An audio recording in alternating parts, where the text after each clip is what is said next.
We'll bring it up the court.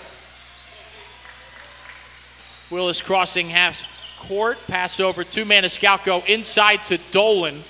Kicks it to Dobson. Up. Can't get the rebound. And layup attempt is good. That time it was Jeffrey Carter the second. Again, my apologies for the rosters.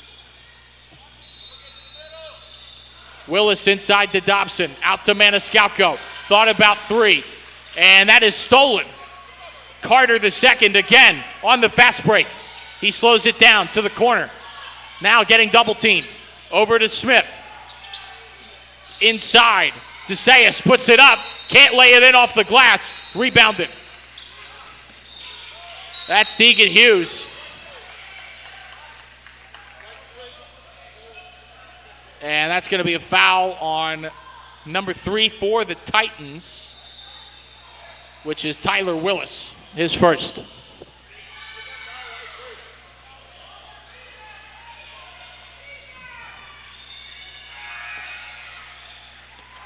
So, inbounding it was Robert Williams.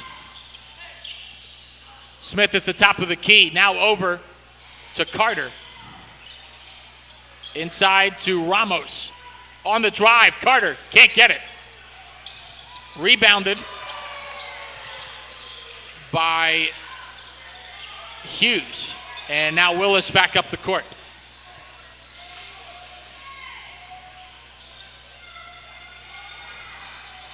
On the drive is Dolan. Back out. Hughes. Maniscalco for three. Offline. Rebounded. Dolan. No good there. Now a fight. And coming up away with it is DeSayas. Carter inside. Layup good. Beautiful ball movement there by the Tigons. And it's 7-5. Dobson. Inside to Maniscalco, out to Hughes for three, nails it from the corner. Less than a minute to go here in the first. It's 8-7, Titans lead it.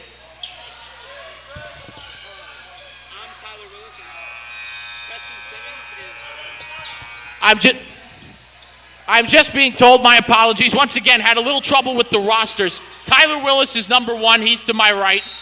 And that is Preston Simmons. We're number 3. We have a foul here on Hobson, number 2. And now Willis is into the game. So, a little bit of confusion amongst the rosters. Smith for 3. Nails it. And Tigons have their first lead of the game. Kevin Smith. So, Preston Simmons, who does have a bucket in this one coming up. Floater, no good. Rebounded by DeSayas. Inside, wide open. And an easy layup for Robert Williams III. And that'll do it for the first quarter here. Competitive, aggressive, intense, all sorts of different ways to describe it. It's 12-8, Tigons leading the Titans. Like I said, 8-minute quarters, and just let you guys know how this works here at the U.S. Amateur Basketball Tournament. So, we're going to play 4 8-minute quarters. If we are deadlocked, if we are tied at the end of those 4 8-minute quarters, we will have a 2-minute overtime period. If we are still deadlocked after that 2-minute overtime period, it goes to sudden death in overtime. First basket wins the game and advances. On the other side of things, if there is a 20-point lead by one of these teams with 2 minutes remaining in the fourth quarter of this game, it will act as a mercy rule and the game will conclude.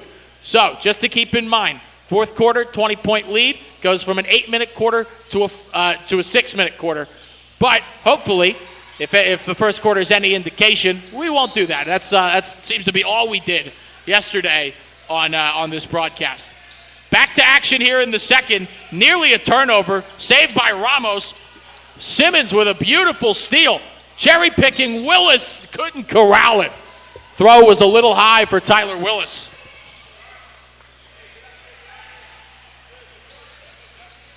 So a turnover quickly there for the Titans, who need an answer. The Tigons on a nice run here. Ramos from the corner for 3, drains it. That's Noah Rao. His first bucket of the game. Simmons bringing it up court. Driving, inside, floater, and he is fouled, contact. And that's going to be on DeSayas, his first. So shooting 2 at the line will be Preston Simmons, who has 2 points so far.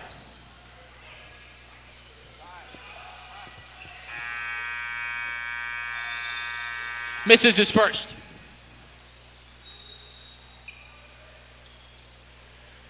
He'll shoot another here.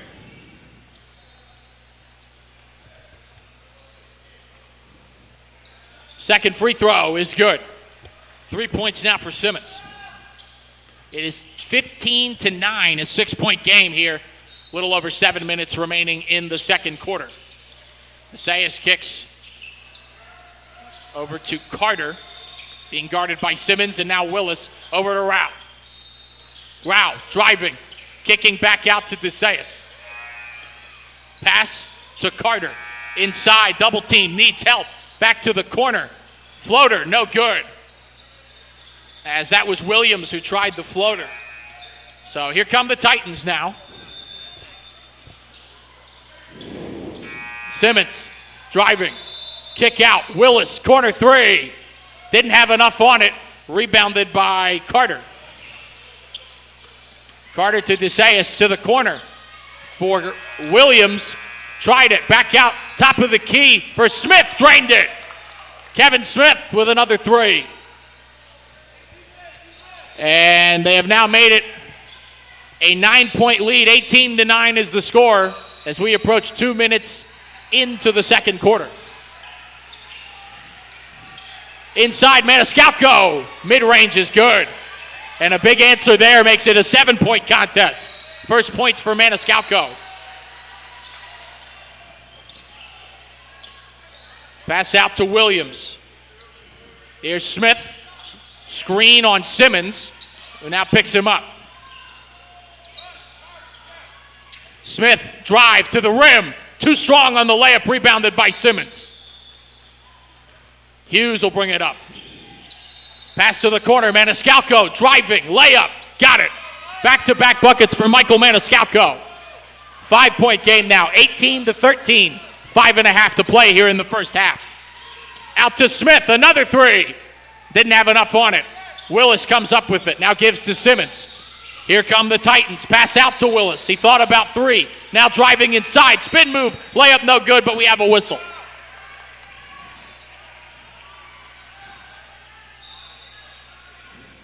So Willis will shoot 2 at the line,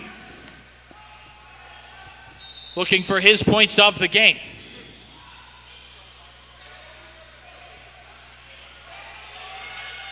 Gets a friendly roll for his first. 4-point game now, 18-14. And this would make it a 3-point game here if he can convert on the second. Second free throw. Off to the right. Rao comes away with it. Tigons on the charge. DeSayas. Over to Williams. Back to DeSayas. Rao, corner, wide open. Ramos can't convert. Rebounded. Simmons, here he comes. Fast break. 1v3, kick out, and he couldn't find Willis, and it's a Titan turnover.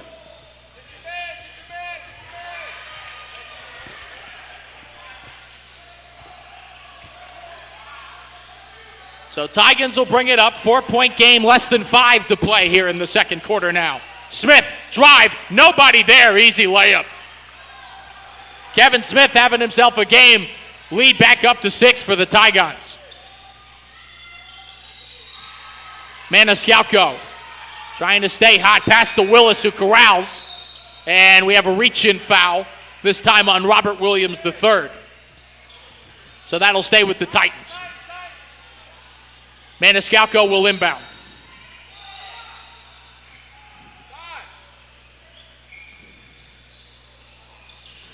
Pass inside. Simmons, drive. Mid-range from the free throw, no good. Rebounded. 3 by Maniscalco, no good. Another rebound by number 12 inside to Hughes. Bully ball, gets the friendly roll. Deegan Hughes, his second bucket of the game. He's now got 5 points. Back to a 4-point contest. 4 minutes remaining here in the first half. On the drive, DeSayas, and he is fouled going to the rim. He will now shoot 2. So Jakari DeSayas looking for his first points of the afternoon. Or morning, excuse me. It's 9:19 in the morning. I'm calling it the afternoon. First one is good. First point of the game for him. Now 21-16. 5-point lead.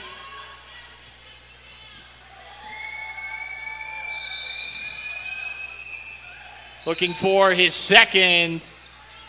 Can't get the friendly roll. Rebounded. Number 12 has been a rebound machine. That's Aiden Dolan. Fast break. Simmons over to Willis. Back inside. What a give and go. Can't convert the layup as Simmons. Rebounded by DeSayas. Now over to Smith. Comes up at the top of the key. Being guarded by Simmons. Directing traffic. DeSayas step up. 3. Didn't have enough on it. Rebounded by Maniscalco. Simmons. Over to Willis. Thought about it. Nice move inside. Layup is good. Tyler Willis. Now up to 3 points, and just like that, it's a 3-point game. 18-21, 3:15 to go. DeSayas inside. Too much on the layup attempt. Simmons rebound. Looking for an outlet. Over to Dolan. Now Dolan coming up the floor. Being double teamed, he gives to Willis. Top of the key. Willis, 3. Didn't have enough. Rebounded by Rao. Over to Ramos. Ramos on the drive. 4v1. Nearly a steal. And we have a whistle. And that's a foul on 5 for the Titans. That's Maniscalco. Which means Tigons will inbound. Rao on the inbound. He finds Smith. And he tries to get it back to Rao. Kicked around. Rao does come away with it, but we have contact and a whistle. And this is going to be a foul on Simmons. Preston Simmons, his first. Or excuse me, his second.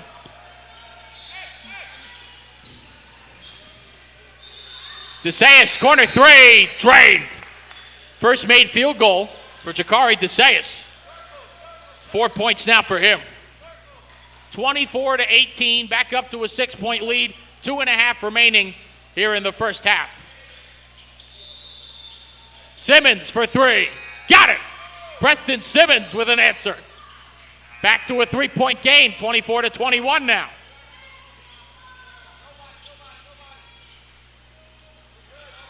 DeSayas, top of the key, working on Hughes, drive inside, layup, good, and a foul.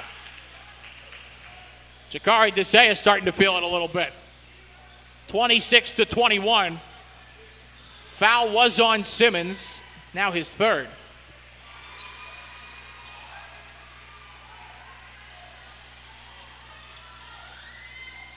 DeSayas looking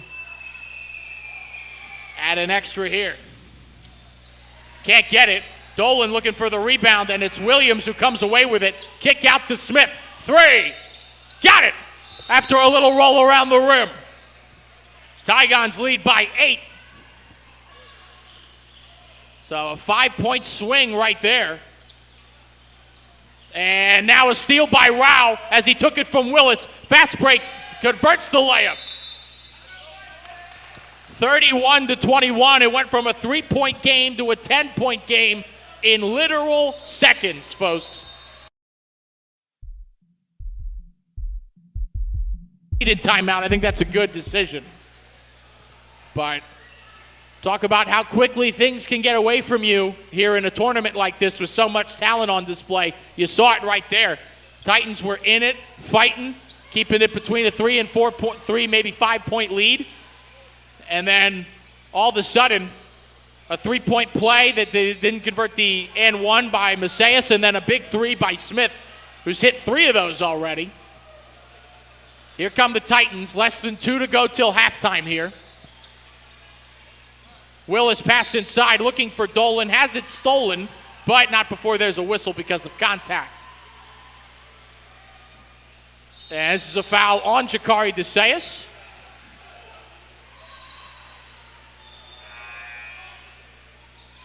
Maniscalco to inbound, pass inside, Willis up, can't get it, gets his own rebound, and finishes the second chance attempt. Kevin Willis now up to 7 points, 31-23. Titans need a stop here to keep it close. Smith, another three. Didn't have enough there. Ramos gets the rebound. Inside, errant pass picked up by Maniscalco. Turnover for the Tigons. About a minute remaining now. Hobson over to Maniscalco on the drive. Kick out, Willis nearly lost it. Over to Hobson. Now back to Hughes. Back to Hobson. Hobson driving. Kick out, batted away, and it's a turnover. Great defense there by the Tigons. And it will be their basketball. 40 seconds and counting till halftime. Ramos at the top of the key. On the drive. Teardrop no good. He gets his own rebound. Kicks back out to Smith. Over to Rao. Driving again. Layup is good. Noah Rao back up to a 10-point lead now for the Tigons. 33-23. 15 seconds remaining. Inside, Hughes kicks back out. Maniscalco driving, teardrop off the glass is good. 33-25. 2-1. Smith from half court. Nearly had the half court buzzer beater. So that does it for the first half here in our first game of the tournament on this broadcast. 33 the Tigons and 25 the Titans. 8-point game. We'll take a little break. Like I said, just a 5-minute halftime, so don't go anywhere. And we'll be right back for the start of the second half right here. We'll see you then.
here for the start of the second half, and immediately Kyle Hickey off rip with the bucket for the Titans. That makes it a 6-point game right out of the gate. 33-25 was the score. It's now 33-27. Kevon Smith driving inside. Scoop layup is good. 13 points already for Kevon Smith. Here's Hobson. Pass is deflected and stolen by Smith. Fast break here, and an errant pass leads to a turnover. Missed opportunity there by the Tigons.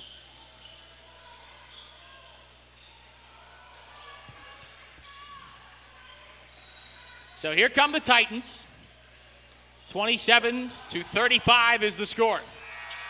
Hughes inside, layup attempt, no good. Gets his, we have a whistle. So they're going to say a travel on Deegan Hughes there, and it will be Tigon basketball. Hughes was tying his shoe. He left DeCius wide open. Layup is good, and a foul. And a blunder by the Titans leads to a potential three-point play for Jakari DeCius.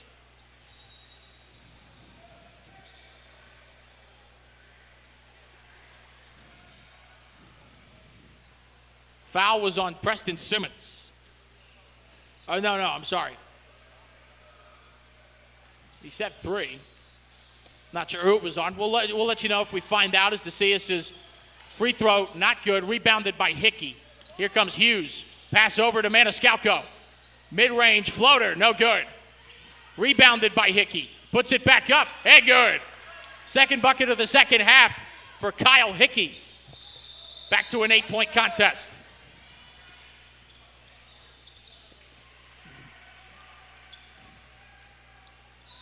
Smith on the drive, layup, and he is fouled as the layup is no good. 13 points already for Kevon Smith, and he's got a chance for 2 more here. Foul was on John Hobson for the Titans. So Smith will shoot 2. Good on the first.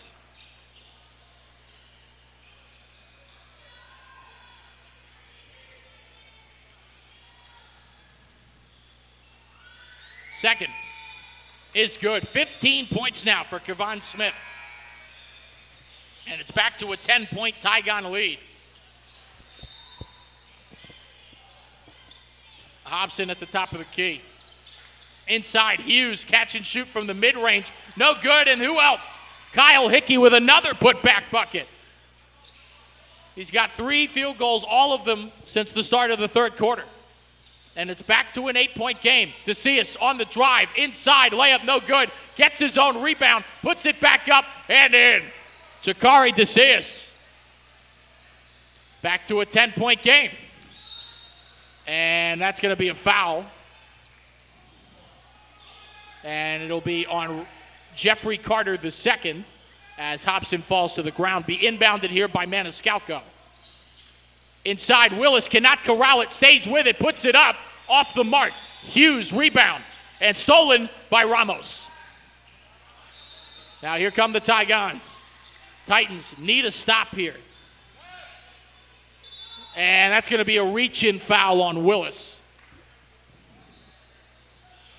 So it'll be inbounded, and it will be Smith.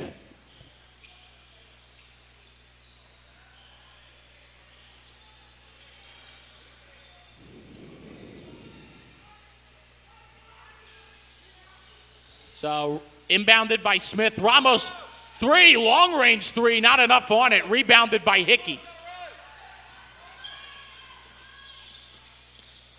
Pass inside by Hobson to Hickey. Back to Hobson at the top. Drive inside on DeCius. Too strong on the layup attempt. Now Carter to Smith. Can't convert. Rebounded by Hickey. Titans need an answer. Willis on the drive. Inside. He is fouled. So Tyler Willis will go to the line and shoot 2. Foul was on Ramos, I apologize. That is Javian Ramos.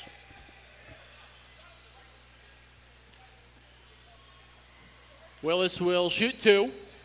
Try and make it an 8-point contest once again. He makes his first. So it's a 9-point deficit.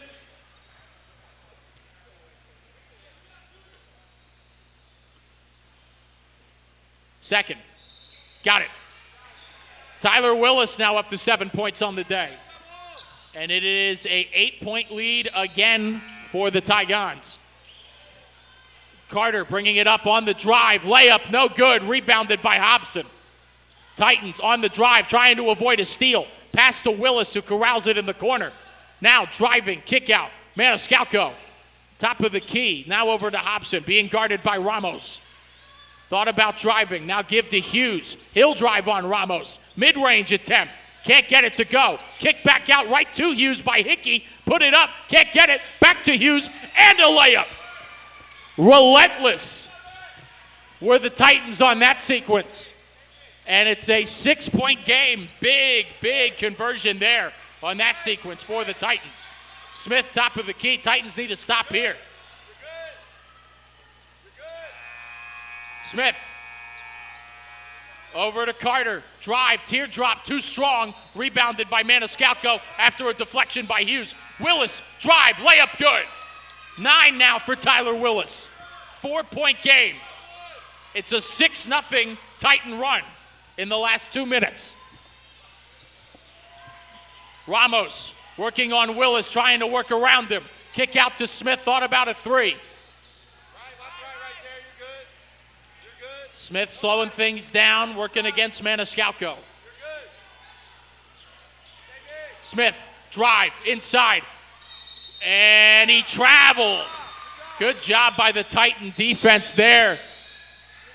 Deegan Hughes made him hesitate for a sec by reaching in. And now, 4-point game with 3:25 to go in the third. Titans ball, here they come. Hobson will bring it up court. Maniscalco alongside him.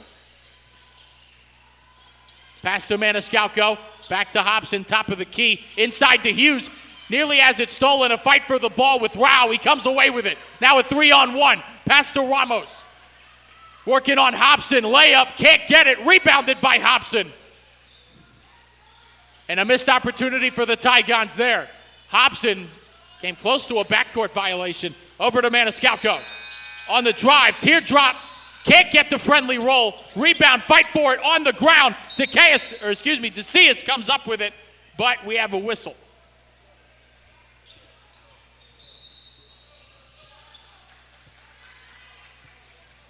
.246 to go in the third. It's a 4-point game. Tigons leading the Titans 41-37.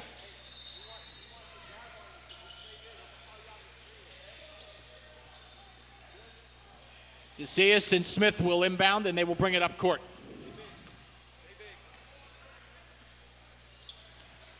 Smith. On the drive, working on Maniscalco. Has it blocked. It's stolen. Here come the Titans. Fast break. Hickey to Hughes. Working on DeCius. Layup and a foul.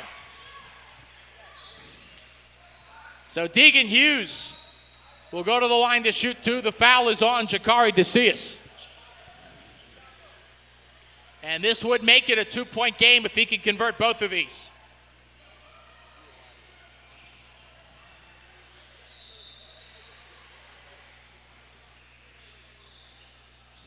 Makes his first. It's a 3-point game.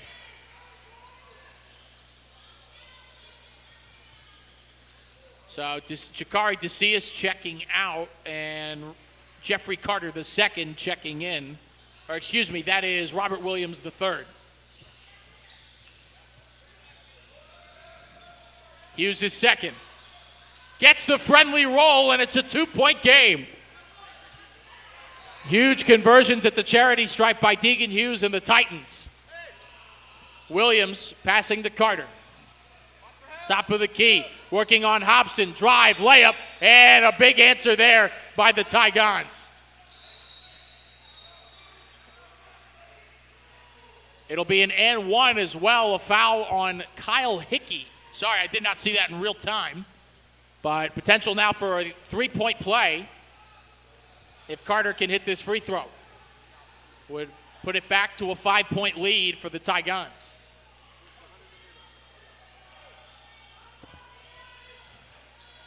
Can't get it to go, so it'll stay a 4-point lead. Willis passes too high for Maniscalco, stolen by Kevon Smith.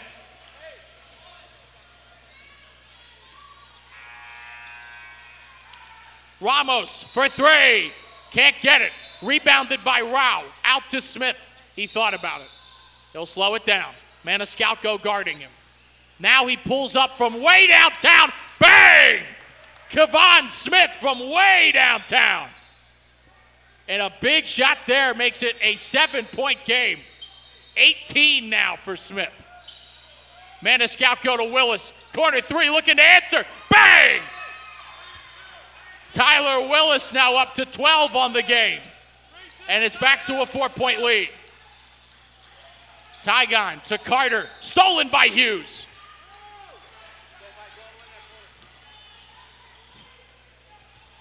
About 1:13 to go till the end of the third quarter here. Clock continuing to run. Maniscalco to the corner for Hickey. Driving, kicking back out. Hobson. Three no good. Hughes trying to get it. Maniscalco trying to save it. Willis on the save. Pass to Hobson on the drive. Layup attempt. Can't get it. Hughes rebound. Back up. No good. And it is finally taken back by Williams. Here comes Ramos. 2-on-1. Back to Rao. Inside. Layup no good. Maniscalco the rebound. Errant pass. Picked up by the Tigons. Ramos. Drive. Layup. Too strong. Hickey finally with another rebound. Hobson finds Maniscalco on the drive. Floater no good, but there's contact. And it'll be a foul on Rao, which means Maniscalco will shoot two at the line and try and once again make this a 2-point game.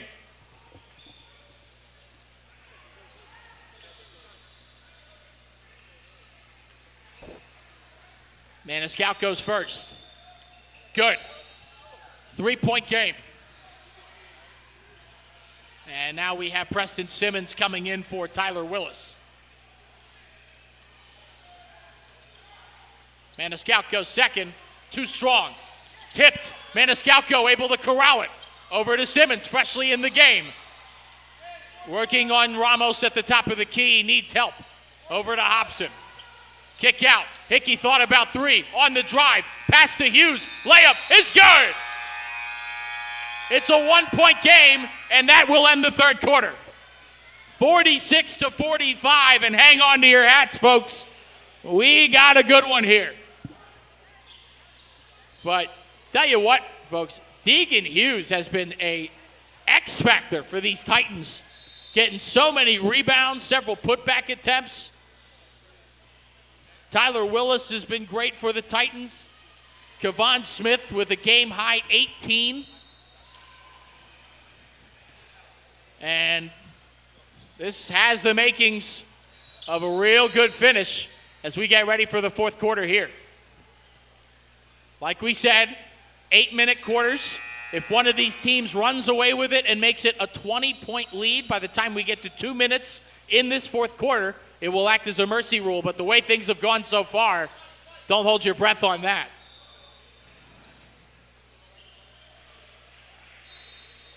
So the Titans will inbound to start the quarter. Hobson and Simmons.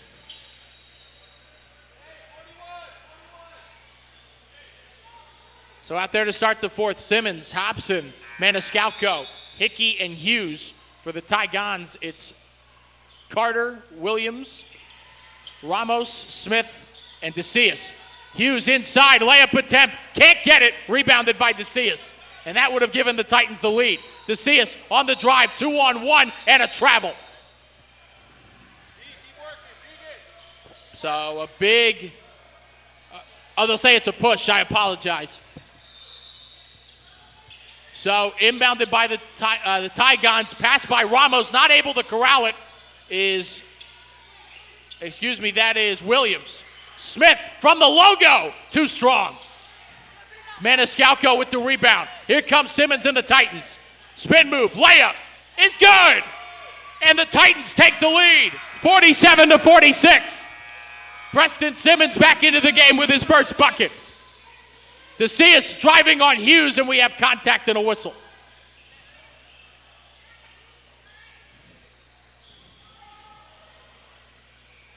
So DeCius will shoot 2.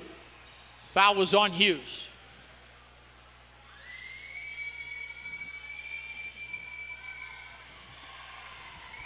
This to tie it on his first attempt. Not enough on it. So he'll look to tie it on his second attempt now. Noah Rao back into the game for Robert Williams.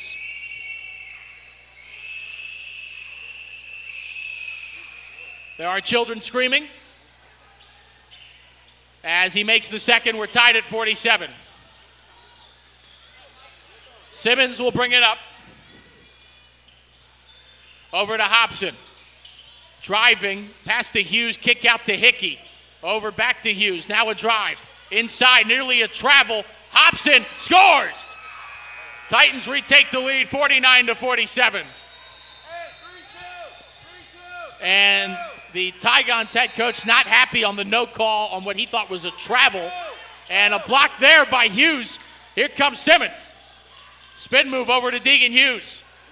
Hickey, first three-point attempt, too strong. Simmons gets the rebound. Inside to Hughes, back up, can't get it. Rao, a fight for the ball on the ground. Simmons comes away with it, and there's a whistle. 6.5 to go. Titans leading the Tigons 49-47. And some confusion about who ended up with that basketball, it seems like. Referee Deegan Hughes pleading his case to the referee. He tells him to get out of here. DeCius and Smith will bring it up. Drop in now.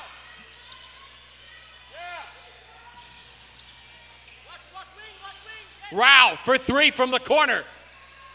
Too strong and bounces out of play. It'll be Titans ball.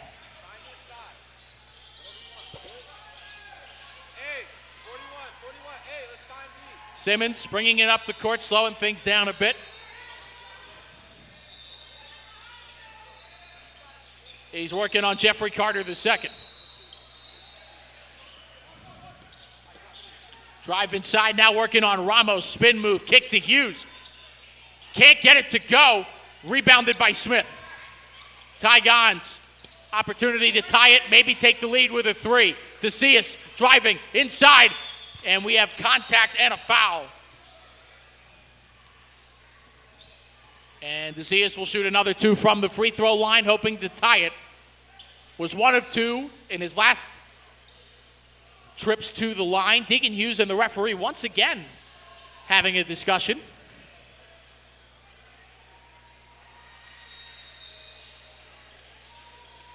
And continuing to have a discussion. DeCius looks to make it a 1-point game on his first. He'll do just that, and he'll look to tie it here on his second.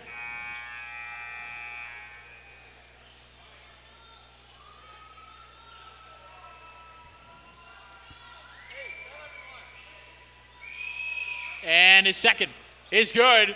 Tigons have retied this thing up at 49. 5:35 and counting here in the fourth quarter. Simmons needs help. Finds Hobson inside. What a pass by Hickey. Oh, and Hughes couldn't convert the layup. DeCius gets the rebound on the drive. Layup, no good, and another foul. This time it's on the Tigons. An offensive foul on DeCius, who will now leave the game. Robert Williams III back in now. Tied at 49. Here comes Simmons. Over to Maniscalco for 3. Just didn't have enough. Rebounded by Ramos. Looking for an outlet. He gets it to Smith. Pass over. Corralled by Williams. Now to Ramos. Smith at the top of the key. Oh, he thought about pulling it. Pull. Williams, 3. Got it. And the Tigons take a 3-point lead, 52-49, with less than 5 to go. Pass to Hobson. Maniscalco back to Simmons. For three. Off the mark. Hickey back up and in. And now a one-point game. Kyle Hickey having himself a game.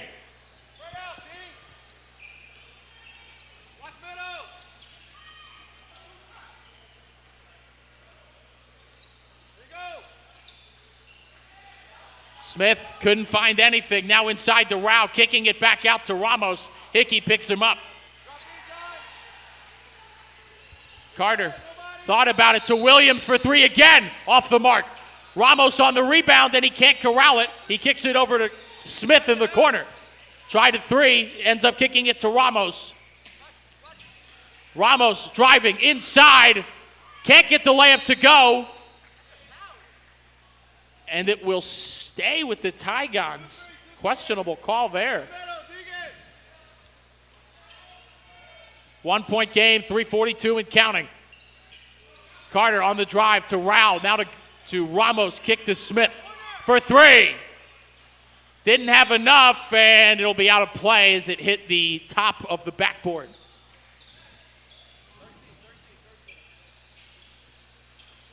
So 52-51, 3:30 to go in this one. Simmons will bring it up. On the drive, inside, and he has it stripped and a foul.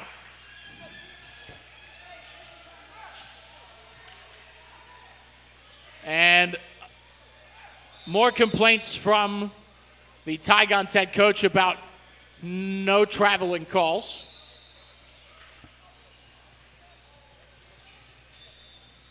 Simmons shoot two from the line here, try and take the lead. First one, no good. Now he'll try and tie it on his second attempt.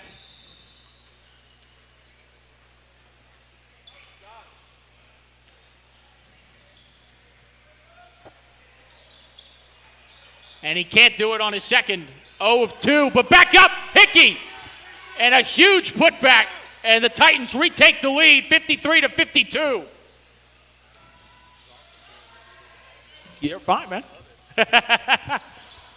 Saw a little exchange with the coach of the Titans. For three, Williams couldn't get it. Hickey on the rebound.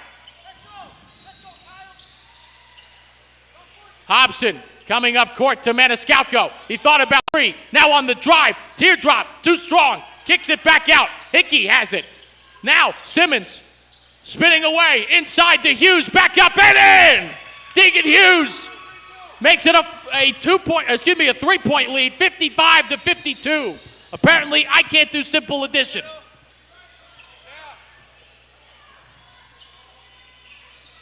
Smith, who's gone ice cold in this fourth quarter, needs an answer for the Tigons. Here's Smith inside, back out, and a foul.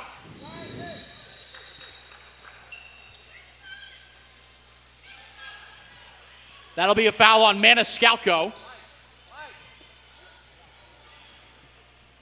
So Carter will inbound. Smith nearly pulled up from three. Hickey with a hand in his face. Pass over, wide open Rao. Good job by Simmons to pick him up.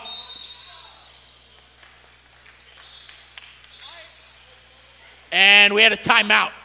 So we had a 30-second timeout called by the Tigons. They trail it 55-52, 2 minutes and 5 seconds remaining. And believe it or not, folks, if you watched any of the broadcasts yesterday, the game does not end in 5 seconds. We do have the actual 2 minutes that are allotted to us because we actually finally have a real close game going on here. And this one is a doozy. I mean, several lead exchanges. We've had putbacks. We've had NBA-range three-pointers on both sides of things. These two teams are duking it out, and they'll do so for the next 2 minutes and 5 seconds. And potentially another 2 minutes after that, if after that time we don't have a winner. Inbounded by Rao. Here is Smith. Drained it. First point of the quarter for Kevon Smith.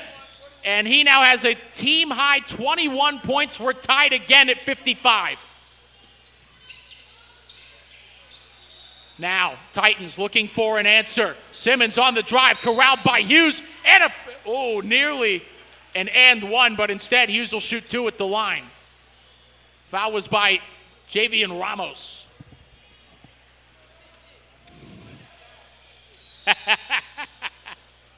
Simmons said he tipped it, he wanted it. Hughes not good on his first.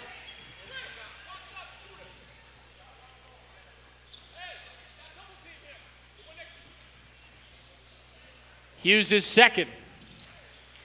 Not good there. Misses both. Rao on the rebound, now taking it up court. Getting it over to Smith. Back to Williams.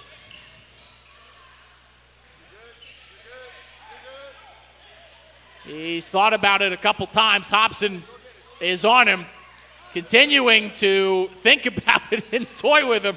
Now back to Smith. Will he actually pull now? Hobson in his face. Kick to Ramos. Oh, and the whistle here as we thought we had a steal. It's going to be a foul on Preston Simmons. So Tigons will inbound. 1:13 to go. We are deadlocked at 55 here in the fourth quarter. Oh, they'll shoot two from the line because of that foul. So a little confusion on the court. So Ramos will shoot two and try and give his team the lead here.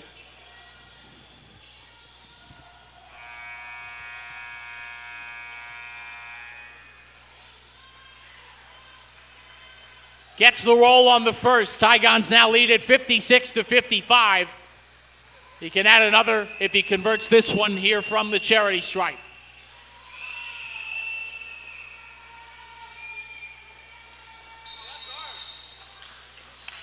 And that is off.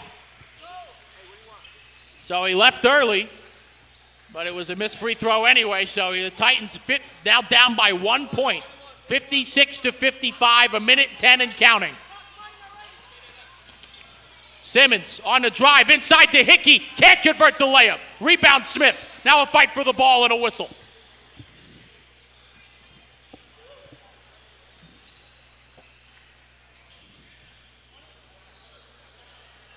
So it appears that it'll be Titan basketball. No, I'm sorry, I apologize. So it is a foul. It's on Hickey, Kyle Hickey. So Smith will shoot two at the line. First one is good. Now 57-55, Tigon lead.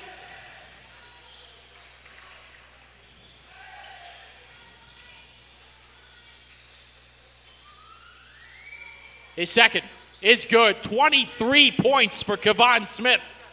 And it's a 3-point Tigon lead.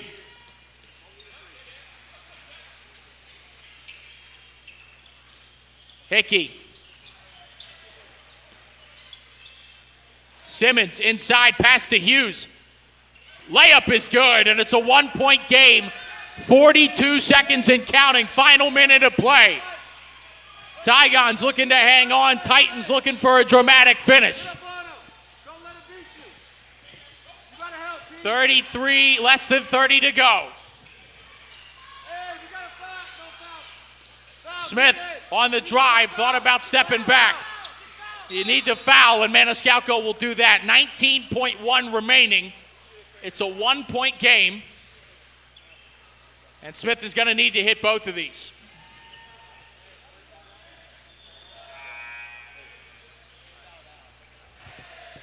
And Maniscalco fouls out, I'm just being told. So he is no longer, he's been a big factor for the Titans in this one, and Smith hits his first. So 59-57, Tyler Willis checks back in for the Titans.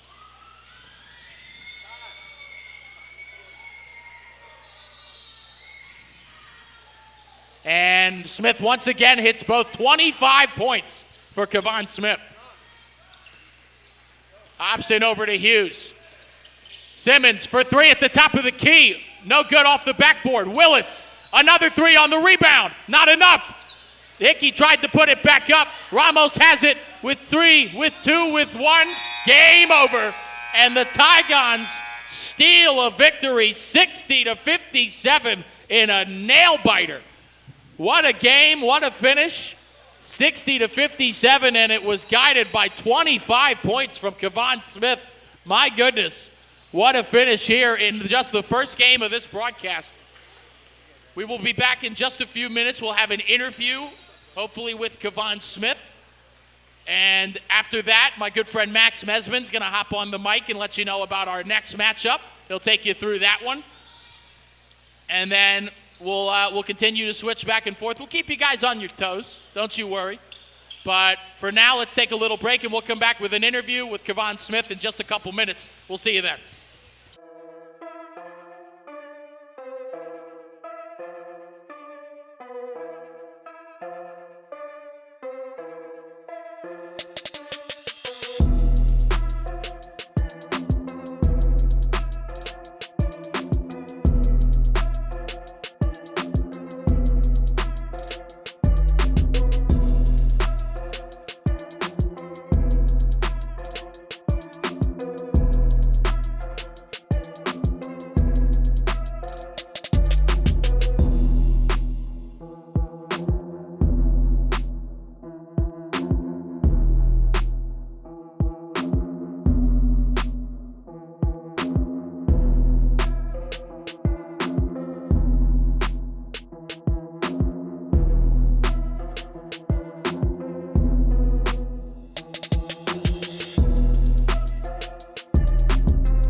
Smith of the Tigons, who just got that 60-57 win, guided by his 25 points. Kevon, how do you feel about your outfit? Today?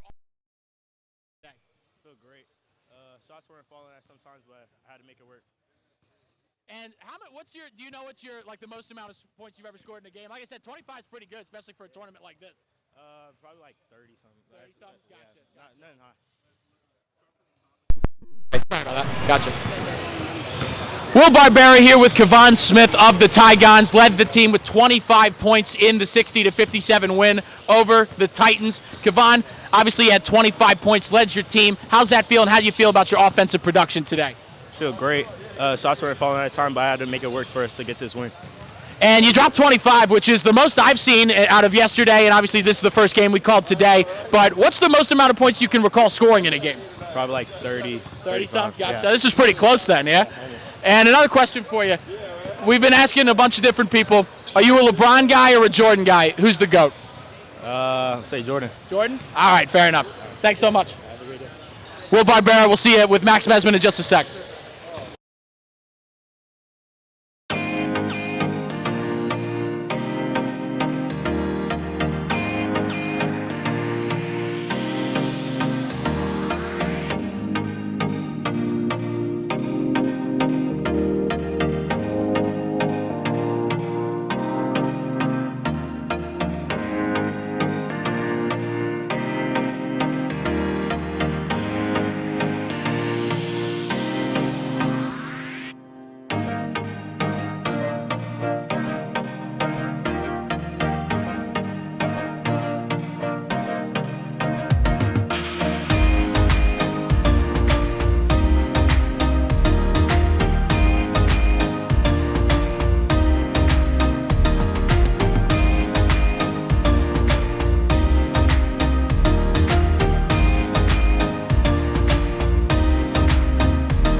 Ladies and gentlemen, welcome back here at Wiregrass Ranch Sports Complex.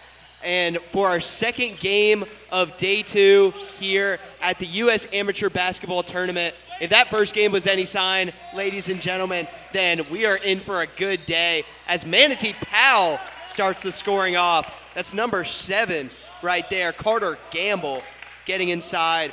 We have Wave Basketball in the black, Manatee Powell in the gray.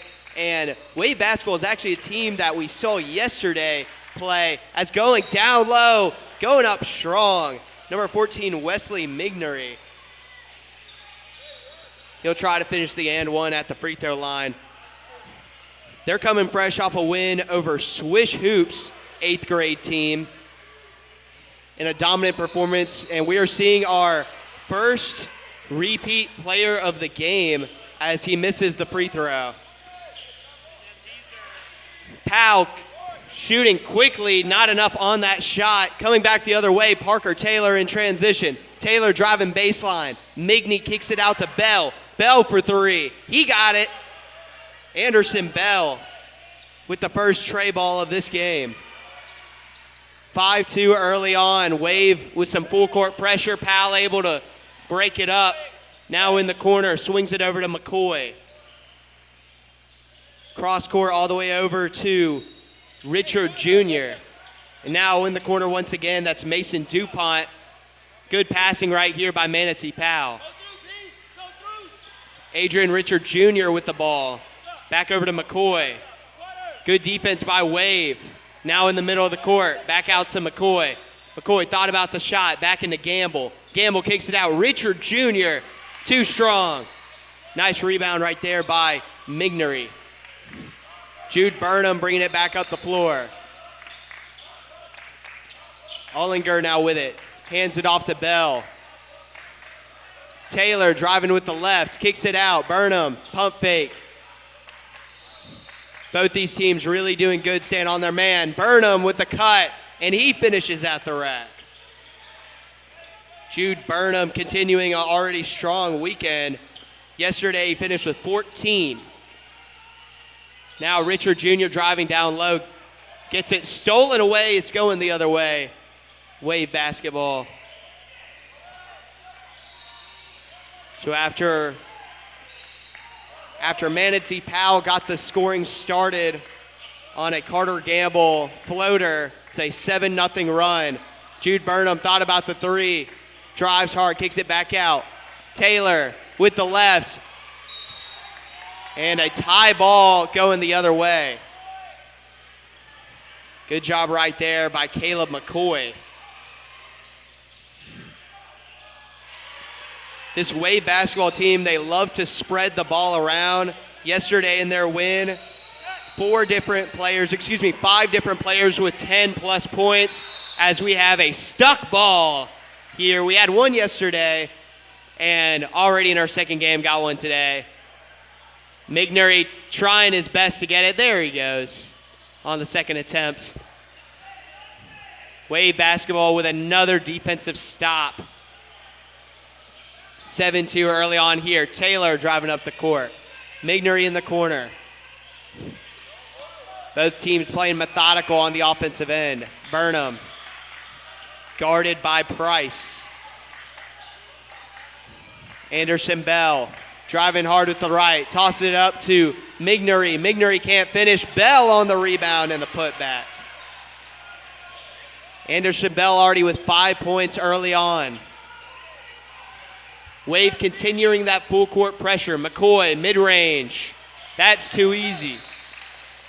Caleb McCoy with his first points. Much needed bucket.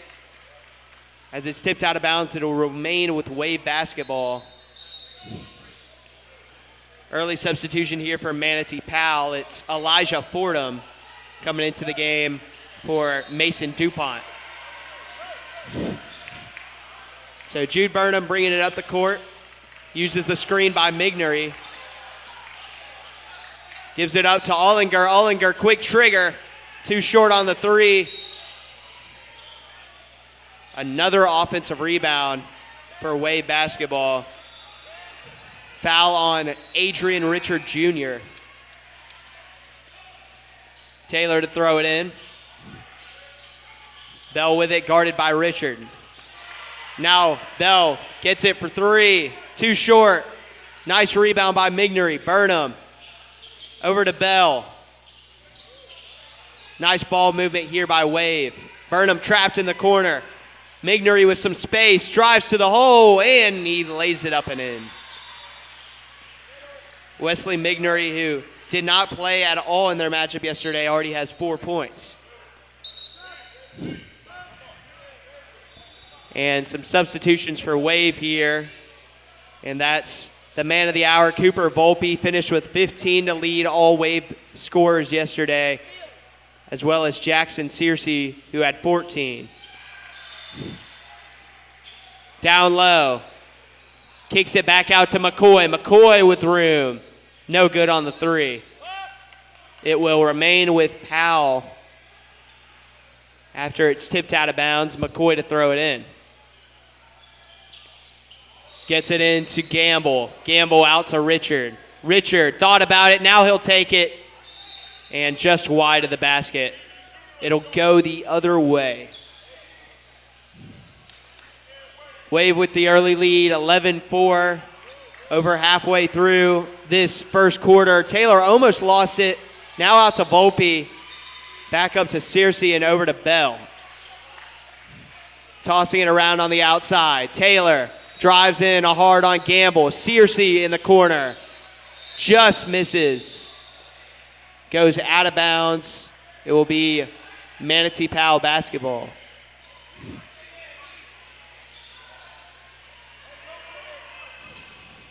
Manatee Powell's done a good job on defense, being able to stifle this Wave run, but they got to get some offensive production if they want to get back in this game. Richard breaks the double team. Gamble down low to Fordham. Fordham draws the foul. Elijah Fordham going to try and get his first points of the game here at the free throw line.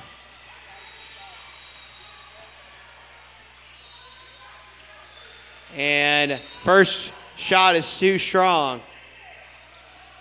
Ollinger coming back into the game for Wesley Mignery. So to cut it to 6. And Fordham too strong on both. Gamble went for the rebound. Fighting for the ball. Searcy was able to get down on the ground and force a jump ball. It'll be Wave basketball going the other way. Parker Taylor bringing it up. Guarded by Gamble. Bell driving hard. Kicks it out. Taylor resets. Thought about dumping it off, and now to the basket, finishes, and the foul. Parker Taylor. An aggressive push inside. Jude Burnham will come back in the game for Anderson Bell. On Manatee Powell's side, first time saying Rocco Clinton's name as he comes in for Elijah Fordham. Parker Taylor trying to complete the three-point play, and he does. 14-4, and a steal on the inbounds, and Cooper Volpe takes advantage. Very similar to their matchup yesterday against Swish Hoops. Wave dominating early on. Parker Taylor with the steal. Coming back in transition, slows it down. Now driving inside, dumps it off to Ollinger. Ollinger finishes between the trees.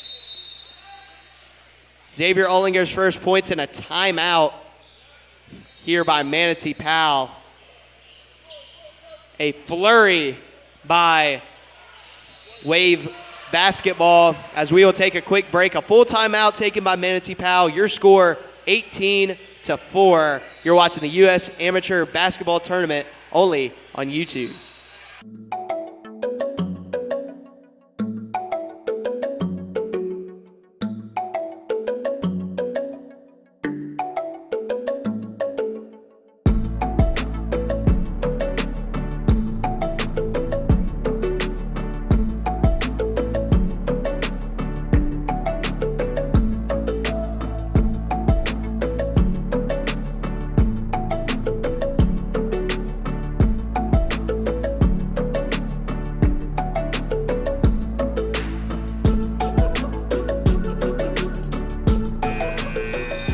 coming out of the timeout, it'll be Manatee Powell basketball after the scoop and score by Xavier Ullinger. If you're just joining us, I'm Max Mesman, and you're watching the boys 8th grade state championship between Manatee Powell and Wave basketball. McCoy in the corner gives it up to Gamble. Now Dunbar, first time saying Ishmael Dunbar's name. That falls out of bounds, and another turnover for the home team. Manatee Powell has gone cold offensively. Meanwhile, Wave basketball already 18 points in the first quarter. Very reminiscent of what we saw yesterday in their win over Swish Hoops. Burnham with it. Trying to go to work on McGee. And now for three, and too strong, Volpe. Now Dunbar bringing it back up the other end. Gives it off to Clinton, who loses it. Burnham finds Volpe in the open court, sells the layup. Now going the other way, Gamble taking it himself. Nice move. He also can't finish the layup. McCoy able to get it back out to Gamble, and a steal once again by Wave. Searcy to the rack. Too strong, but he'll head to the line. 3 straight fast break layups by both teams, unable to finish. The foul will be called on Caleb McCoy. So 2 shots here for Searcy. And Searcy makes the first. Every player on Wave basketball's roster has now scored a point. For the second straight day, everybody who has touched the floor has gotten in the scoring column for Wave, as Searcy makes both. Bringing it back up the floor now, Clinton trying to drive inside, draws a double team. Searcy comes over and picks his pocket. Now Burnham, one-on-one against Gamble, finishes with ease. 22-4, Wave basketball in the lead. Now McGee kicks it off to Richard. Richard trying to go inside to Gamble, stolen away by Burnham. Volpe 2-on-1 to Searcy, a block by Rocco Clinton. He wasn't having any of that as Volpe passes it into Ullinger. Volpe guarded by McGee. Burnham with it. Burnham draws a double team, kicks it out, but not before a foul is called. Searcy to pass it in here for Wave basketball.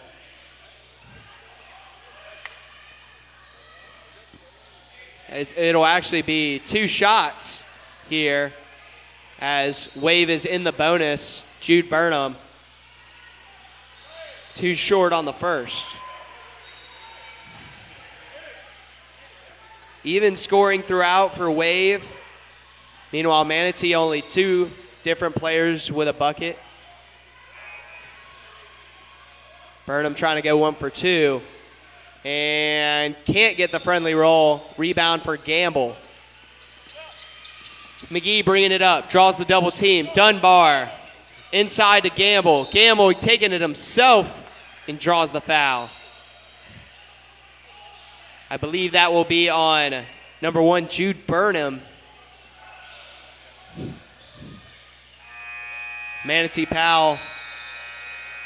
Everything has been hard to come by on the offensive end.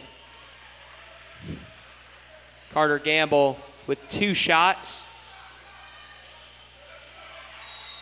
And the lefty makes the first. Gamble now with 3 points, leads all Manatee scorers. Trying to go perfect at the line. And he gets the friendly toilet roll.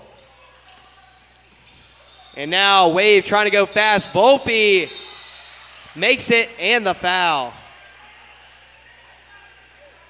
Cooper Volpe picking up where he left off yesterday.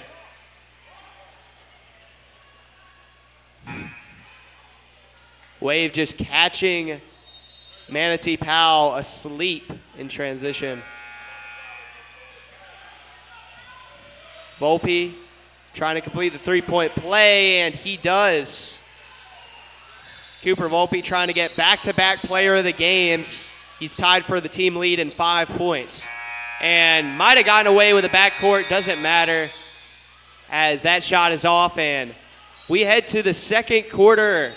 Wave up 25-6 over Manatee Powell. A dominant performance once again by the team in black. We'll be right back after this commercial break.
Here at the start of the second quarter, Manatee Powell unable to make the bucket after they started with the possession. Ollinger gets blocked, and now with a head of steam, Dunbar to the rack, gets it and one. Ishmael Dunbar with his first points of the game. Exactly how you wanted to start the game if you're Manatee Powell, or excuse me, start the second quarter. Coming into the game now for Powell is Joey Price. He'll replace Rocco Clinton, who had that nasty block earlier. Dunbar misses the first. And now Joe Burnham bringing it back up the floor. Tosses it over to Taylor. Taylor uses the screen. Back over to Mignery. Too short on the floater. Ollinger on the second try. Can't make it. It'll be out of bounds. It will remain with Wave. Wave has dominated on the offensive boards, to say the least. Now Burnham off the ball fake. Now over to Mignery, who's too big inside. Wesley Mignery, who did not see the court yesterday, already with 6 points today. Now, drop inside, Price gets called for the travel.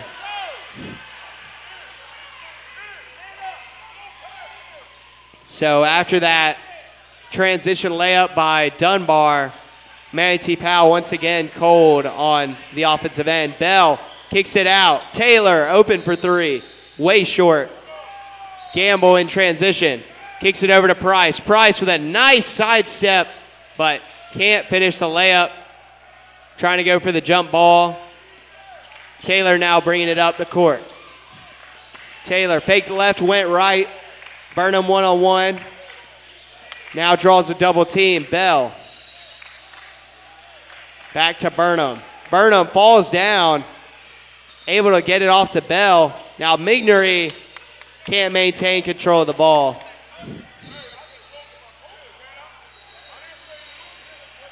After slipping down by Burnham, good job to hand it off to Bell, but Mignery just not able to control the pass.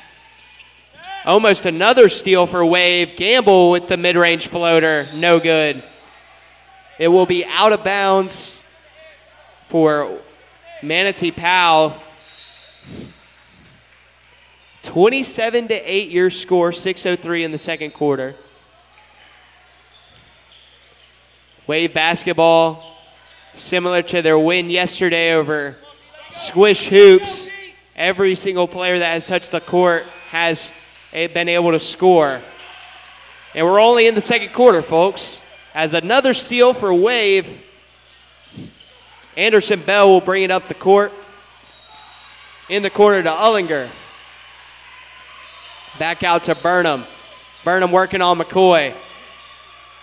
Nice methodical offense for Wave. Taylor, crisscross dribble back over to Burnham. Burnham driving hard with the left, and he finishes with the right. Jude Burnham now with 6 as well. And a steal by Anderson Bell. Bell, pump fake, finishes and 1. Anderson Bell having a day, 7 points.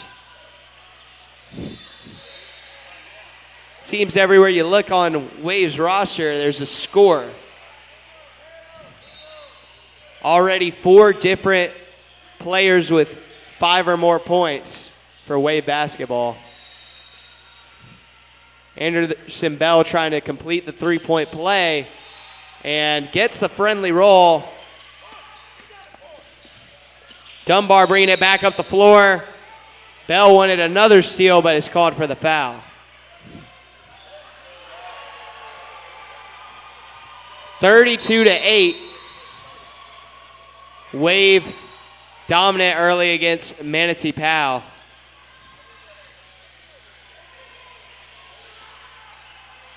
And a timeout here called by, I believe, Manatee Powell will keep it here. 32-8 your score, 5:12 to go here in the first half. And the story all weekend long has been how Wave has been able to spread the ball around. Yesterday, 6 players saw the court for Wave, and all 6 able to get in the scoring column. And already today, 7 players taking the court, and all 7 with at least 1 bucket.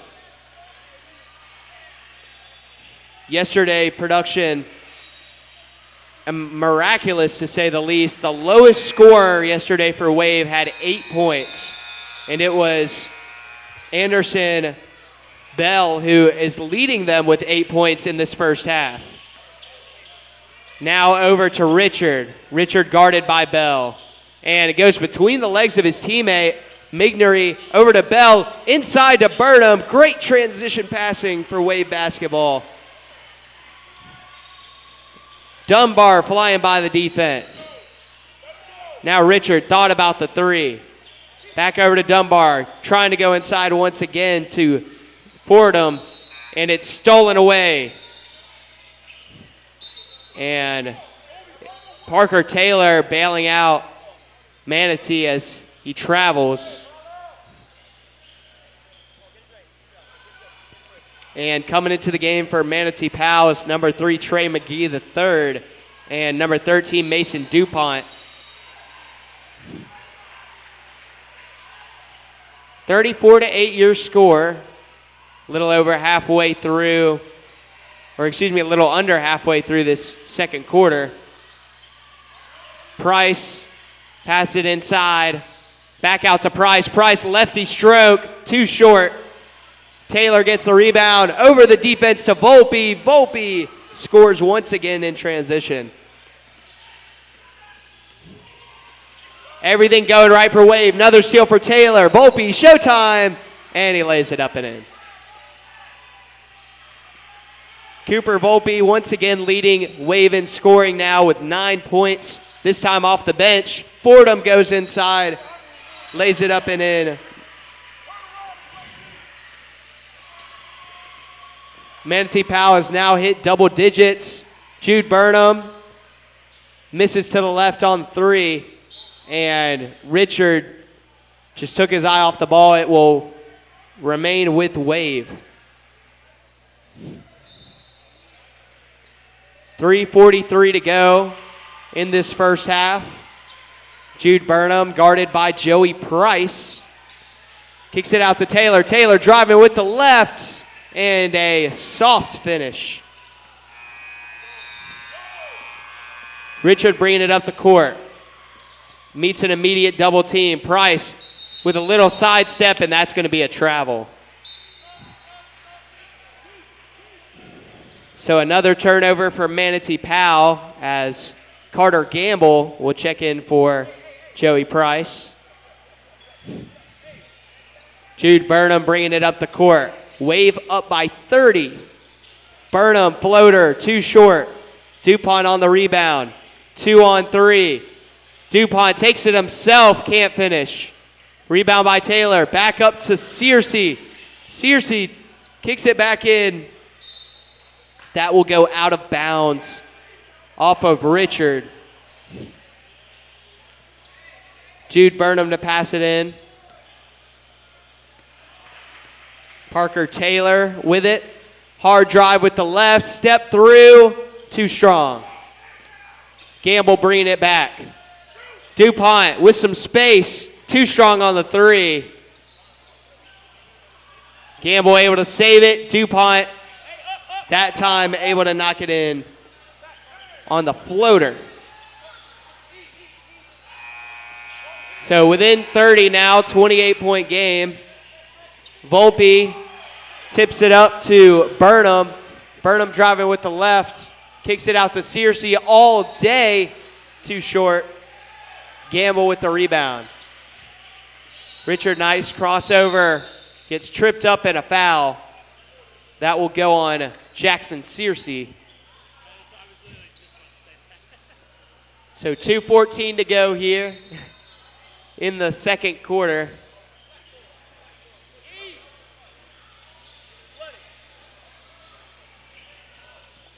.214 to go, and number 14 will sub in for Wave. It's Wesley Mignery, who has 6 so far in the first half. Richard setting up the offense. Over to DuPont. DuPont inside. Everything tough to come by in terms of scoring for Manatee Powell. DuPont too strong off the back iron. Gamble. Second attempt, no good. Tips it off Mignery. It will remain with the team in the gray. McGee to pass it in. Looking for an open man. Now Richard driving with the left. Puts it up. No good. Gamble once again on the rebound, but called for the travel. So another turnover for Manatee Powell. Bell in transition. Tipped away by Gamble.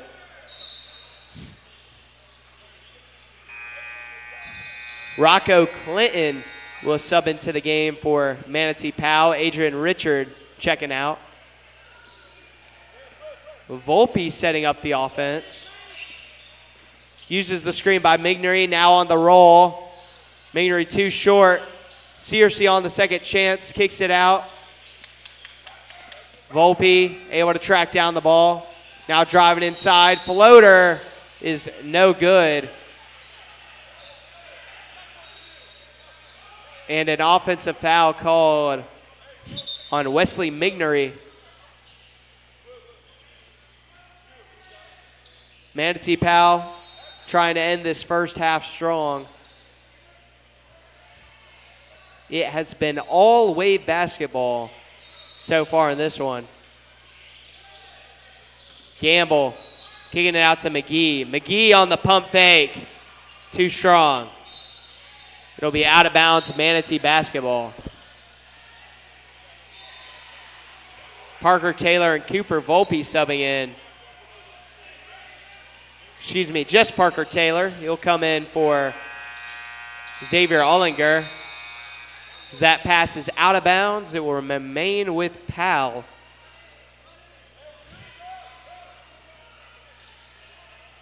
Clinton gives it back to DuPont. Fordham inside. Goes all the way to the rack and able to finish.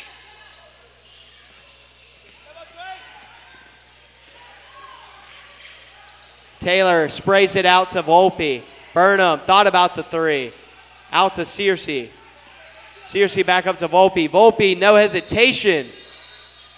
Just misses to the right. It'll be out of bounds, Manatee Powell basketball. Coach for Wave not happy with that shot by Volpe. As now in transition, Gamble over to Fordham, Elijah Fordham getting in a nice little rhythm here. 6 points. Parker Taylor, nobody in the lane, too strong on the layup. Will be out of bounds. It will remain with Wave basketball.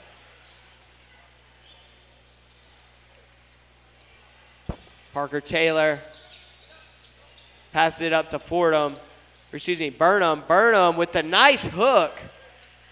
Jude Burnham, first player in double digits here on this court, 10. Bell trying to steal it away.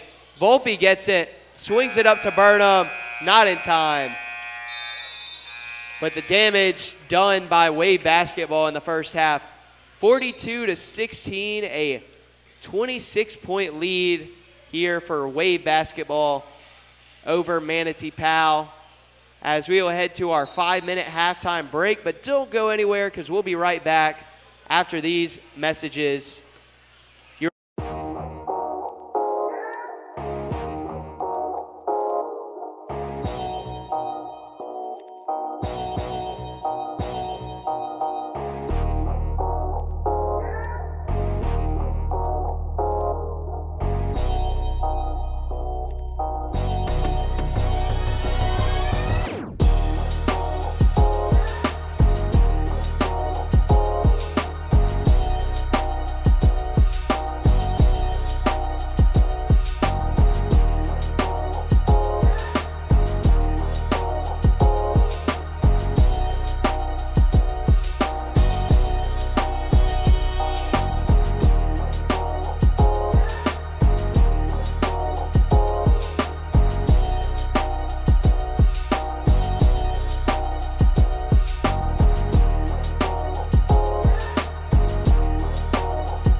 Start of the second half here between these 8th grade teams, and picking up right where he left off, Jude Burnham having himself a day, 12 points now for the point guard.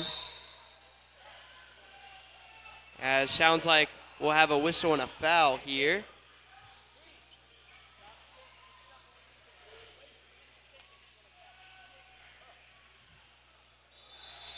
(44-16), a thrashing so far by Wave.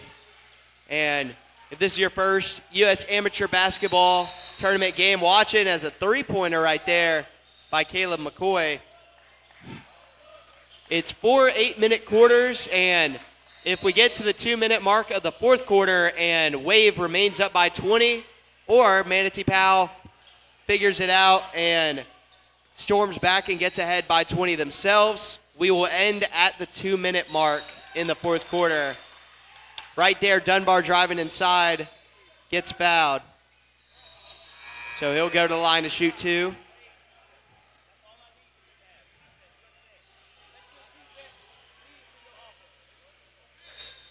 And you look at the standings for the U.S. Amateur 8th grade side. These two teams, pretty solid so far this year, as Dunbar makes the first.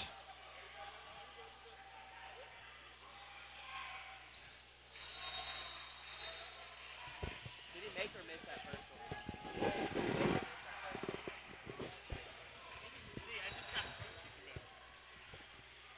Dunbar trying to go 1 for 2, too short, and it will go the other way.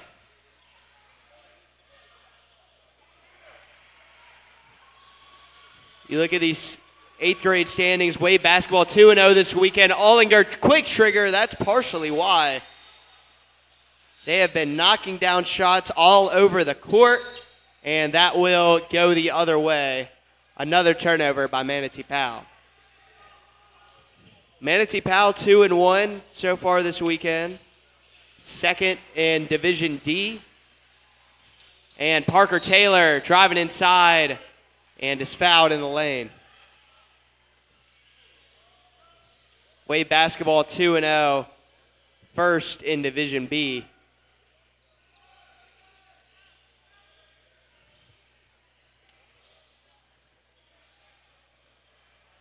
Wave basketball tossing it around. Taylor with it, driving hard with the left, floats it up, can't finish. Gamble with the strong rebound.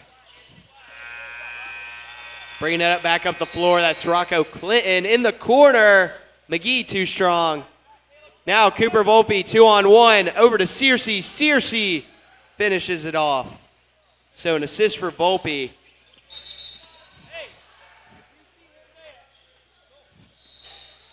And Burnham thought he had a steal. They're going to say he stepped out of bounds. 51-19. McCoy facing a zone against Wave. Dunbar breaks the zone. Nice offensive passing by Manatee Powell.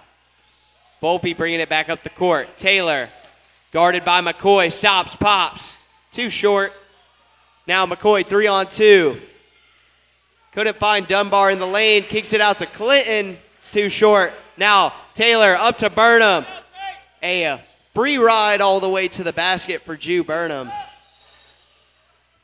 Leads all scorers with 14. Dunbar trying to get his third triple.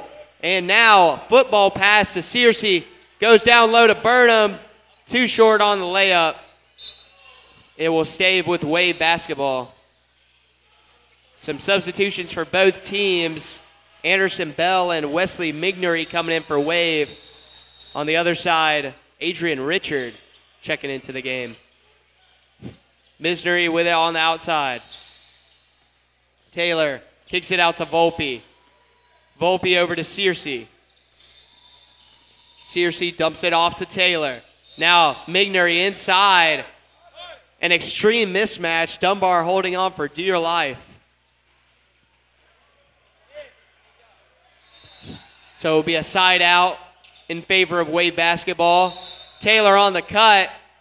Gets fouled. I believe that'll be another one on Dunbar at will. So Dunbar picking up 2 quick fouls. Mignery in the corner. Over to Volpe. Volpe driving baseline. High pass. Taylor able to corral it. Now Taylor tripped up. And another foul. And that will once again be on Dunbar. So 3 fouls on Dunbar in the span of 15 seconds. And now Mignery in the corner. Up to Searcy. Searcy over to Volpe. Volpe off the dribble. Leaves it short. Rebound by Dunbar. Now up 2-on-1. Trying to take it himself. And Richard draws the foul. Adrian Richard yet to score a point today. As we have a running clock here as we creep up on 2 minutes to go in this third quarter. Adrian Richard gets the friendly bounce on the first. So a 40-point game now. Manatee Powell trying to slowly but surely cut into this lead. 2 for 2 at the line for Adrian Richard. Taylor with it. Taylor driving inside. Laying it off to Mignery. Back over to Taylor. Searcy driving. And Searcy floats it up and in. Jackson Searcy smooth as butter. Dunbar in the corner. Now driving inside, Gamble up and under. Clinton couldn't put home the rebound. Dunbar almost had a steal in transition. Mignery too big inside, but couldn't finish. Richard gets the rebound. Now in the corner, Dunbar thought about the 3, driving baseline, putting it up. Too strong. Searcy going the other way. In the paint to Volpe, who finishes up and under. Cooper Volpe with 2 straight double-digit outings. And now a corner 3 by Rocco Clinton. His first bucket of the game. Volpe over top to Bell, and a travel called. Anderson Bell not able to keep the feet set. So 25 seconds to go here in the third quarter. Manatee Powell trying to bring this game within 40. Gamble kicks it out. Open for 3. Too strong on the shot by Clinton. Now Bell with under 10 seconds to go. 3-on-2. Taylor inside. And with 2 seconds to go, that will do it as this shot by Clinton off the mark. It's looking like it'll be 6 minutes left to decide this one. Wave basketball far in front, 59-27. Looking to take home their 3rd consecutive win this weekend. Stay tuned. We'll be right back after this commercial break.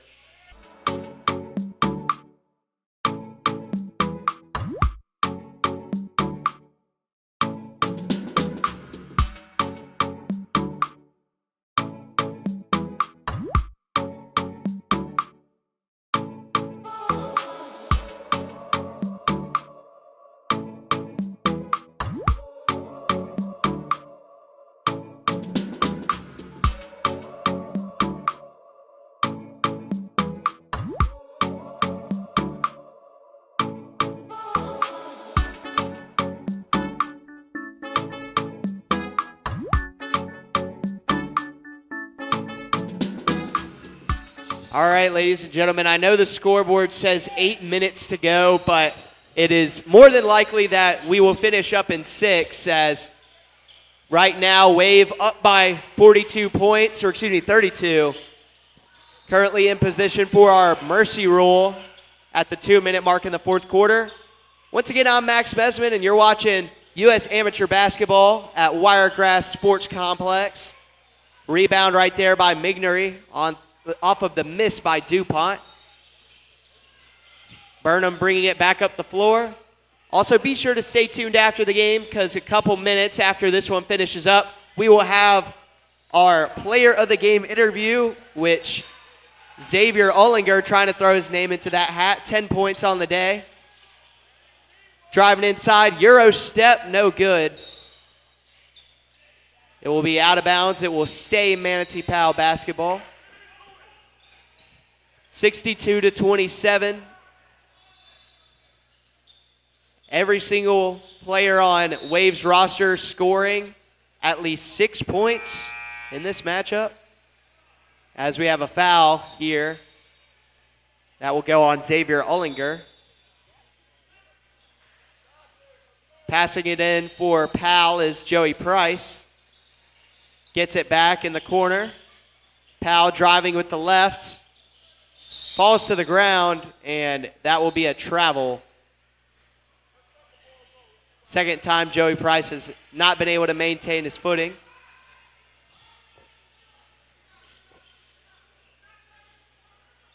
So bringing it up the floor once again, Jude Burnham, guarded by Clinton.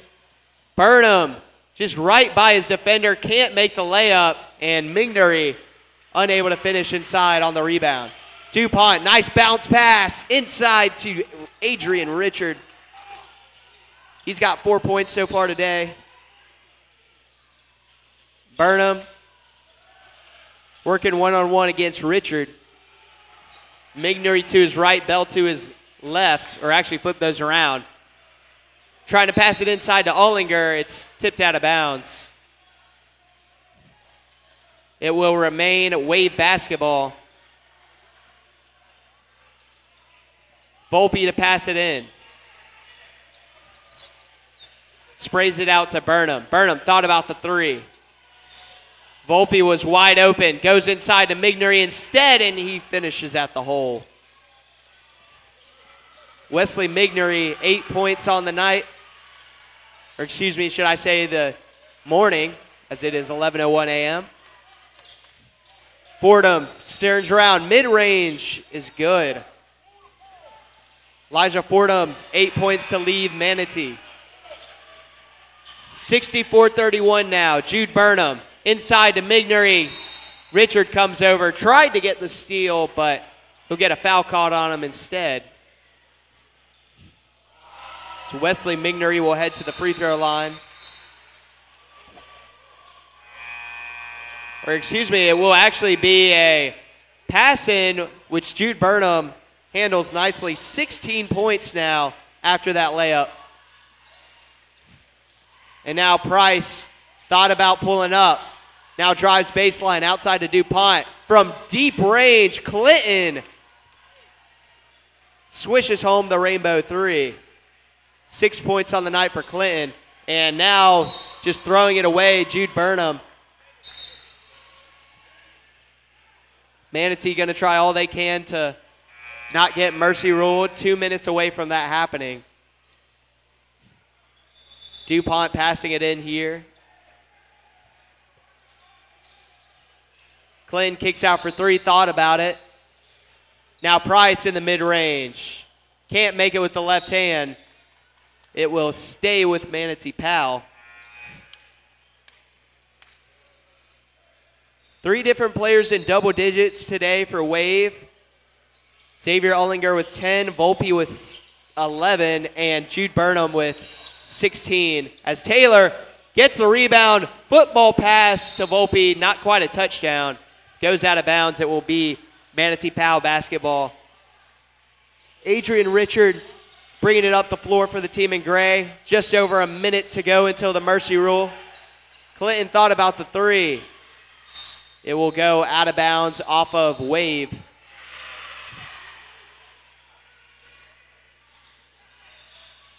Price passes it into Clinton. Clinton, hard step, blocked by Mignery. And another football pass, this time 2-on-2. Burnham kicks it out to Volpe. Volpe drives inside, nice floater. Cooper Volpe, one bucket away from possibly tying his high last game at 15 as that floater goes for Joey Price. First points of the night for him. Mid-range, Volpe pulls up. No good. Rebound, Mignery. Too easy. Mignery becomes the 4th player on Wave Squad to have double digits. Now Richard can't keep the ball. Clinton can't save it. And this clock will wind down as Wave basketball moves up to 3-0 on the weekend with a 70-36 dominative performance over the Manatee Pal team, as it was an all-around effort for Wave basketball, similar to yesterday. 4 different players with double digits, including our player of the game, Jude Burnham, 16 points for the point guard. Don't go anywhere, because in just a couple of minutes, we'll have Jude on camera for a post-game interview. But until then, be sure to continue watching the stream. We'll be right back after this commercial break here at Wiregrass Ranch Sports Complex.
Once again, I'm Max Mesman here after Wave basketball just thrashed Manatee Pal, and I got the point guard, Jude Burnham, here. 16 points to lead all scorers. Jude, you had 14 yesterday in y'all's win over Swish Hoops. Today you had 16. You're dishing around, scoring buckets. How'd you do it? Just driving to the basket, and when the defense comes, I just kick it out, and everyone on our team can shoot, so it's easy to get assists. Yeah, now y'all are 3-0 on the weekend, just dominating teams. What do you feel like your team's performance has really spoke to about y'all's preparation going into this tournament, and how successful do you think y'all can be going forward? I think we can win this tournament. Next game's gonna be tough. It's gonna be Burka or the Mustangs. We've beaten both of them, but they've also beaten us, so it'll be a good one. Gotcha. And last question, obviously last night, Spurs beating the Thunder to move on to the finals. Who do you got? The guys from MSG or San Antonio and Wembanyama? Well, I live right next to New York. That's okay. So I got to go with the Knicks. You got to go the Knicks. Gotcha. All right, well, he'll be rooting for the people in NY, but for y'all out there, continue watching as we will have more games coming up in just a minute. But once again, Jude Burnham, ladies and gentlemen, thank you so much. See you back at 4. Yeah, we'll see you at 4. All right, back to you in the studio.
Welcome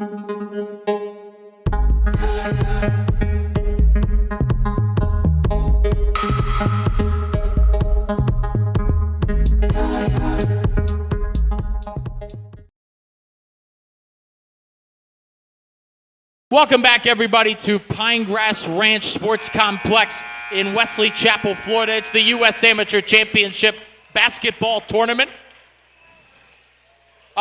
Wiregrass. I'm so sorry. I apologize.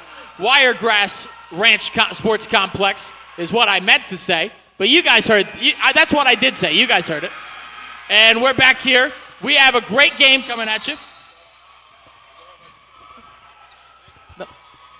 We have a great game coming at you here. It's going to be Swish Hoops, but they are going by the Charlotte Tarpons because they are a high school varsity basketball team. So they are in the blue, and then in the white and orange is going to be Skills Center Elite. And these are two of the better teams in this tournament, in this bracket, and it should be a real fun one here today. I don't even think I said my name. My name's Will Barbera, in case you guys were wondering.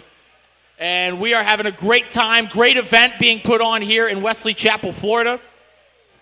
Had some great games already. This is the third one of the broadcast here today. A lot of games yesterday as well, as we are ready for tip-off. And we are underway. Taken by the Tarpons. This is Vitello DeBain, and he'll pass it over to Antonio Mangiafico. And that's over to Marcus Nestor and then to Jamal Abdullah. Inside, and bucket is good, and a foul. The big guy, Obina Edioga. But you can call him Obi. First bucket of the game, 2-0 is the score. Now, SCE trying to answer. Pass over to Lucas Sparks. Now, Brooks Milazzo, then over to Jeremiah Henderson. Back to Sparks for three, no good. Rebounded by Abdullah. Inside, and a foul on the layup attempt that was missed by Idioga. So he will go to the line and shoot two. And if he converts, he'll have the first 4 points of the game for the Tarpons.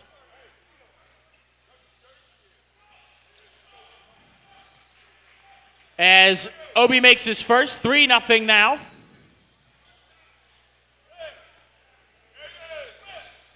And his second is good. First 4 points of the game to Obina Idioga. And SCE down 4-0 early on here in the first quarter. Pass over. And mid-range attempt, no good. That was Curtis Ward who tried it. Nestor inside to Obi. Unstoppable so far, 6-0, and all of them coming from Idioga. Henderson bringing the ball up court. Pass over to Sparks, and now to Ward. Sparks to Henderson at the top of the key.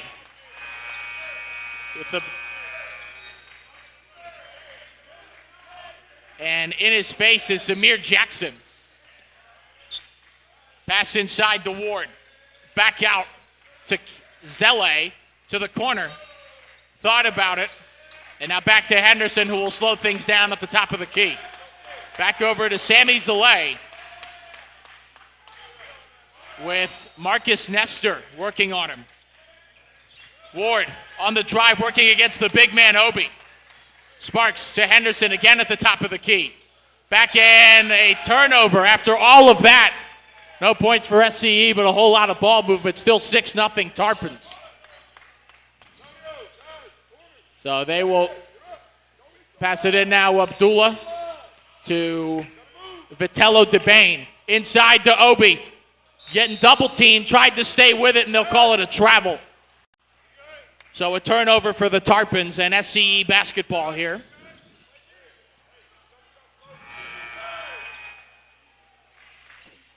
Henderson will bring the ball up, being guarded by DeBain. Over to Ward. Nobody really on him. Pass over to Sammy Zele, and now back to Henderson. Henderson directing traffic. Now DeBain up on him. Once again, looking for help, looking for an outlet, and they're going to call that a travel. Great defense there. Vitello DeBain, wonderful defense on Henderson. And now he will bring the ball up. Pass over to Caden Johnson, now back to DeBain, trying to find Obi inside. Stolen by Henderson, layup attempt, can't get it, nearly dunked by Ward, and he gets the friendly roll. Wow. Curtis Ward nearly brought the house down with two hands, but instead, it's just a good old-fashioned lucky layup. And that one's stolen from Obinna. And Zalay tries the layup, can't get it, rebounded by Ward, who tries to put it back up, and he's fouled. So Curtis Ward will go to the line and shoot two.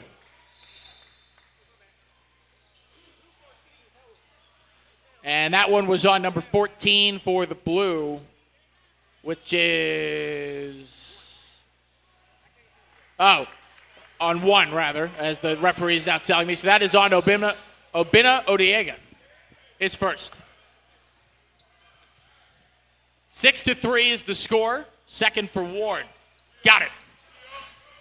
6-4 now the score. 2-point game with 4.5 to go in the first quarter. Stolen by Zalay. Ward puts it back up and in. We're tied at 6. Abdullah will find Nestor over to DeBain on the drive to Obi, back to, now to the corner for three. Too much on it. And it was not good, as that was Antonio Mangiafecco, and a beautiful bucket there by Henderson, giving SCE the lead. It's 8-6. Over to Nestor. We haven't seen anything from him yet. Mangiafecco to DeBain, top of the key for three, drained it. And the Tarpons take a 9-8 lead. First bucket of the day for Vitello DeBain.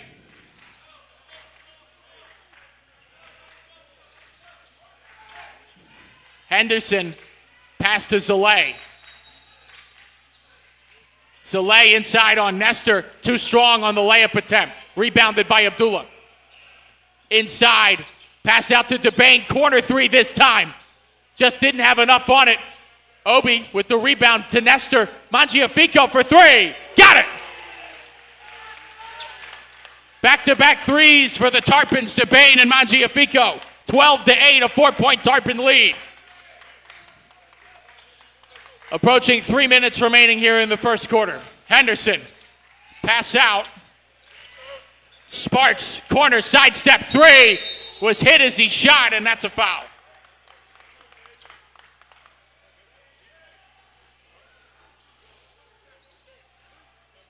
So Lucas Sparks, this is Brooks Malazzo, will go to the line. So he will shoot two, try and make it back to a 2-point game if he is able to convert both from the charity stripe. First is good. Now 12-9 will be 12-10 if he makes his second. And that, my friends, is simple addition.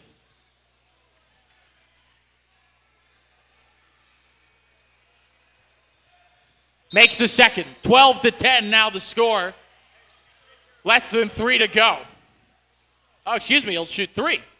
Because, he tried a three, so you get three. I really ought to start paying attention to these things. Makes all three. And it's a 1-point game. DeBain stolen by Zalay. Back to Henderson. Layup no good. Rebounded by Johnson. Back out, Sparks trying to find Zalay inside, and it's blocked by Johnson, and it'll be out of bounds. SCE basketball. So Henderson will inbound it.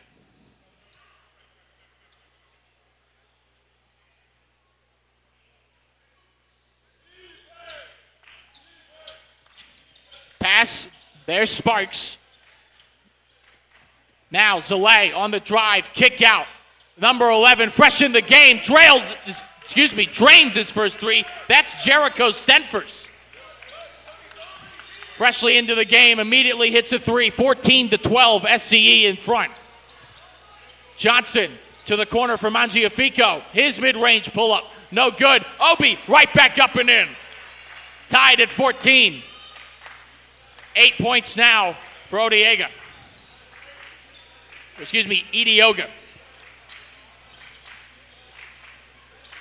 Zalay, top of the key, being guarded by Nestor. Henderson thought about the drive on DeBain. Now he'll do it. Inside, he is fouled. But layup is no good. And that one is going to be on, I believe that was on Vitello DeBain, which means Henderson will shoot 2. Try and give SCE the lead here. Less than 2 to go in the first quarter. First one is up and good. So they take the lead, 15-14 now.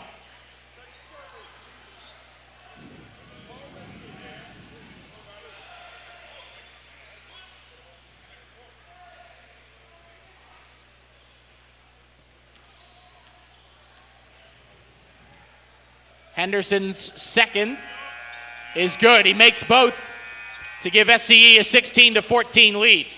Vitello DeBain needing help, and he throws it off of Sparks, meaning that it will stay with the Tarpons. Johnson into Mangiafico. Across is Obi now to Nestor, who thought about driving, but decided against it. Ball movement all around the top of the key here. Johnson not able to corral it, and there's a turnover for the Tarpons. SCE basketball, they lead at 16-14.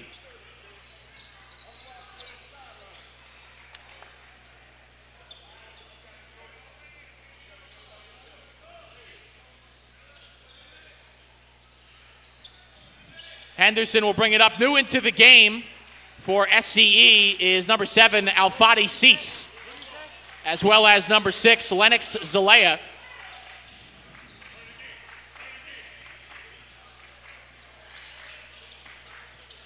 Henderson over to Zalea, trying to drive, up and in. 18-14, SCE leads it now. Into the game for the Tarpons, number 23, Jamal Abdullah. Henderson was trying to corral it, and we have a whistle, and it will be Tarpons basketball. Less than a minute to go until the end of the first quarter now.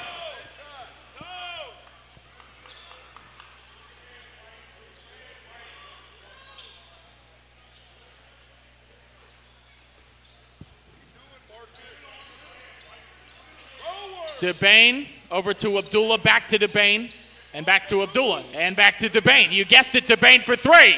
Got it! Second one for Vitello DeBain. He now has 6. It's a 1-point game, and with 41.7 seconds, Tarpons call a timeout. So 18-17, leading scorer for the Tarpons is Obinna Idioga, with Vitello DeBain just behind him. 8 points for Idioga, 6 for DeBain. And it's very spread out on the side of SCE. Jeremiah Henderson with 3, as well as Lucas Sparks. And they both are the leaders right now for SCE. Oh, excuse me, Jericho Stenfers also has 3. So it's a 3-way tie at the top of the scoreboard for SCE right now. They will inbound it. Number 21, Julian Jimenez, freshly into the game for SCE. Henderson out. That one stolen on the pass from Jimenez to Zalea. Nestor up and in, and a foul. Oh, and they're going to say it's an offensive foul on Nestor, and Nestor cannot believe his eyes and ears, meaning it's SCE basketball. And Nestor, who the transfer from Port Charlotte, last full year was with Charlotte, offers from Fort Lauderdale and King University, and was recently named first team All-Area. He's held scoreless right now as the first quarter has 15 seconds to go.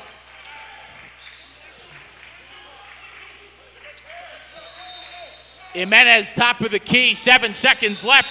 And that one is out of bounds, a turnover by SCE. And with 5.8 seconds remaining here in the first quarter, it'll be Tarpons basketball, number 5 for them checking in. That is Roderick Rivers. And I believe somebody else just checked in. I can't see their number. Jimenez steals it, 4 seconds, 3 seconds. Kick over to Spalazzo for 3. No good, and that'll do it for the first quarter. Once again, we have a good start. 18-17 is the score through 1. And have a couple of coaches doing their best to draw up some schemes here as we get ready to go into the second quarter. And you're getting a inside sneak peek at those team huddles, courtesy of our cameraman and play-by-play guy, Max Mesman. And SCE coach, I'm just being told, got a warning from the referee. And he is talking to, I believe he's talking to the scoreboard operator about why he thinks that's ridiculous. Back to it now, 18-17.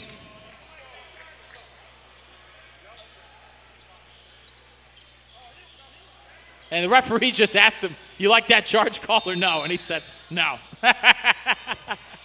18-17. Back to action here in the second quarter. Henderson back in, as is Sammy Zalay.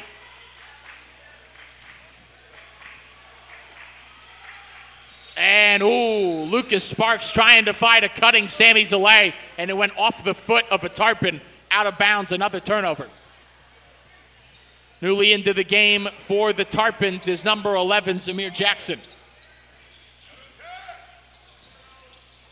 Inside to Obi, back out to the corner for DeBain. Jackson on the drive, he lost it, and a foul.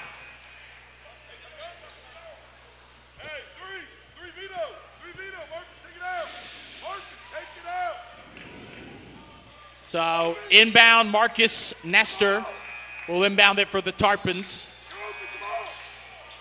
Pushes up to Abdullah. Can't get it, gets his own rebound and puts it back in. 19-18, Tarpons now lead it. So we continue to go back and forth here in the first half. Henderson bringing it up court. Now over to Sparks. Now Zalay at the top of the key by the logo. Henderson. Here is Curtis Ward. Now over to Zalay.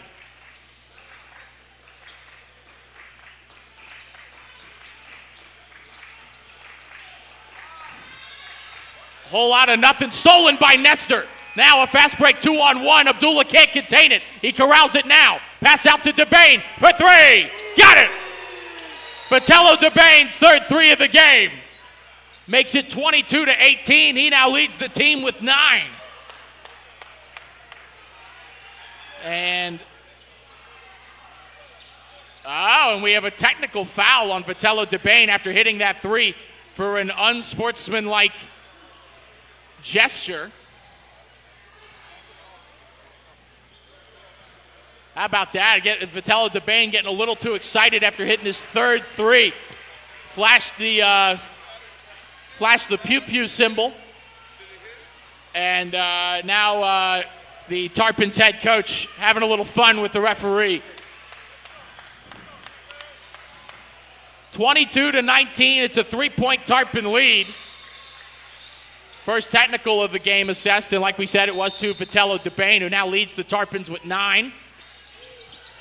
And Nestor nearly came away with another steal, and he's upset that it'll be off on him and not Lucas Sparks. It'll be SCE basketball. Marcus Nestor still looking for his first points of the game. Like we said, recently first team all area. Henderson has it tipped and deflected. It'll be out of bounds. It'll stay with SCE.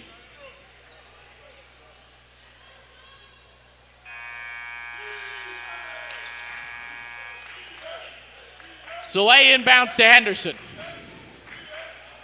Henderson will bring it up, and who else but Fatella DeBain in his face. Zalay thought about it, mid-range, thought about a step back, goes against it, now into Milazzo. Pass to Henderson on the drive, layup contested, blocked, Abdullah with the foul. Excuse me, Abdullah with the rebound, and then there was a foul, my apologies.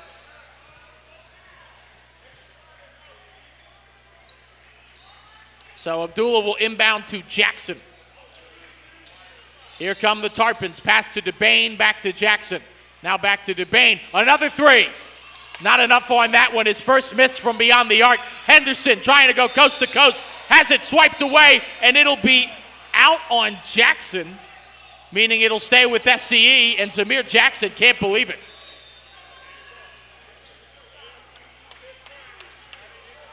Oh, actually, they'll go to the line to shoot two. So Henderson will shoot two here, as they were going to say he was in the contact of in the process of shooting when the contact occurred. First one is good. 2-point game now.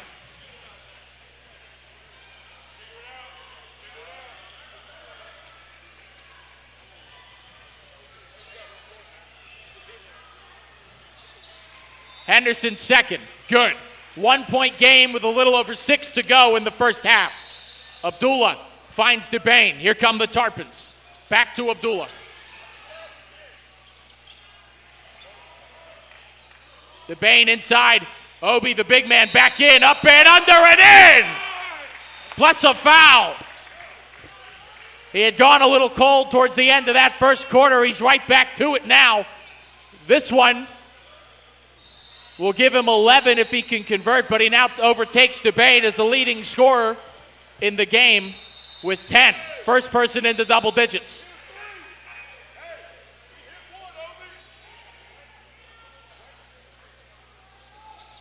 And around the rim, no good. Abdullah rebound, back up, no good. Jackson converts it. And a couple of second chance opportunities leads to a bucket for the Tarpons, 26-21.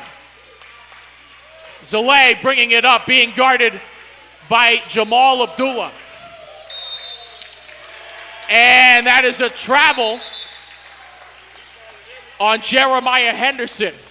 Terrapin basketball. Jackson will inbound to Abdullah. Abdullah over to Jackson, back to Abdullah. Inside to Obi, the big man, working against the double team, and he is fouled. They simply don't have anybody with the size to stop Obinna Odioga. And he'll shoot another two at the line. He's 2 of 3 from there so far. Make it 3 of 4. Now 27-21, a 6-point game.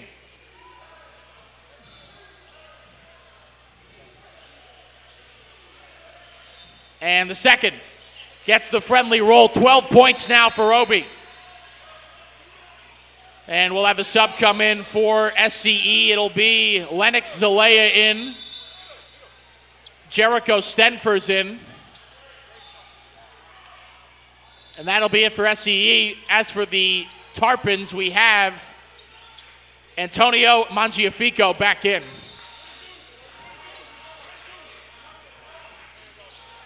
Henderson and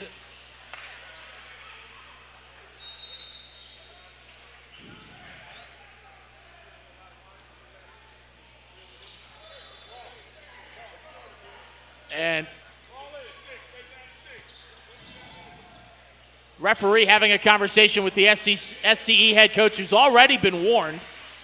SCE inbounds there. It was Zalay to Henderson. Henderson on the drive, back to Zalay for 3. Zalay rattles it in. And a 4-point game now. A big shot there by SCE. Jackson back to Muhammad, over to Nestor. Abdullah. Jackson, corner 3. Too strong. Stenfers couldn't get the rebound. Zalay does, and here comes Henderson. Over to Sparks. On the drive, Zalea can't corral it. Now over to Zalay. On the drive, layup is no good, but he gets the foul. And he will go to the line to shoot 2. 4.5 remaining in the first half. Didn't see who the foul was on. Oh, and the referee just helped me out. It is on Zamir Jackson, who doesn't seem too pleased. First one rattles in. 3-point game. This would make it a bucket. Couldn't get it to go. Rebounded by DeBain. Over to Abdullah. Pass to Mangiafico. Inside to Obi. Lays it up. Can't get it. Too strong. Back around and up and in. 14 now for the big fella. And it's a 5-point game for the Tarpons in the lead.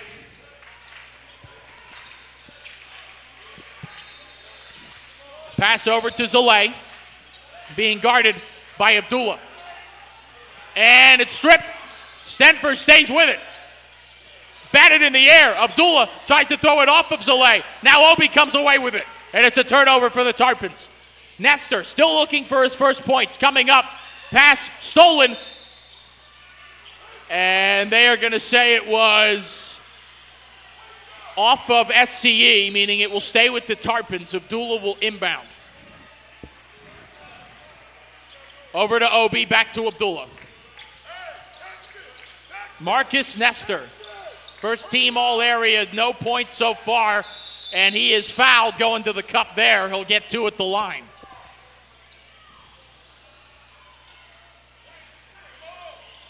And the foul is on Lennox Zalea, number 6 for SCE.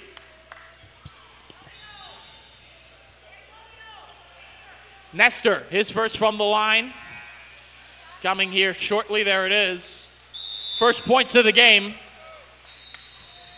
for the first team all-area make.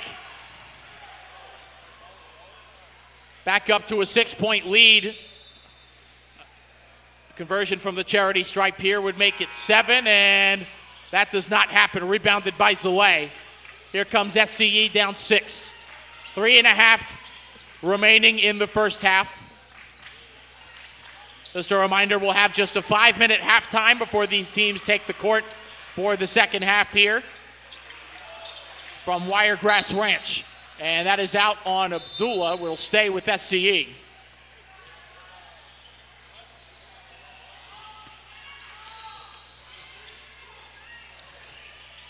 Stenford's 3 after the inbound. Not enough on it, and a whistle.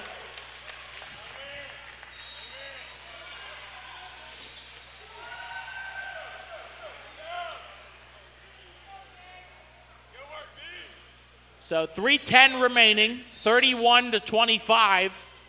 Terrapins in the lead. And Vitello is going to shoot 2 here. He's got 9 on the day. And he'll make his way into double digits with his first free throw. Both him and Idioga into double digits. Idioga with 13. Vitello now with 10. Make that 11. 33-25, now an 8-point lead. And Zalea is going to be fouled by Nestor.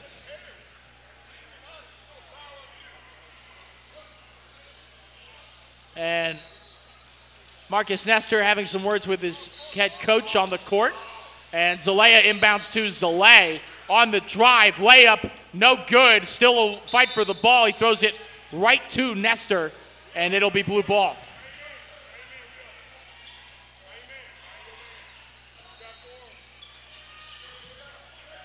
Abdullah inbounds to Vitello.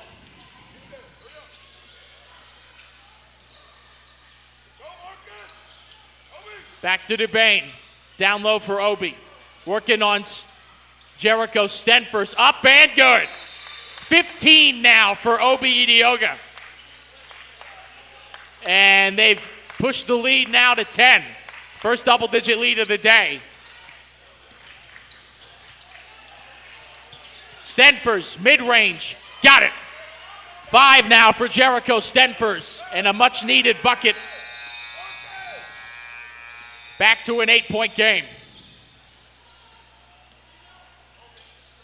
Inside, what a pass to Nesters. Oh, and he is fouled, and it looked like he was going to try to maybe dunk it. So he'll shoot 2.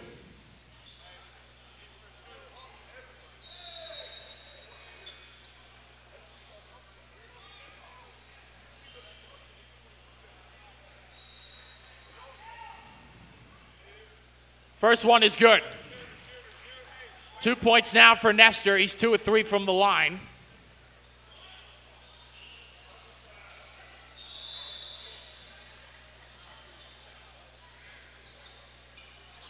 Second is offline again. Abdullah tried to put it back up. Now Obi gets the rebound. Working against nearly a triple team. Can't get it to go. Rebounded by Zelaya. Now coming up the court to the corner. DeBain hits the deck. Zelay finding Zelaya. Working against DeBain. Pass out. Stenvers again. Got it. Stenvers now with 7. And he is bringing SCE back into it. It's a 7-point game. Nestor working on Zelay. Driving, mid-range. Got it. First field goal made by Marcus Nestor. And it's back up to a 9-point lead, 38-29. Clock continuing to tick, 1:12 to go. Milazzo, back to Zelay. Over to Ward, nice layup. 31-38 now. Curtis Ward with his first bucket of the second quarter.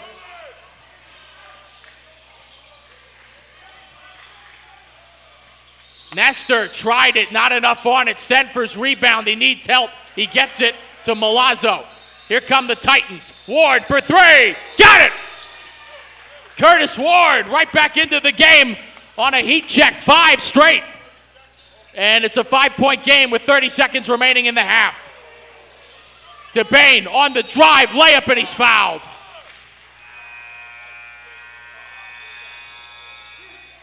And it's Lennox Zelaya who fouled him. And it'll be 2 at the line for Vitello. Vitello DeBain, who has 11, which is second most in the game. Obi Idioga with 15. And now 12 for DeBain. Caden Johnson and Roderick Rivers both entering the game. Jamal Abdullah and Obi Idioga leaving the game for the Tarpons. 13 now for DeBain. 25.4 remaining. It's a 7-point lead for the Tarpons, 40-33. And now a timeout called by SCE. So once again, folks, 25.4 seconds remaining, 7-point game, 5-point halftime after that. We'll go to the second half, 2 8-point quarters. If the score remains similar to where it is now, we will play both of those 8-minute quarters. If one of these teams gets up by 20, by the time we get to 2 minutes left in the fourth quarter, that will be our mercy rule. And the game will conclude after that, and we will move on to the next round. But the way this one has gone so far, I wouldn't hold your breath. So Lennox Zelaya will inbound. And looking for help, he'll find Stenfers. Stenfers trying to stick with it. And that is a backcourt violation. Stenfers doesn't like the call. Neither does the head coach for SCE. But with 17.1, it's another turnover. Roderick Rivers in and then back out. Just had a cup of coffee.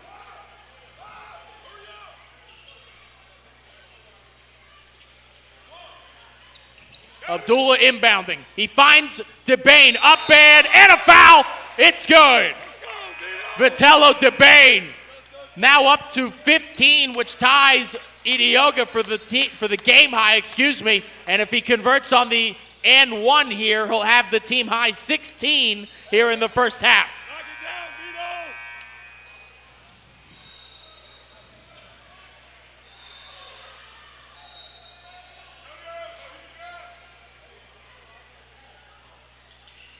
And he gets it to go. A game-high 16 first-half points for Vitello DeBain. It's a 10-point Tarpon lead, 43-33. 12 seconds and counting here in the half. Zalea for 3, got it! And a big answer there. 4, 3, 2, 1. Rivers for 3, no good. End of the first half, but a very competitive first half between these two teams. And we see the Charlotte Tarpons, or Swish Hoops, on your scorecard, leading SCE 43-36. Like I said, we'll take about a 5-minute halftime break, and we'll be right back here for the U.S. Amateur Basketball Tournament.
back, everybody, here. We are at Wiregrass Ranch Sports Complex. If you're just joining us, my name's Will Barbera, and we have a great second half of action ready to start here.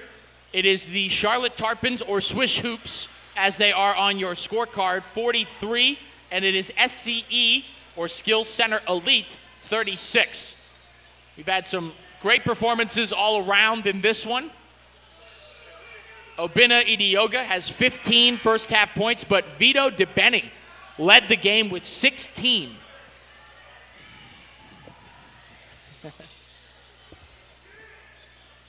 So we are back to action here.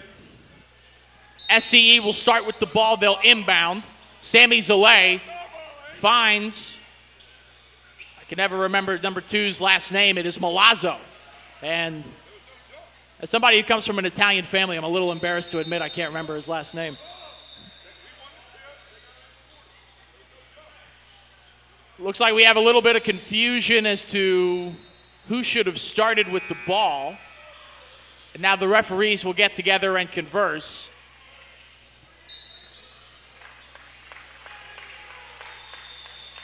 So the Tarpons will start with the ball after a discussion. So scratch that, record scratch, freeze frame. You guys didn't see anything. We are right back. And now we will officially start the third quarter.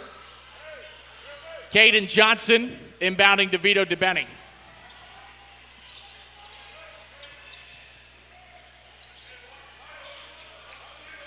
Johnson and DeBenny playing catch. Nestor inside to Obi, the big fella. Up and in. 17 now, first bucket of the second half for Obi Idioga. In the corner, Sammy Zalay working on it. Or excuse me, that is Lennox Zalea. That is a turnover. Big fella Obi comes away with it to Benny. Inside pass to Nestor. Can't convert. Ball is being kicked around. Mangiafico comes away with it. Johnson back to the big fella. Kick out to the corner for DeBenny. 3. Just didn't have enough on it. Rebounded by Milazzo. And I did get his last name right for anyone counting. Henderson, mid-range. Got it. Great answer there. 45-38 now. We're just a minute into the second half. Johnson over to Vitello. Working against Henderson. Back to Johnson. Errant pass, and that's a backcourt. It'll be SCE basketball, as Johnson not able to corral that errant pass.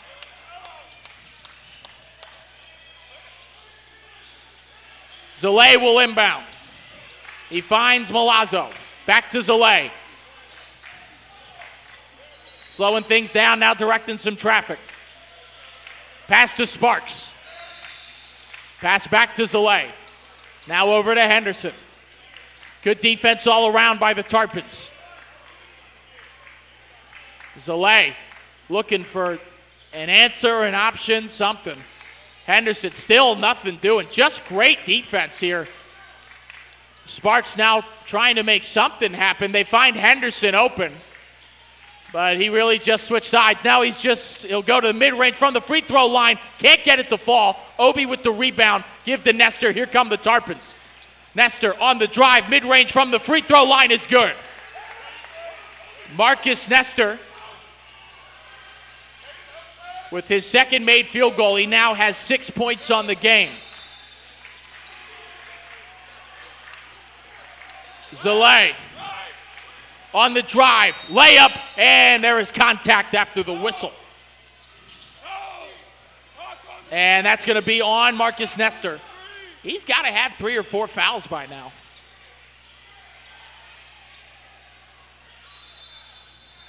We will try to find out how many he has and let you know. But Sammy Zalay will shoot 2 from the free throw line. It's a 9-point lead for the Tarpons. Make it an 8-point lead. Some subs coming in for SCE. Jericho Stenfers and Lennox Zalea, both coming in for Jeremiah Henderson and Lucas Sparks. Second attempt for Zalea. In and out. Rebounded by DeBenny. Gets it over to Johnson. Pass to Nestor. Nestor to the corner. DeBenny for three. Didn't have enough on it.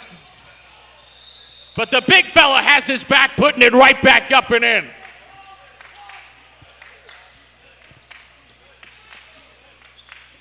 $19 points now for Idioga, and a three there.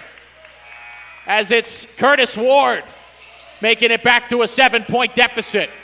These teams been trading buckets all game. Five minutes remaining here in the third. That one a three, no good. As that was Mangiafico.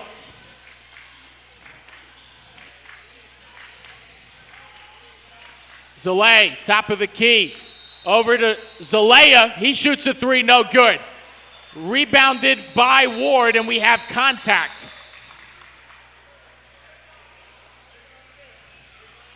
So Curtis Ward was fouled by Nestor. That's got to be 3 or 4 fouls on Marcus Nestor.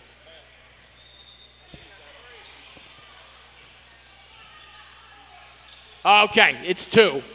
So I have him confused with a couple others. There's a miss there by Zalea. Now here's Zalea on the other side. Pass down to Stenfers. Back out to Marizo for 3. Too much on it. Nestor kicks it to Zalea. Rebound out to Stenfers. For 3, right in the face of the big fella. Didn't have enough on it. And here come the Tarpons. And Nestor being advised to slow things down a bit.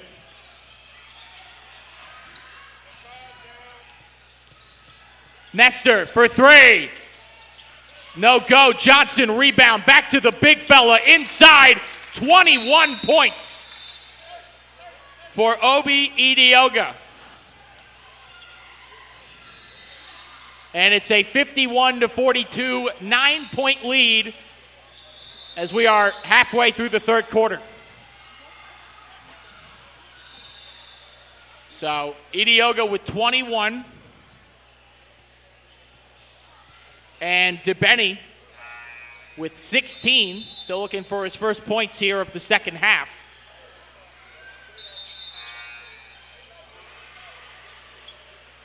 Leading scorer for SCE is Curtis Ward with 9. Stenfers and Henderson each with 7 apiece.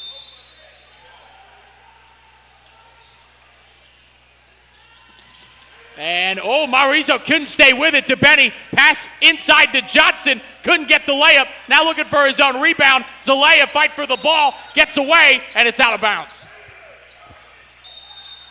So quite a scrum for the basketball there. They'll say it's SCE basketball, to the disdain of many of the Tarpons. So saying hi to Jamal Abdullah, number 23. And he will enter the game for Caden Johnson.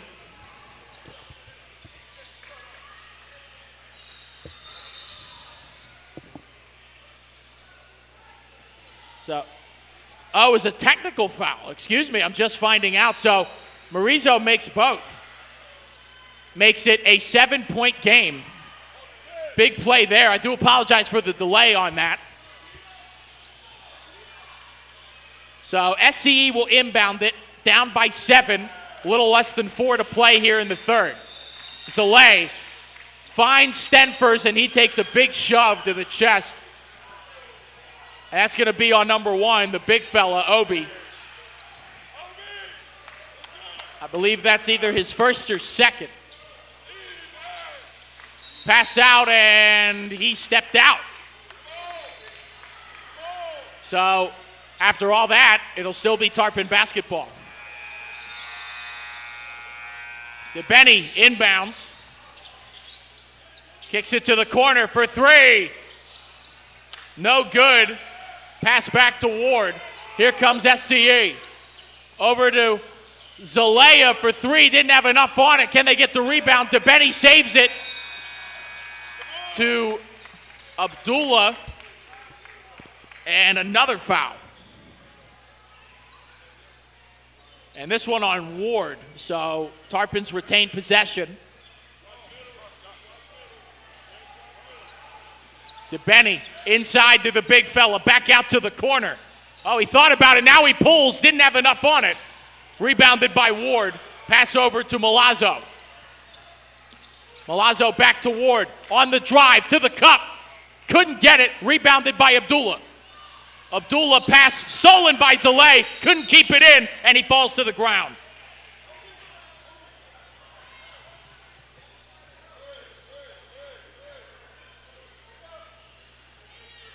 Less than 3 to play now. Still 7-point difference in scores. DeBenny inside. Abdullah puts it up and in. Jamal Abdullah's first bucket of the day. 53-44 now. SCE bringing it up at Zaleh. Over to Ward. Back to Zaleh. Ward doesn't like what he sees, looking for an outlet.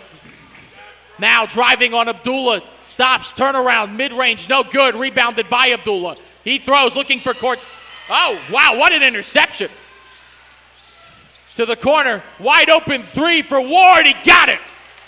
Curtis Ward, first one into double digits for SCE. He's now got 12.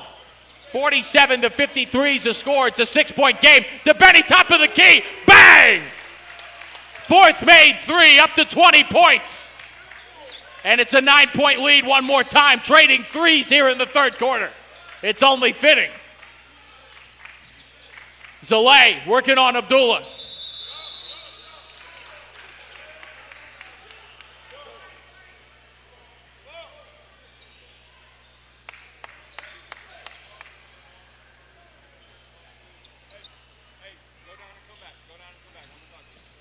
Zaleh inbound over to Milazzo. Working on Mangiafico. Over to Zaleh. Step up. Three-pointer. Got it! And it's back to a 6-point game.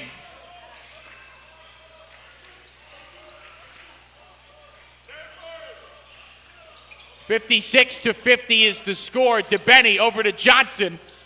Back over to Gianfrico. Now to the big guy, Obi. Down low. He's too big. 23. And it's an 8-point lead. How do you stop that?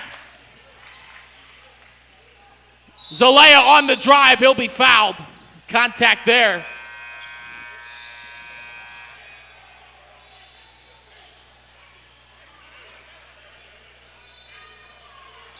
So 2 shots at the line here for Lennox Zalea.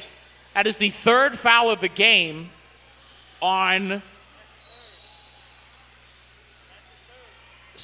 Marcus Nestor. I apologize. Zalea, no good on his first attempt off front rim. Coming in for SCE, Alfadi Cease and Jeremiah Henderson both back into action. Zalea, good.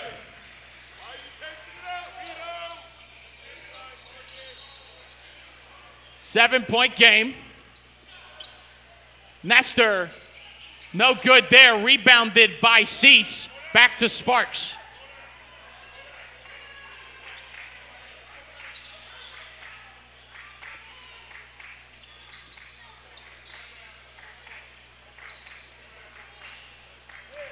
Zalea at the top of the key. Pass inside, has it stripped and stolen. Here's DeBenny on a fast break. Layup is good. No foul. 23, he's now tied with Obi. They've got 46 points of their 60 between the two of them. 25 seconds remaining. Shot no good there by Jackson. Loose ball on the ground. Cease fighting for it. Jackson comes away. DeBenny with 17. To the corner for 3. Johnson, no good. Rebounded by Sparks. 10 seconds left. Henderson, 3. Off to the left. DeBenny with the rebound. 4, 3, 2 from half court. Just offline. Well, a very entertaining third quarter. It's a 9-point game, 60-51. is the score, and it sets up what could be a super dramatic finish here in the fourth quarter.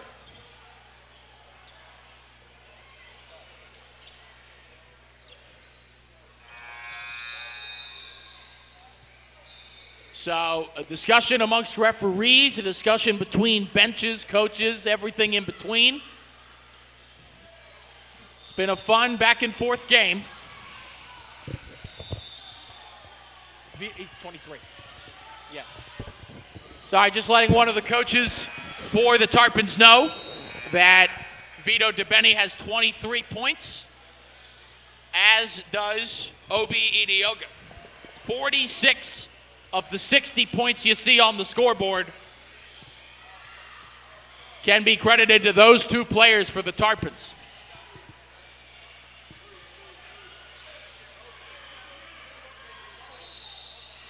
So it looks like we are just a couple seconds from getting back to action here.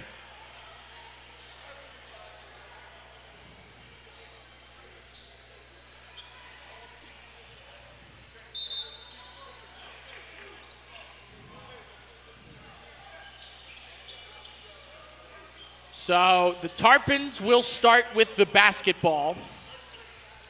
It'll be DeBenny, Jackson, Nestor, Johnson, and Idioga out there to start for them.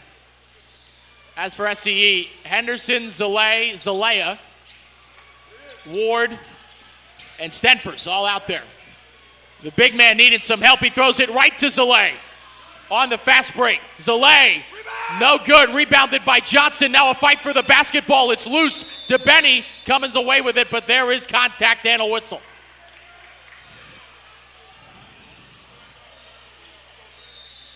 Nine-point game here, and it was a trip.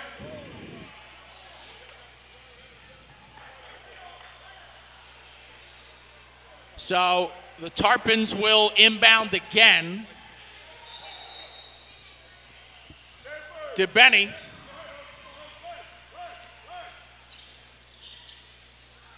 Now over to Obi. Great ball movement here by the Tarpons. Jackson wide open, corner three, drained it. And the lead is up to 12, largest lead of the day for either team.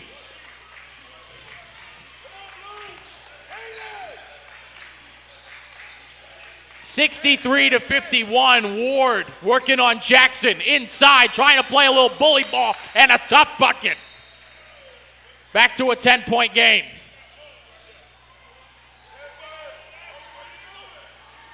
DeBenny to Johnson. DeBenny step up three in his face, didn't have enough on it. Obi getting big down there, ripping it away, and he turns it over. Zalea, fast break, 1-on-2, and we have an offensive foul. Charge taken by DeBenny, and it is Tarpon basketball. And Vito DeBenny doing it all in this one.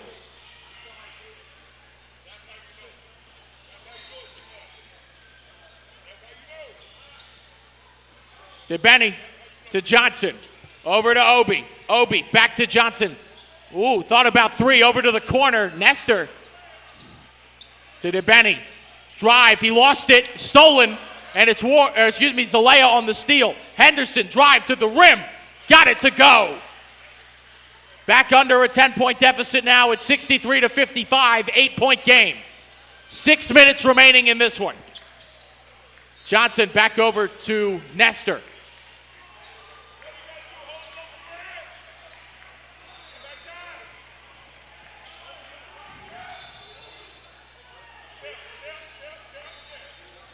Nestor to the big fella, Idioga, driving to the rim. And we have a whistle.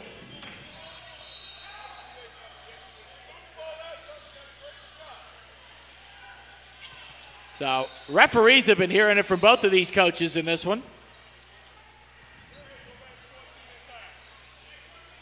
So Henderson will bring it up for SCE. Stolen by DeBenny. Fast break, 1-on-1 to the rim. Got it to go. 25 for Vito DeBenny.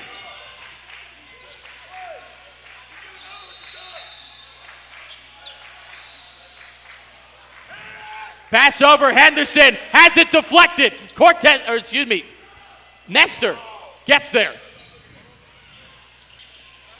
DeBenny. Marcus Nestor back over to Johnson inside to Obi. Working on the double team. Big man is too strong. 25 apiece for Obi Idioga and Vito DeBenny. 50 of their 67 points. Zalea working on DeBenny, now over to Zalea, who's working on Nestor.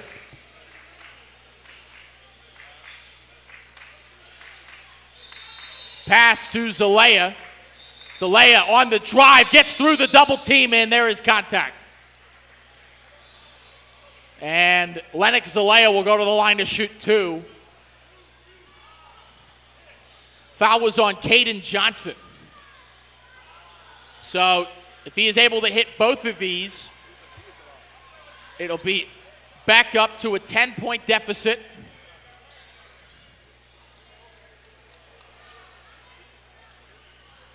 Right now, currently a 12-point deficit for SCE. Lennox makes his first. It's now an 11-point deficit. Hey, structure! Deep! Go there, Marcus, come here. Okay, it's fine. Second is good.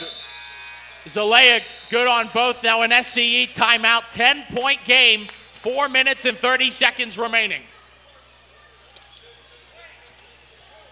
And we've seen this a few times, folks, where it looks like the game could be getting away from one team or the other, and all of a sudden, a couple of buckets, a few-point run, and the other team gets right back in it and makes a game out of it.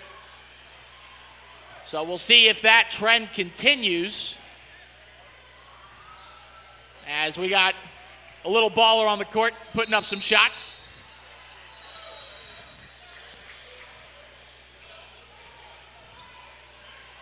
Gotta love when there's a break in between amateur basketball and kids get to come out, act like they're Steph Curry, LeBron James. Unless you're me, in which case you have the actual skill of those players. Yeah, Max Mesman, our cameraman, just chuckled like he's played basketball against me. He knows that's a bold-faced lie. 4.5 minutes to go. We're back to action. Inbounded. Nestor, lob to Jackson, who converts it on the layup. That's an assist for DeBenny. Back up to a 12-point lead. Here comes Henderson bringing it up for SCE.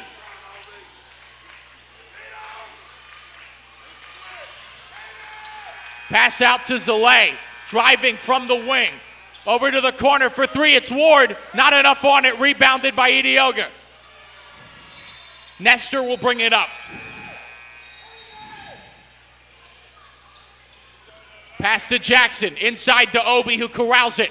Big man, tough bucket, inside. How do you stop him? 27. 71-57 is the score. 27 points for Obi Idioga. 3:35. Henderson, 3. Too strong, he gets his own rebound. Now mid-range, not good there. Own rebound again, off the backboard, too strong. Jackson on the rebound. Jackson over to Johnson, now over to Nestor. Back to Johnson being guarded by Henderson. Nestor, top of the key, being guarded by Zalea. DeBenny over to Johnson, sidestep, 3. Got it! Caden Johnson, his first three-pointer of the game, 74-57. And things are starting to get away from SCE. We got Jamal Abdullah going back in here soon. He just let me know. I appreciate it. Stenfors on the drive, kick out back.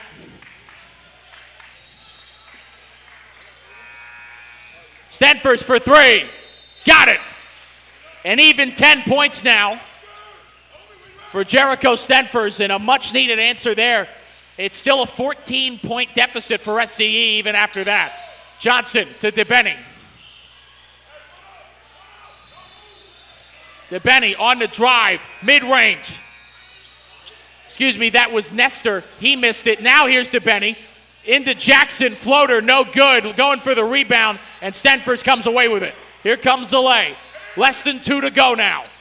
Ward puts it up, and there is contact and a whistle. And that's another one on Nestor, his 4th.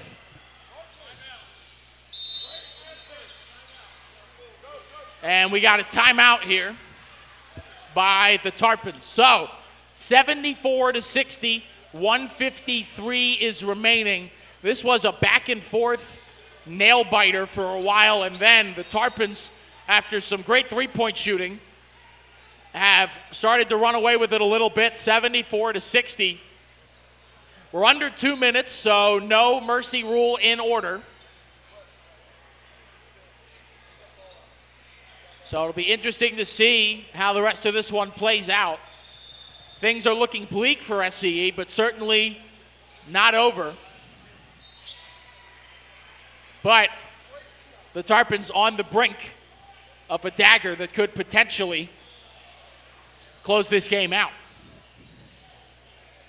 Once again, Will Barbera here from Wiregrass Ranch Sports Complex for the U.S. Amateur Basketball Championship Tournament. It's been a great event. Lots of great teams, great talent on display, great games, great action.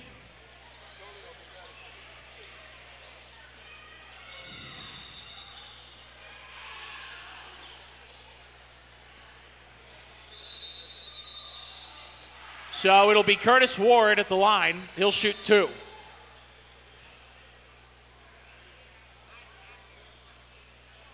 Can't make the first.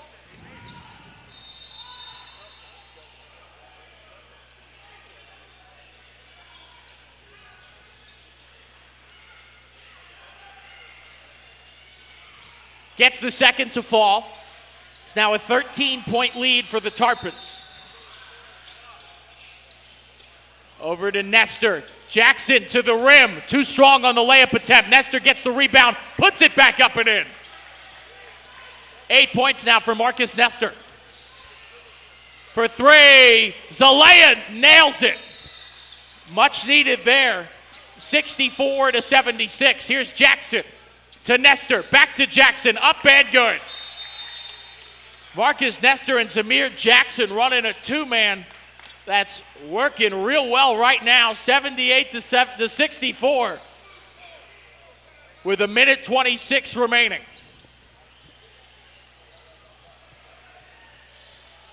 So still up to that 14-point lead as SCE, who had felt like they had an answer for every single Tarpon bucket for the first 3 quarters of this game, seemingly struggling to find answers now, especially when the Tarpons are answering in bunches. But it's hard. I mean, so many talented players on both of these teams. It's hard to keep any one of them down. Saw Marcus Nestor, who does have 4 fouls in this game. He had a very quiet first half. One of the leading scorers for this team in the second half so far. 1:26 remaining in this one.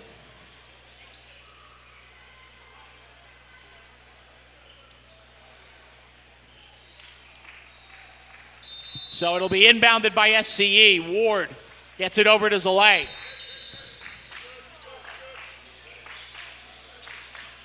Zalay working on Nestor. Screen by Stenfors. Zalay back over to Stenfors. On the drive against Abdullah, and it is up and good. At 12 points now for Jericho Stenfors. Pass to Jackson, decided against the 3. To Benny with less than a minute to go now. Pass to Nestor. Back over, and nearly losing it is Johnson, and he does lose it. Here's Zalea, fast break against Abdullah, lays it in. Less than 45 to go now. We're back to a 10-point deficit. And a steal here. It's Zalea inside the Maurizio.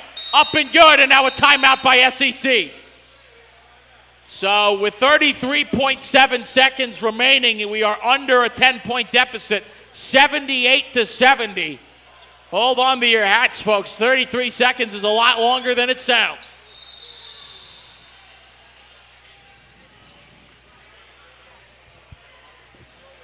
but likely SCE will need some help. They're probably going to need to foul, and they're going to need the Tarpons to miss their free throws. And they're going to need some lucky shooting here in the final seconds.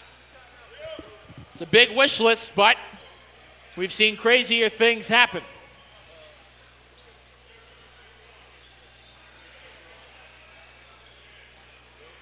So the Tarpons will inbound. Johnson over to Obi. To DeBenny. Back over to Johnson, nearly stolen after a deflection. Jackson to the big fella. Fight for the ball, and we have a whistle.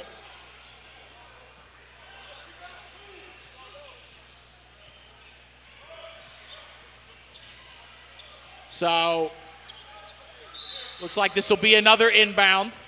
Zamir Jackson will come out, and it will be Antonio Mangiafico who comes in.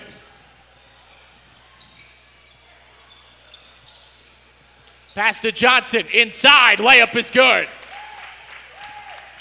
80-72 now, or 82-72, back up to a 10-point game. Stenfers for three, didn't have enough. Back to Stenfers off the deflection, staying with it. Out to Zalea for three, got it. Making it a 5-point game, but there's 1.6 seconds remaining.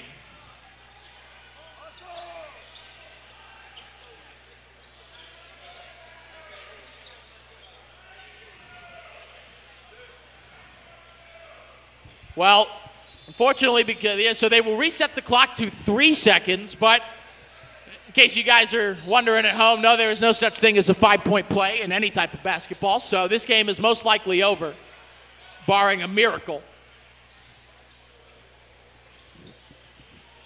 But 3 seconds remaining, a 5-point game. It has been a fun game, a nail-biter, back-and-forth action. If you looked up the definition of that phrase, you'd see a picture of this game here today.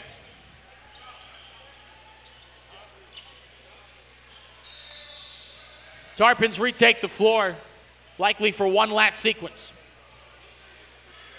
80-75.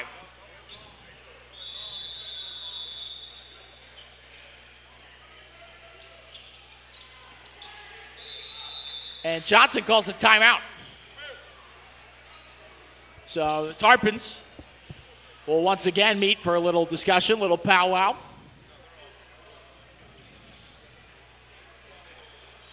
That is their final timeout, I'm being told by the referee. So, drawing this out a little bit, want to remind you that after the conclusion of this one, my good buddy Max Mesman will be back on here for the next game of the broadcast. And he'll let you know how that one goes. There will also be an interview with the player or players of the game after this one concludes, as Johnson's just going to throw it deep, and Nestor tracks it down. Game over. The Tarpons of Swish Hoops defeat SCE 80-75 in what was a great game overall. Obinna Idioga leads the way with 27 points. Vito DeBenny with 25 of his own. And we're about 5 minutes away from the next contest, so make sure to stay around. But once again, 80-75, the final. We'll take a little break, and we'll be back with an interview with one of the Tarpons. We'll see you then.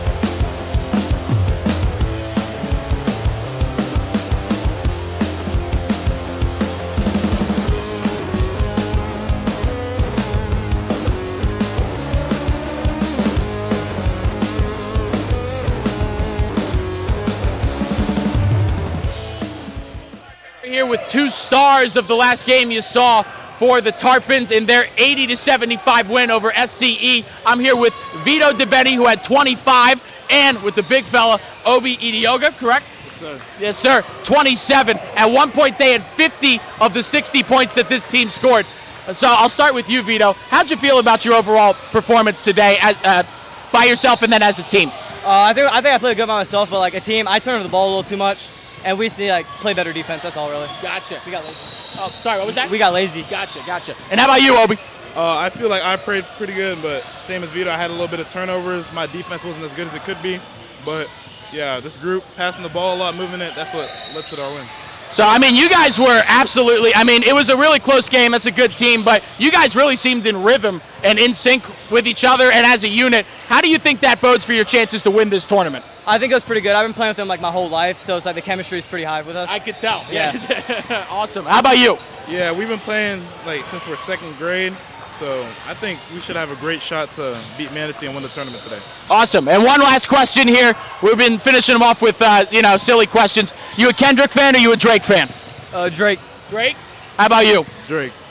That's ridiculous. You guys get out of here. Thanks so much, guys.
Ladies and gentlemen, we are tipping off our fourth game of the day here at the U.S. Amateur Basketball Tournament. This one's between WBA and SWFL Hoops, as SWFL has an early rebound right there. That's number 4, Makari Blandon. Now kicking it over and driving.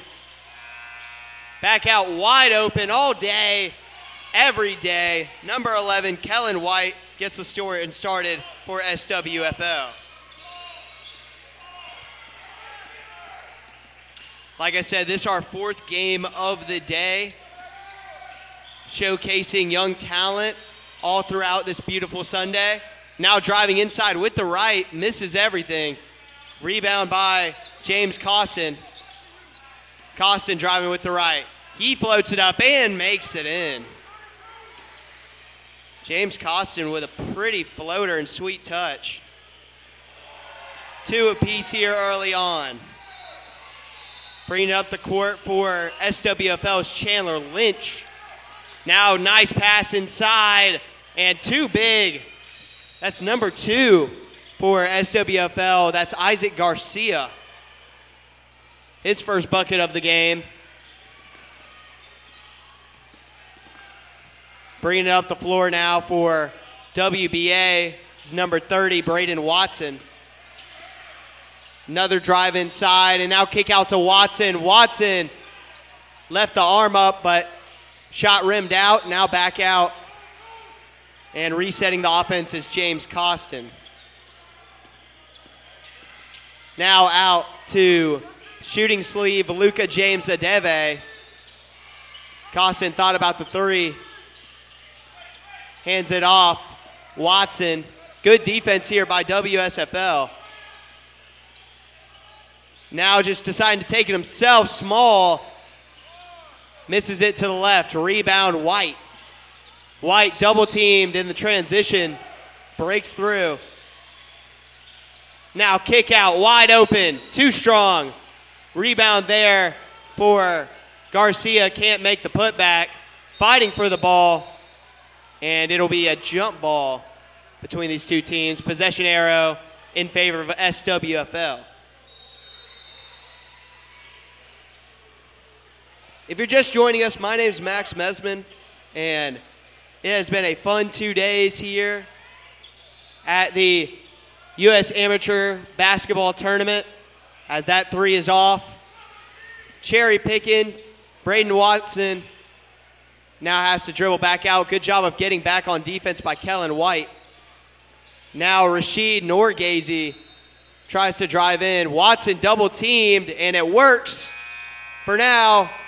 Although it'll stay on this side, WBA able to track the ball down. Now outside, guarded by Makari Blandon. Costin with it. Nice crossover move. Blandon reaches his hand into the cookie jar. Costin gets it back. Driving inside, up and under is sweet. Luka James Adevai with his first bucket of the day. 5-4 your early score. White with it.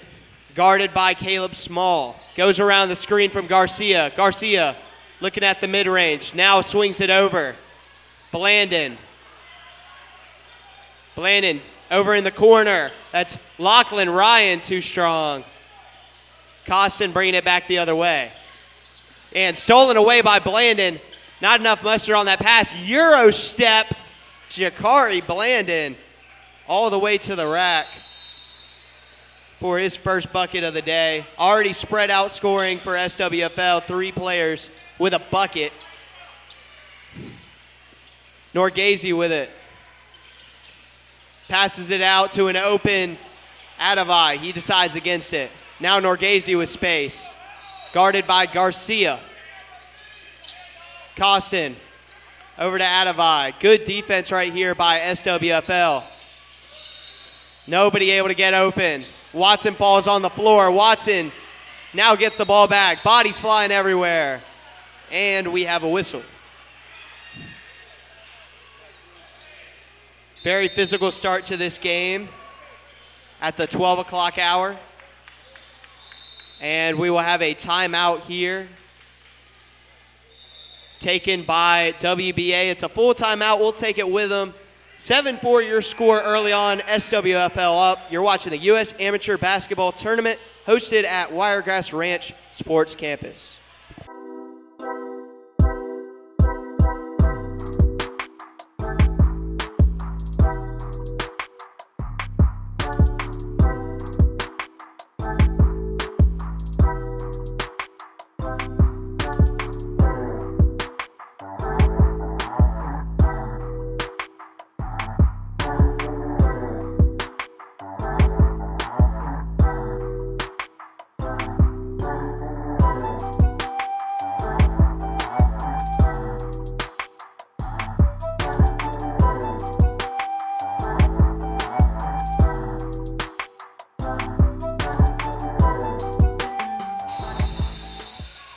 Welcome back, ladies and gentlemen. After that quick timeout, once again, this is the U.S. Amateur Basketball Tournament. You are watching the 6th grade championship between WBA and SWFL Hoops.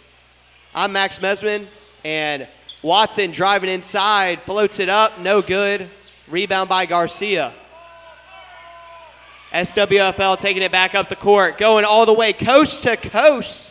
Nobody picked up the ball. Chandler Lynch taking advantage. 4 field goals made by 4 different players for SWFL, as that's a foul. It's going to go on Makari Blandon. So side out for WBA. Braden Watson to pass it in. Goes in the corner to Costin. Costin guarded by Lynch. Swings it over, one-handed pass to Small. Small driving baseline, has a lane, and takes it. Caleb Small. Between these two teams, 7 different buckets by 7 different players. Now Garcia thought about the 3. Taking a Euro step similar to his teammate Blandon. And our first player with 2 field goals on the day. That's Isaac Garcia. Now driving inside, spin move. Rebound by Garcia, taking it back up the court. Garcia taking it himself, and he gets fouled from behind. I believe that's by Luka James Adave, and it is. It will be a shooting foul. Isaac Garcia already with 4 points, looking to add to his total.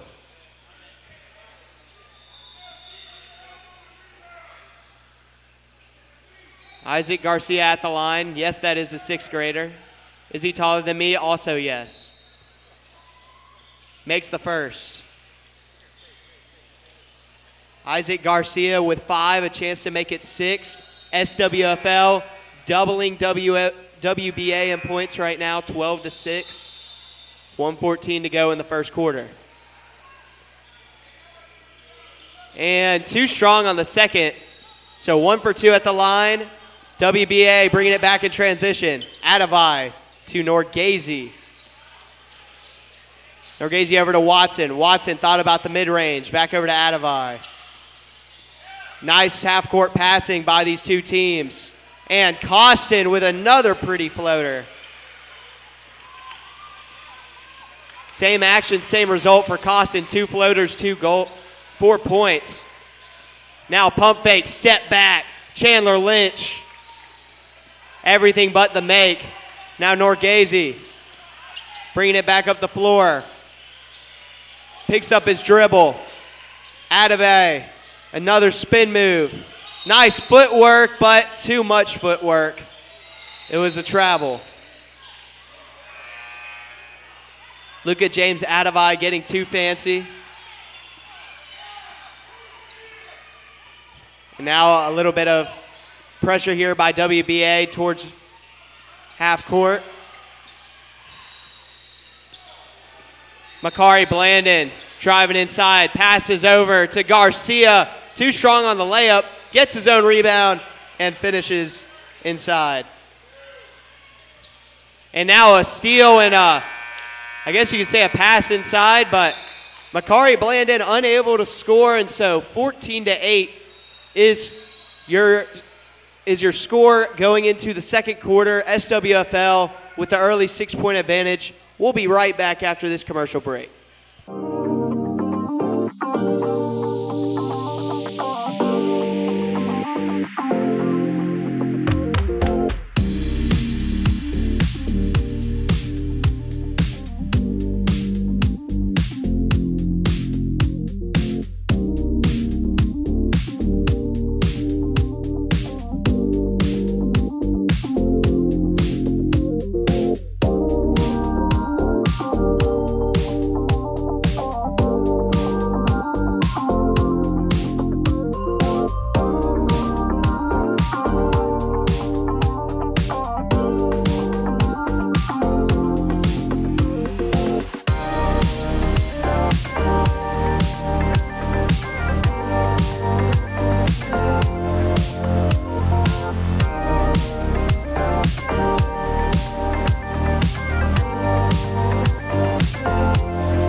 Welcome back. Start of the second quarter here at Wiregrass Ranch Sports Complex. WBA with a 6-point deficit, but if Caleb Small, or excuse me, that was James Costin, has anything to say about it, they'll be right back in this thing. 6 points for him to lead all WBA players. And now bringing it up the court, Makari Blandon. I'll tell you what, Makari Blandon and Isaac Garcia, number 2, number 4, look like a duo you'd see on an 8th grade team, but this is the 6th grade championship. Blandon, pull-up jumper, no good. Garcia off the rebound and taken away after the miss by Watson. Watson coming back up the floor. Guarded closely by Rashard McKnight. First time saying his name today. Garcia gets the steal. Garcia sees a lane, Euro step, inside gets the finish. Isaac Garcia, 9 points here early in the second quarter. Adavai gives it to Norgese. Norgese, nothing but drive, and he finishes. Rashid Norgese with his first bucket of the day. In the corner, thought about the three. Kick out to Garcia. Garcia driving. Passes it out in the corner. That's Lachlan Ryan unable to make the three. And now 2-on-1. Small running the court. And he draws the foul. It's going to go against Lachlan Ryan. Not happy with the call.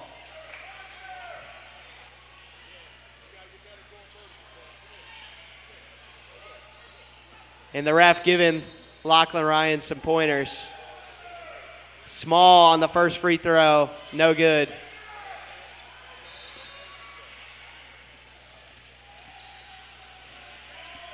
(16-12) your score. SWFL with the lead. Small misses both. Rebound Garcia. Now bringing it up the floor, Chandler Lynch over to Rashard McKnight. Igniting the offense with that jumper. First bucket of the day for number 15. And we have a timeout here taken by SWFL. It's a 30-second timeout, so we'll keep it here. Early in this game, Isaac Garcia, really the story so far, 9 points for number 2.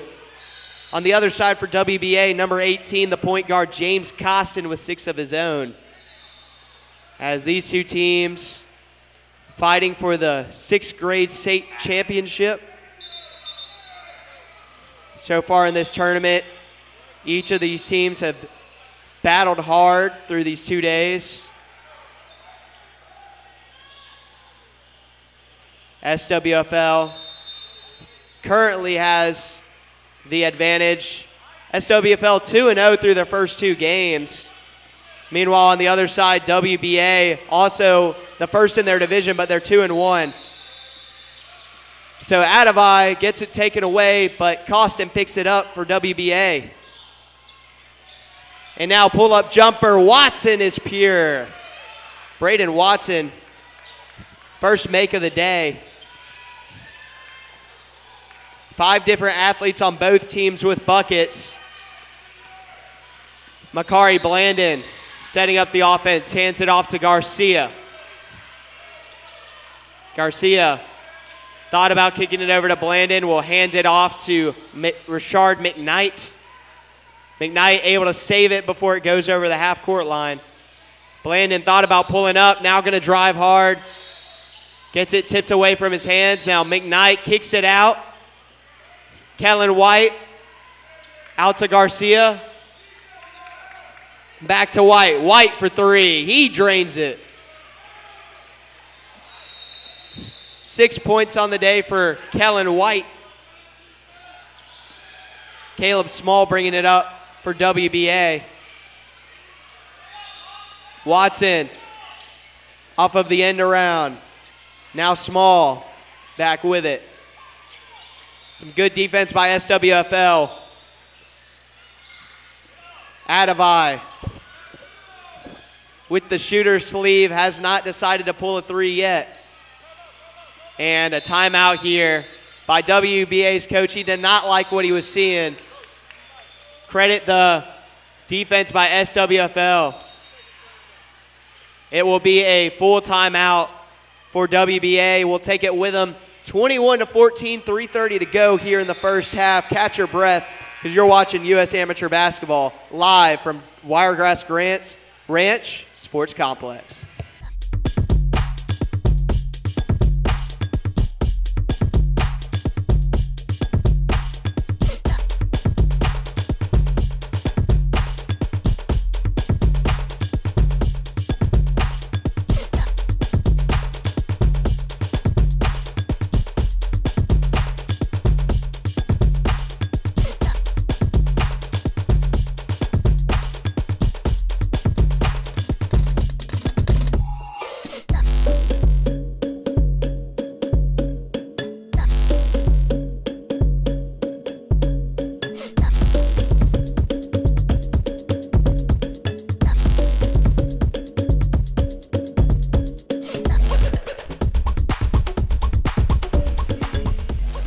Welcome back, ladies and gentlemen. 3:30 to go here in the first half. Halfway through this second quarter. A nice pass inside off the cut, and Caleb Small could not finish. So going the other way. By the way, the winner of this game will play the winner of Treyman Elite and Burkut in the 6th grade championship. And Garcia off the rebound, puts it back up and in. Isaac Garcia, first player into double digits here in this matchup as SWFL Hoops has their largest lead of the day, 23-14. WBA trying to find an answer. Now driving inside, kick out to Adavai. Adavai driving down, and Garcia denies it, but it is called for a foul. And it'll be a foul on Isaac Garcia. 2 shots coming for Luka James Adavai. 4 divisions in the 6th grade side of things. These 2 teams each leading their respective divisions coming into today. As the first one is nothing but net.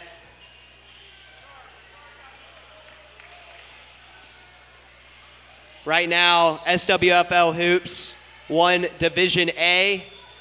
Adavai makes both. WBA winning Division D, so this is the A and D championship. Winner to play against the winner between Burkut and Treyman in the BC championship for the finale. SWFL Hoops moving the ball around. Garcia almost loses it, but then puts it back up and in. It's too easy for number 2. WBA now on offense. Down by 9 once again. Costin passes it over to Watson. Watson looks over to Norgese. Norgese thought about the 3 and loses it out of bounds. It'll be SWFL Hoops ball after the turnover. 25-16 right now. Makari Blandon tying his shoe. 13 points for Isaac Garcia, the early front runner for player of the game. On the other end of the floor, shot here by Garcia is no good. Adavai off the rebound. Driving inside, kicks it over to Watson. Watson, no hesitation. High arcing three is short. Garcia bringing it the other way. Cross-court pass. White between the legs. Now over to McKnight. McKnight swings it over to Ryan. Gives it off to Garcia. Garcia, little two-man game. Lachlan Ryan fires. Too short. Rebound by McKnight.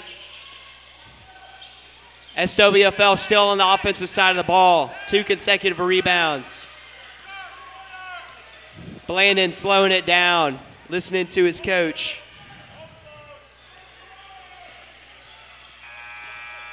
Blandon driving inside over to Ryan. Hands it off to Garcia. Garcia with the left hand.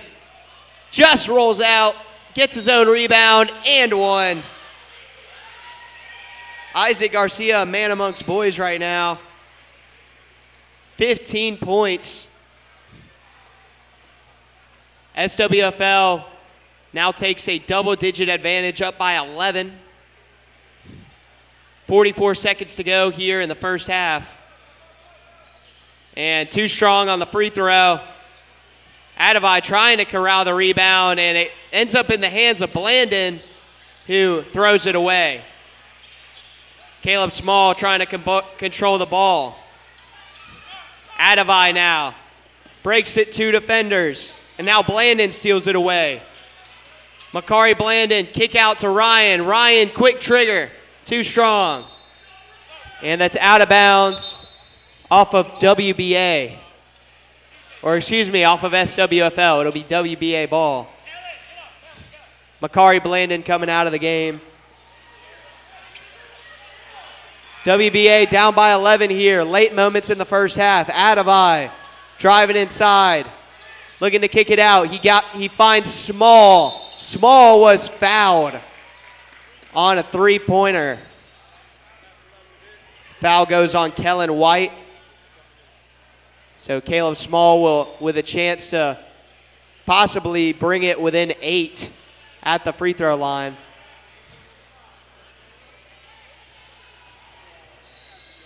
Caleb Small so far with 2 points on the day. And he makes the first. Big free throws here for WBA. Try and bring it within single digits right before halftime. And he makes the second. So Caleb Small, two of 3 so far at the line. Chance to go 3 for 3 here to bring WBA within 8.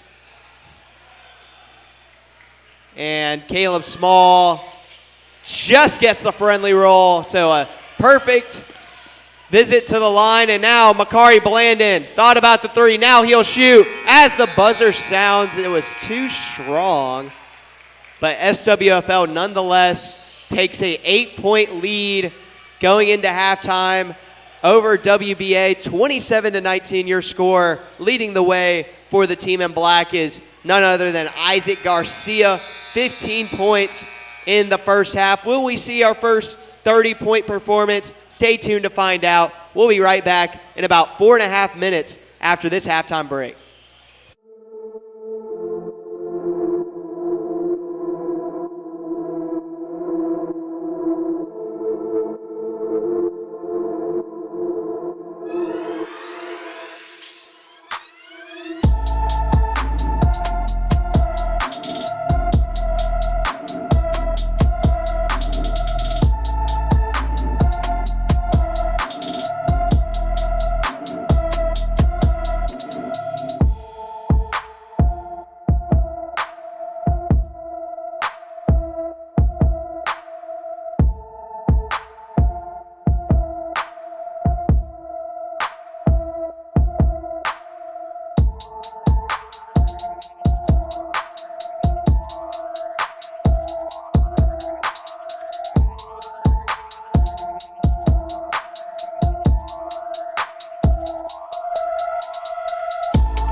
Welcome back, ladies and gentlemen, to the start of our second half, the 6th grade semifinal between WBA and SWFL Hoops. I'm Max Mesman.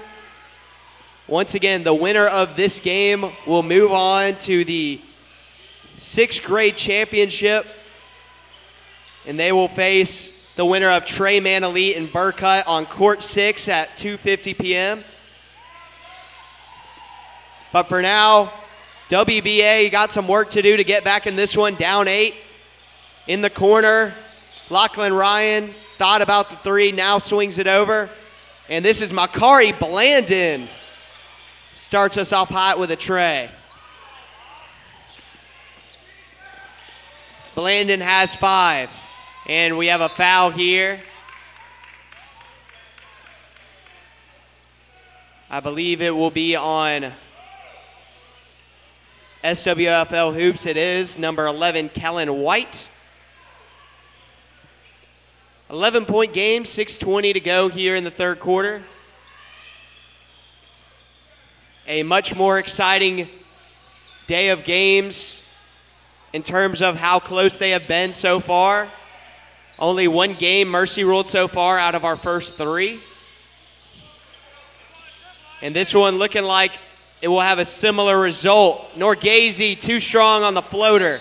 Garcia trying to go across the court to McKnight, saves it in to Blandon.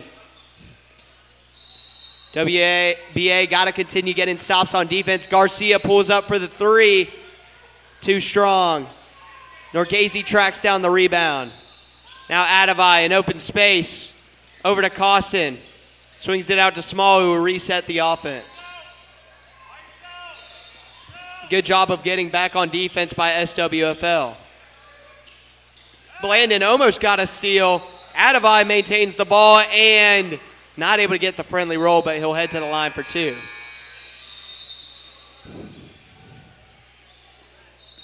Luka James Adavai already 2 for 2 from the line on the day. Chance to add to that total.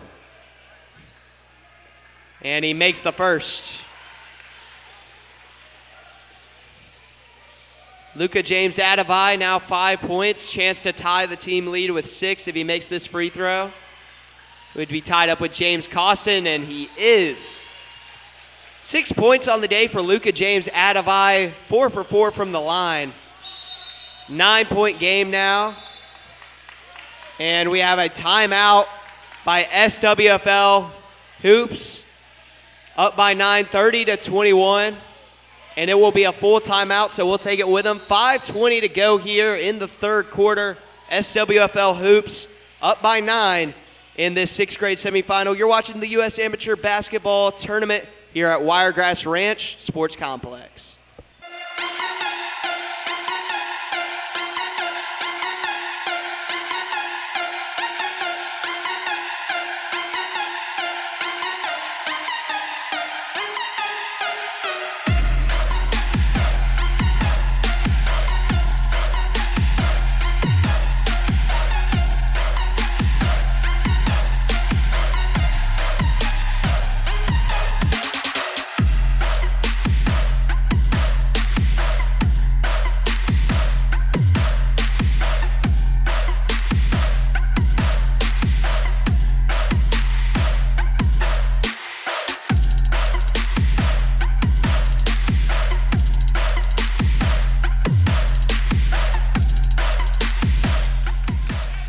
Coming out of the timeout, SWFL Hoops.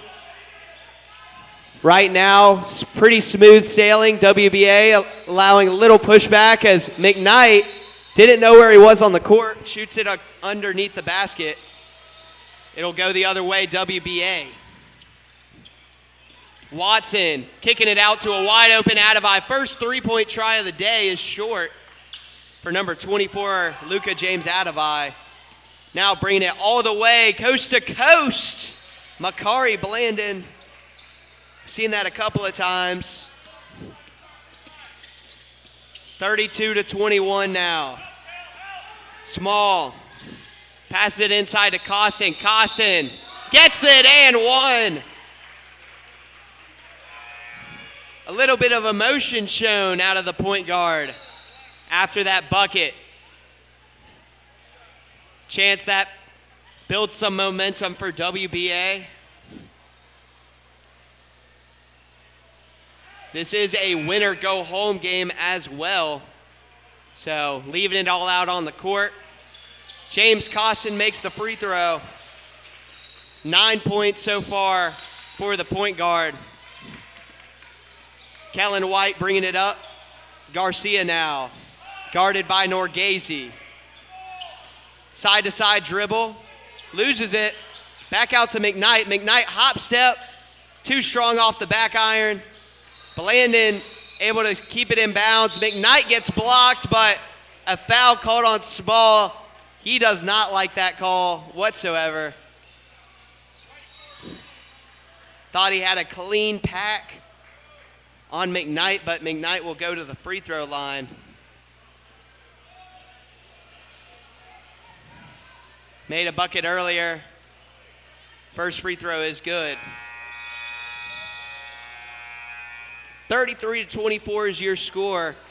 SWFL, leading most of the way. And 2 for 2 at the line. Both teams really taking advantage of their free throws so far today. So 34-24. Quick trigger by Small, too strong. Watson gets the rebound.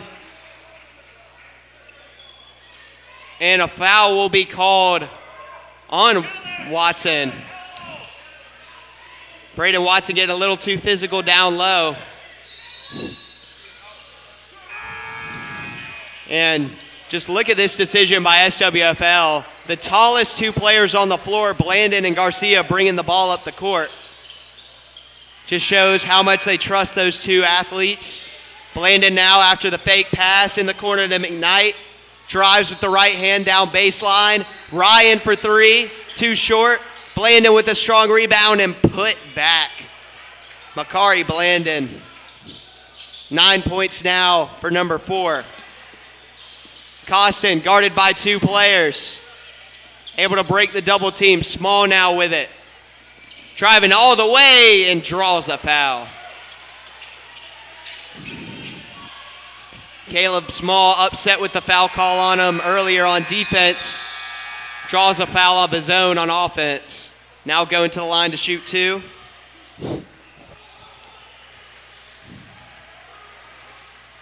(36-24), largest lead of the day for SWFL Hoops. Small cuts it to 11.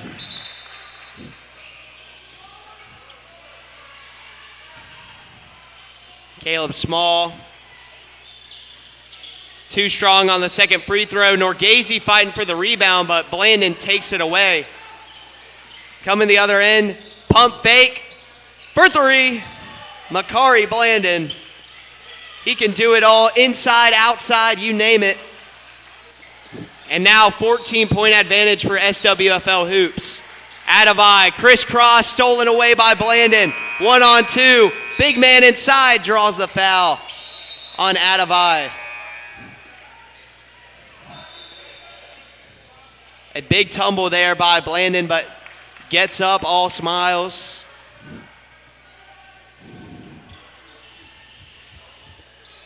SWFL just leaning on their size early on in this one. 27 combined points between Makari Blandon and Isaac Garcia. No good on the first free throw.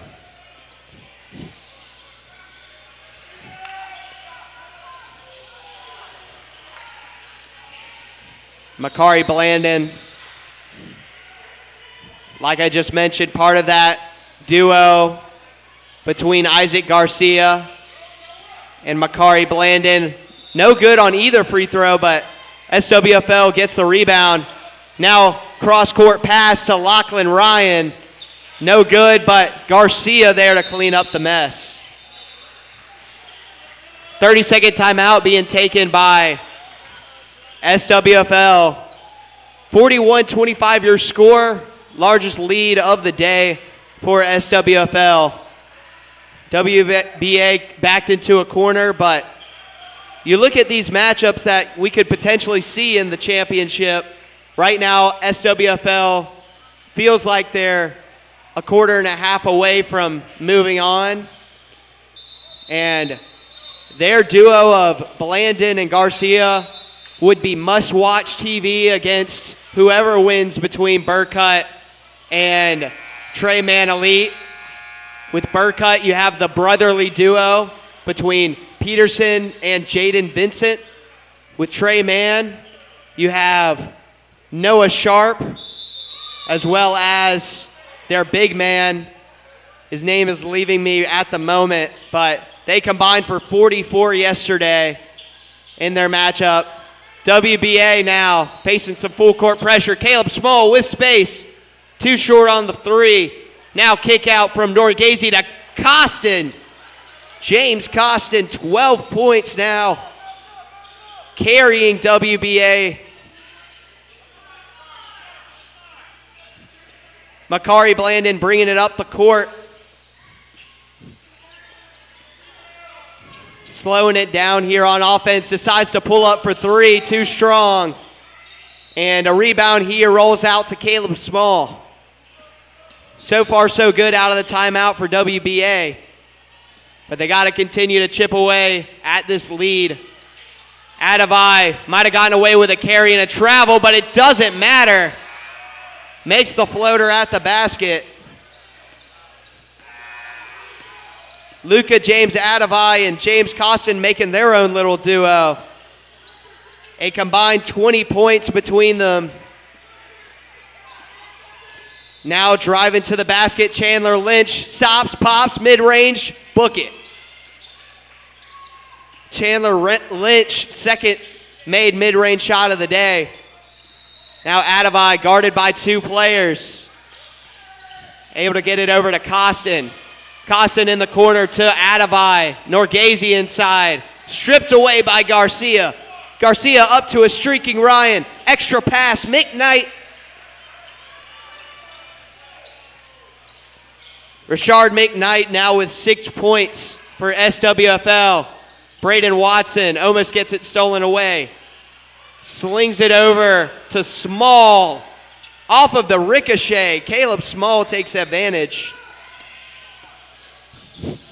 Blandon bringing it back up the court fast. 13-point game. Step back in the corner. McKnight and gets the friendly roll. Holds up the three. And now Costin gets it stolen away by Blandon, who puts it up and in. And another steal. Makari Blandon just racking up points now. 16. And Braden Watson trying to get it up the court gets fouled. 6 points in the span of 15 seconds for SWFL Hoops off of the two steals. And two shots coming for Braden Watson.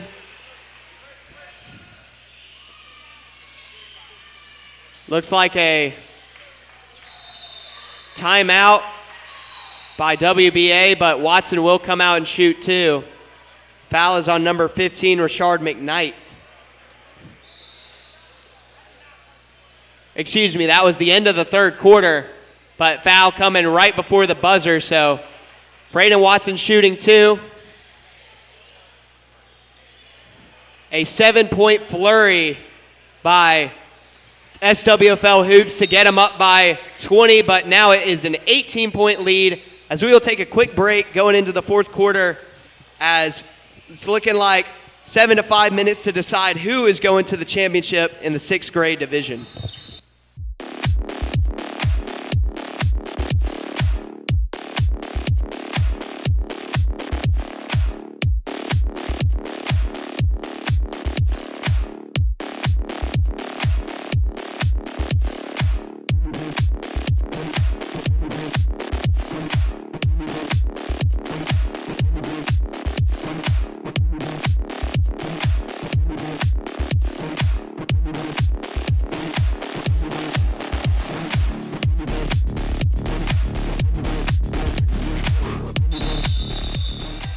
Start of the fourth quarter, 1 quarter to decide who is going to the 6th grade championship here at U.S. Amateur Basketball Tournament. Caleb Small with a nice floater out of the break.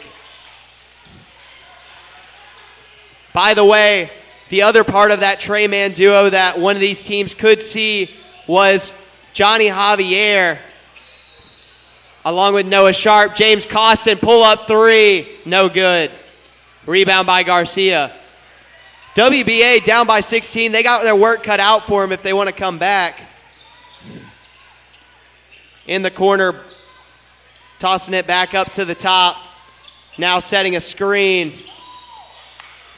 Garcia, top of the key, drives with his right hand, too strong, but misses the first and makes the second off of his own rebound.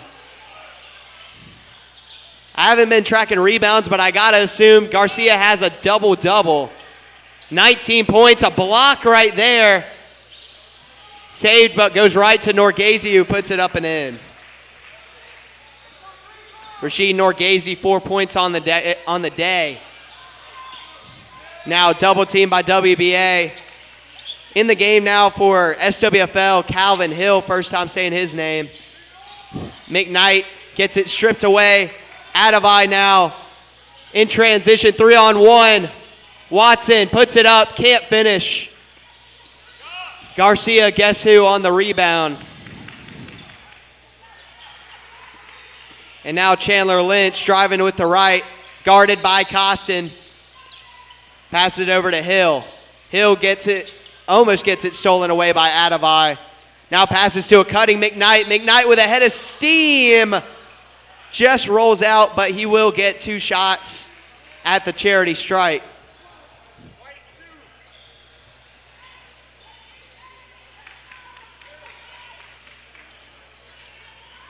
Rashard McKnight trying to get into double digits here, has 9.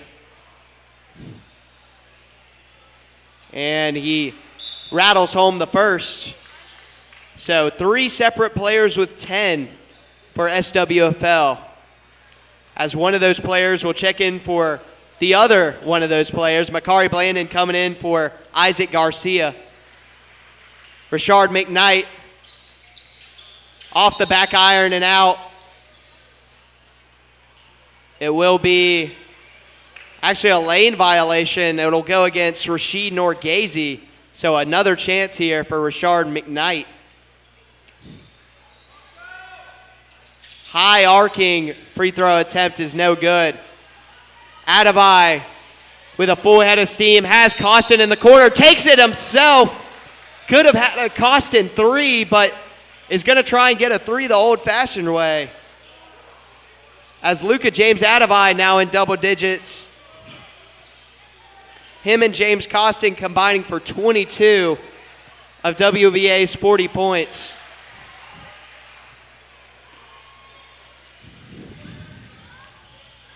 $55-40 your score, 3.5 to go. Adavai makes the first. We saw the ending to our last game get a little hectic. Could see a similar situation here, a lot on the line. Chandler Lynch, guarded by James Costin closely, gets it stolen away. Watson now, 3-on-3, spin move. Can't finish anything but the bucket. And now Makari Blandon with 3 minutes to go, taking his time. The winner of this game goes to the 6th grade championship. The loser, your weekend is done. Adavai gets the rebound. Passes it inside. Norgazy with a nice finger roll. All of a sudden, Norgazy with 6 points and WBA within 12. 2.5 to go. Side step, nice floater. Calvin Hill with his first bucket at a big moment. Braden Watson now coming down the other end, guarded by Lachlan Ryan. Step back 3, no good. Rebound by Hill. A clutch bucket by Calvin Hill and a missed 3 by Braden Watson, and SWFL in control. Kellen White now, dagger 3, too short. Norgese can't get the rebound. And another miss, but Makari Blandon inside. 18 points for the big man. Costin now with some fancy dribbling. Now gets it stolen away by Blandon. Pickpocket. Misses the layup, but gets his own rebound. Misses another one. Might just be racking up rebounds here as Adavai coming the other way. And he draws the foul. That's going to be on Calvin Hill. A minute and a half to go.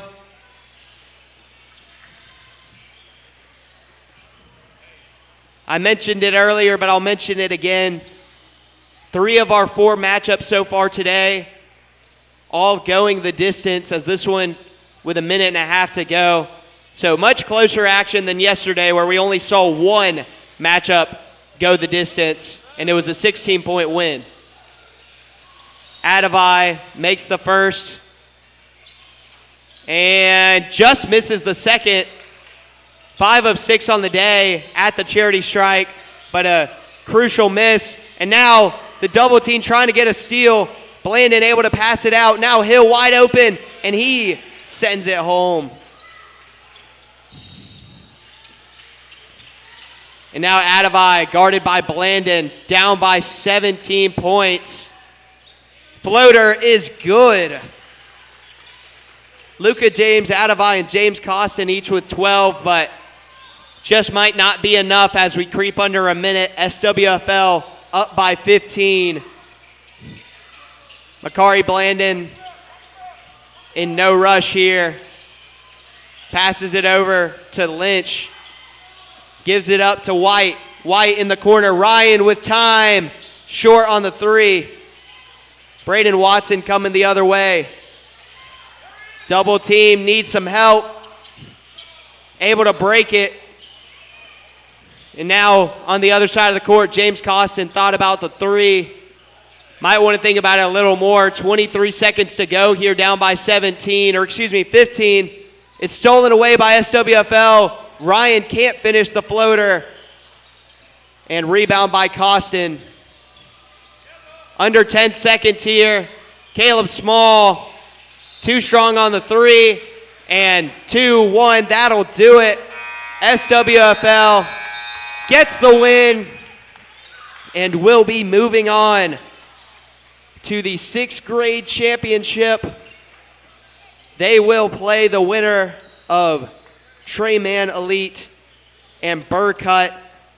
That will be coming up later on today at 2:40 on court 6. Also shout out to WBA with a good run, winning Division D, ultimately falling just short of the championship. Once again, your final score, 61-46. SWFL gets the win, but don't go away because we'll have the post-game press conference interview, whatever you want to call it, with the players of the game, Makari Blandon and Isaac Garcia. Don't go anywhere.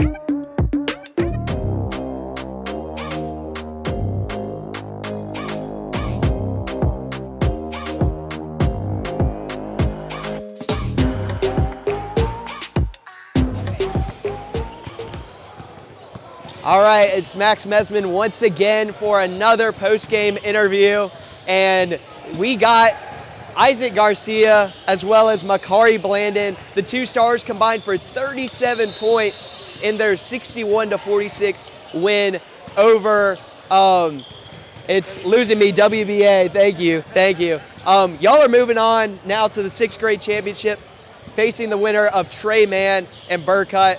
I'll start with you, Isaac. You had 19 points today, and I said over the broadcast, these are sixth graders, but these two gentlemen next to me are taller than me, and I am 20 years old. Kind of embarrassing, but how do you take advantage of your size in that semifinal matchup? I just get the rebound and just go back up, and I might get the foul, and then just go make it. Absolutely, and then same for you, Makari. How'd you take advantage today inside, and how will you try to continue to take advantage in the championship? By keep passing my team the ball and scoring and playing great defense. Got you. All right, well, one last question for y'all, a bit of a fun one. Spurs and Knicks are playing in the finals.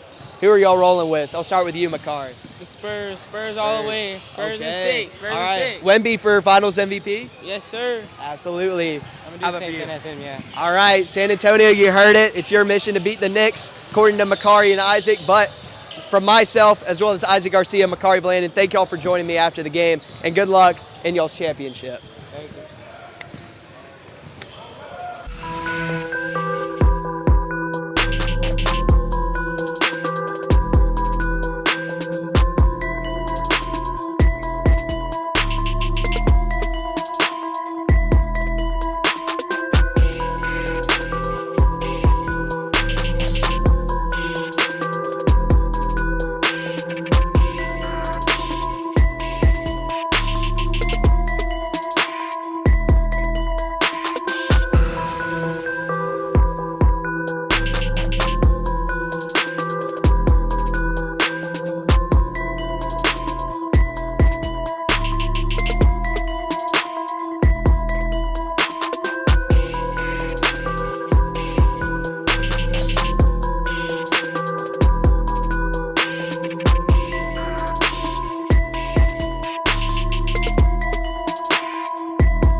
right, well, just as we come onto the screen here, we have tip-off. And this is the 4th grade semifinals matchup.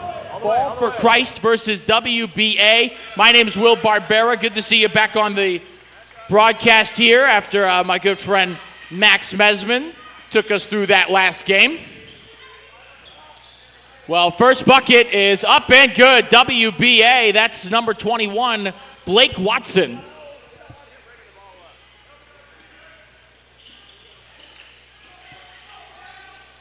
And that one way up high.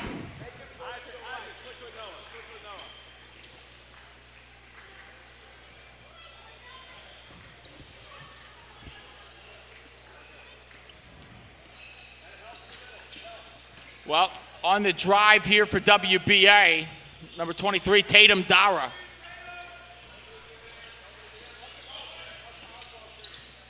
Inside out to Watson. Watson for 3, not enough.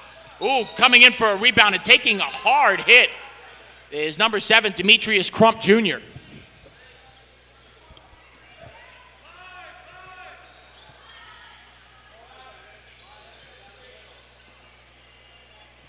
So inbounding it will be Crump. Pass over to Harvey on the drive. Layup is good. 4-0 WBA right out of the gate. Langston Harvey with all 4 points so far. On the drive for Ball for Christ and up and good. And I can't tell who that is. It looks like it's number 33, Azion Williams. And on the drive, Watson, and he gets stripped from behind. And that one's going to be on number 11. That's Isaac Williams. So, Ball for Christ will inbound once again. Or excuse me, WBA will inbound once again, and it will be Crump. Over to Dara. Working on the double team. Back over to Watson. Top of the key. Pass to Harvey. On the drive. Inside to Crump. Working on a double team. Trying to find an outlet. Back to the top of the key for Watson. Watson inside. A fight for the basketball. And coming away with it. Oh no, now getting to it is Dara. Up is Watson. He can't get the layup to go.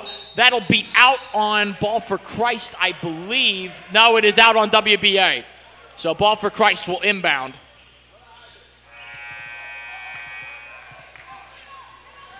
Four is the score. We're deadlocked 2 minutes into the first quarter here. Williams out to Noah Marone Cabrera.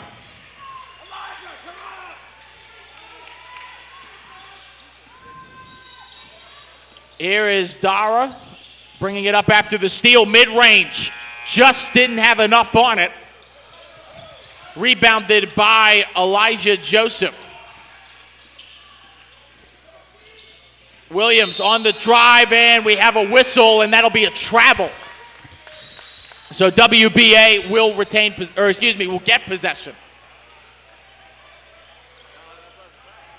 Ball for Christ coach to my right just heard him say that's not a travel. I don't believe the ref will agree with him.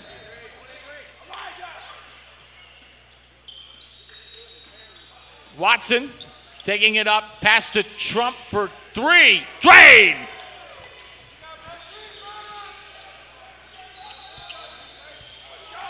Well, a big 3 there, first 3 of the game. And it comes courtesy of Demetrius Crump Jr. Williams on the drive. No good on the layup. Number 26 gets the rebound. His shot no good. That's Walter Zubritsky. Harvey gets it. Pass over to Watson, and that's going to be a foul.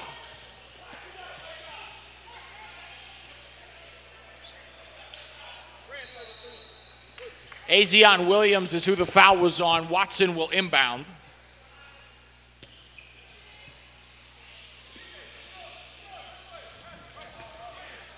Over to the other Watson. Bryce and Blake Watson, and now we have a fight for the ball, and coming away with it is Joseph. Ball for Christ now bringing the ball up, passing half court. Williams. For 3 is Marone Cabrera, no good, and it's out It'll stay with Ball for Christ, as it was last touched by WBA. Now coming in is Caden Small.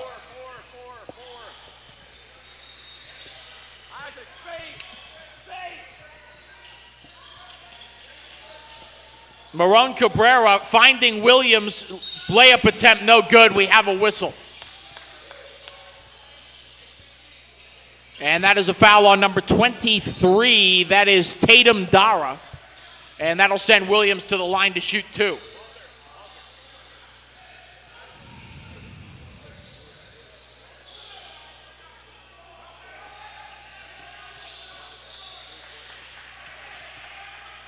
Missed the first.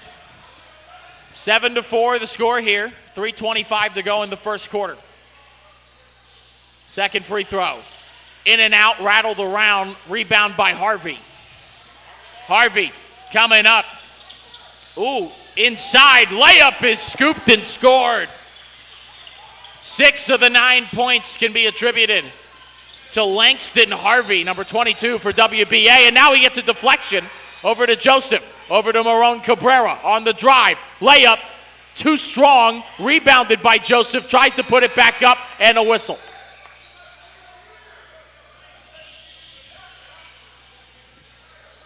So under 3 to go here in the first. It's a 5-point lead for WBA. Here's Elijah Joseph, our player of the game yesterday when Ball for Christ played. I can't remember exactly who they played. My good buddy Max Mesman called that game.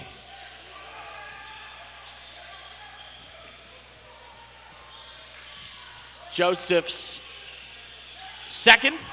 No good. So I'm just being told by my good buddy Max Mesman, thank you for thinking of it. They played the Treasure Coast Titans and got the win yesterday. And we have a whistle after the ball was on the ground.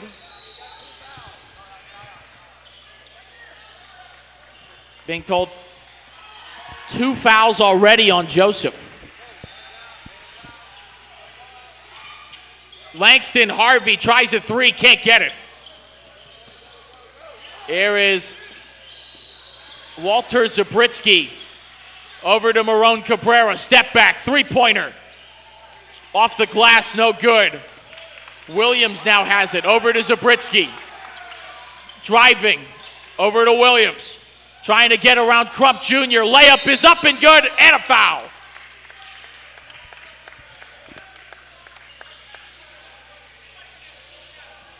So, big bucket there by Azion Williams. And with 2:19, and if he adds a free throw here, make it a 2-point game. It's 9-6 currently. Joel Benet-Marone coming in. And coming out is Noah Marone Cabrera.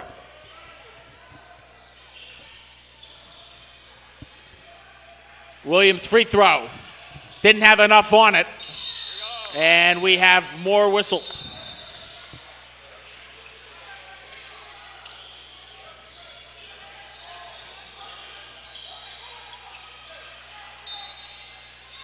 WBA will bring it up.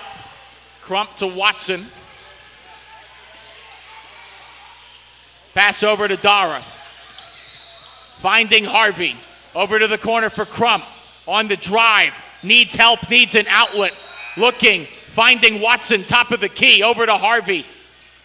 Jab step fake. Now back over to Dara. He puts up a 3. Too strong off the glass. Rebounded by Zabritsky. Zabritsky finding Benet-Marone. He puts up his first shot. No good. Rebounded by Joseph. No good.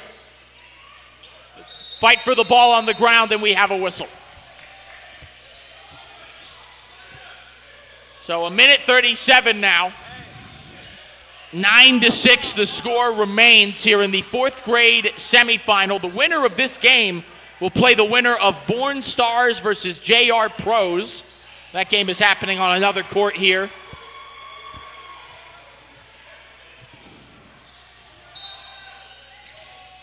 Zabritsky will inbound. And he finds Williams cutting and drains the floater. And now it's a 1-point game. First bucket for Isaac Williams. Less than a minute and a half to go here in the first quarter. Watson over to Crump. Pass is deflected, but makes its way to Dara, trying to corral the ball. Now throws it right to Zabritsky, who then finds Joseph. Here comes ball for Christ. Up to Williams. Back to Zabritsky, top of the key. Driving inside. He is fouled on his way to the rim.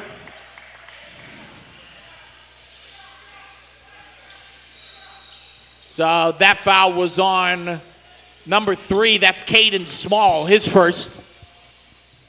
And Zabritsky will shoot 2 at the line. First free throw didn't have enough on it.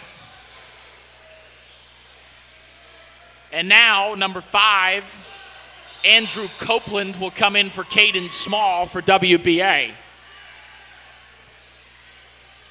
Zabritsky can't get either of them to fall. Remains 9-8. Here comes Harvey. Harvey on the drive, right to the cup and in.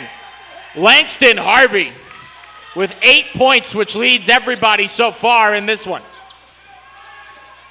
Less than a minute to go here in the quarter. Zabritsky, top of the key. Now on the drive, tries to split a double team and turns it over. Watson over to Crump. Now to Copeland. And a great play by Zabritsky. Great defense by Ball for Christ, as wide open was Dara in the corner. It will stay with WBA, but a great defensive play by Walter Zabritsky. Inbounded to Dara. He puts up a shot. Off back rim, rebounded by Joseph. Ball for Christ. Coming now, less than 30 to go here in the quarter. Zabritsky layup off the side rim. Rebounded by Harvey. Harvey, deep pass, finds Dara, looking like Tom Brady. Here's the layup, and it's good. What an assist, what a shot, what a bucket. And immediately, that is going to go with Ball for Christ. 13-8 now, WBA lead. Barone Cabrera finding Williams. It's a 2-on-1 for Ball for Christ. They pass, and Benet Marone can't make the layup. Now Joseph back up, can't go, and that'll end the first quarter. WBA leading Ball for Christ 13-8 after 1, and 8 of those 13 points for WBA coming from Langston Harvey. He's having himself a first quarter.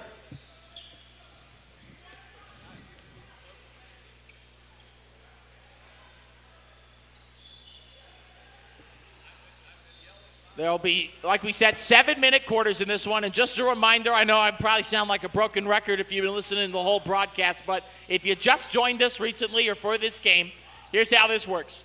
4 7-minute quarters. If at the end of those 4 quarters we are deadlocked in a tie, we'll go to a 2-minute overtime period. If we are still deadlocked after that 2-minute overtime, we will go to a sudden death double overtime. First basket wins.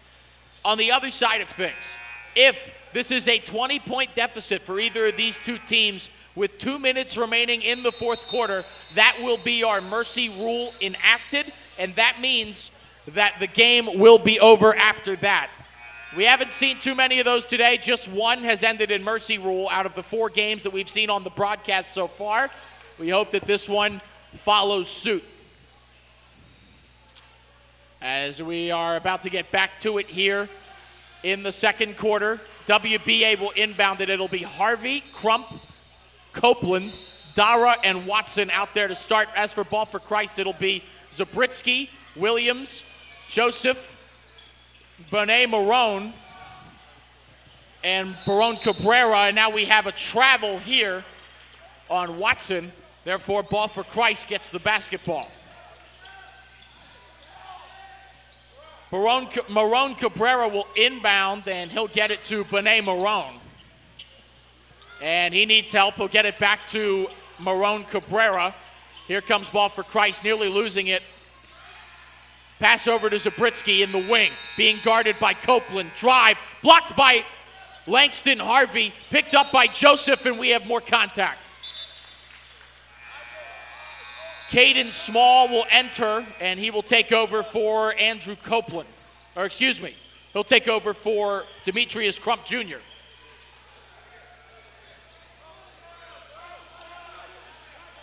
Watson will bring it up for WBA. Little bit of a defensive breakdown happening right now for Ball for Christ, and we have a loose ball on the ground. That does not belong in play, so we have a stoppage.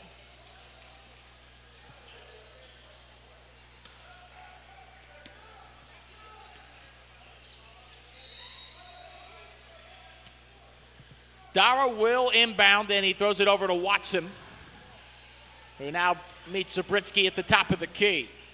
Copeland staying with it after it was poked away briefly. Gets it to Dara. Over to Small. He puts up a three. Didn't have enough on it, and that will be out. Last touched.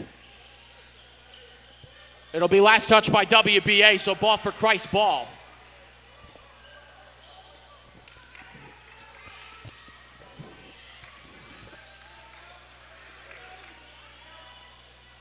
Collins on the drive, no good. Joseph, he gets his own rebound, can't put it back up, can't do it either. Now a fight for the basketball, and it looks like we have Dara down on the ground for WBA, holding the crown of his head. You'd never like to see that. He'll come out, but there was a whistle after the loose ball. And Demetrius Crump Jr. will come back in his replacement. Oh, no, he'll come out. I'll need to be subbed in, excuse me.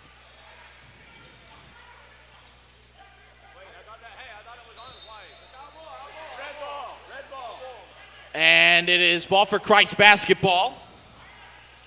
A little bit of confusion about that, but it will be Ball for Christ.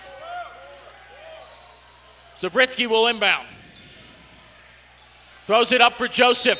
And no basket going the way of WBA after the offensive foul. Foul on Joseph. It's 13-8. WBA continuing to lead. Less than 6 to go here till half. Langston Harvey passing over to Watson. Copeland lost it. Scooped up by Marone Cabrera. Marone Cabrera now giving way to Williams on the drive. Working against two WBA defenders. Can't get the layup to go. Crump on the rebound. Give to Blake Watson. Step back. 3. Too much on it. Rebounded by Copeland. And he throws it back in, and it's stolen by Marone Cabrera. And Zabritsky is fouled on the way to the rim.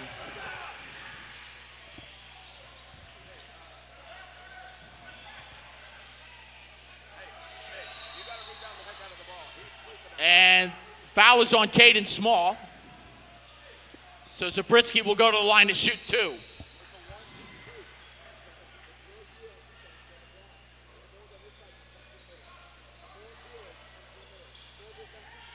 Can't make the first. Now 0 for 3 from the charity stripe. Dara coming back in for Copeland. Zion Johnson coming in for Elijah Joseph. And good to see Dara back in after a little banged up. His head hit the ground going for that loose ball. Second free throw attempt for Zabritsky. Finds its way in there. 13-9, now a 4-point game with 5 minutes to go till half here in the first half. Harvey with an errant pass looking for Crump, and that will be Ball for Christ basketball.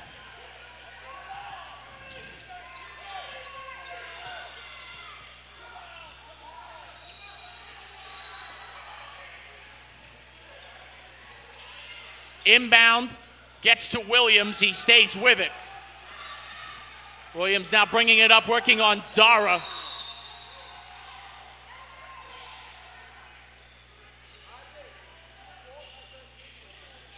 And that would be a foul on Dara, number 23.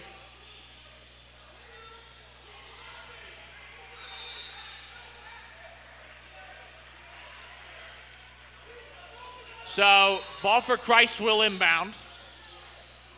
Here's Williams on the drive. Give to Zabritsky. Pass to Williams inside. Nothing.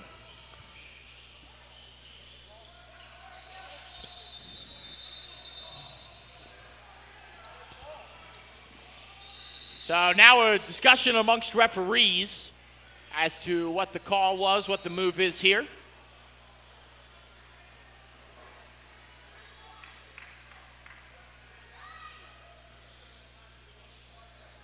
Still a discussion. It's a long discussion.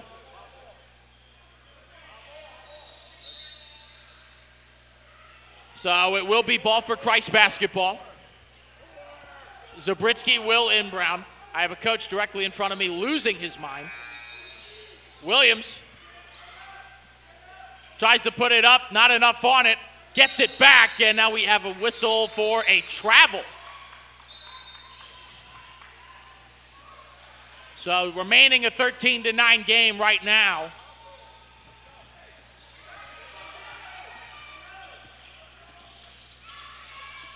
Harvey nearly turns it over. He gets it back, and it'll be out of bounds.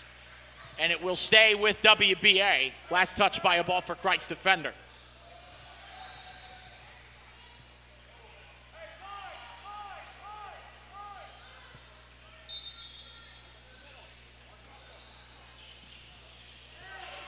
And stolen by ball for Christ. Here is Marone Cabrera. Kicks it over to Benet Marone. Shot way offline, rebounded by Caden Small. Loose ball gets it over to Demetrius Crump. Now to Dara. On the fast break, errant pass nearly gets away. Saved by Small for briefly, but it makes its way out. So it will be ball for Christ basketball again.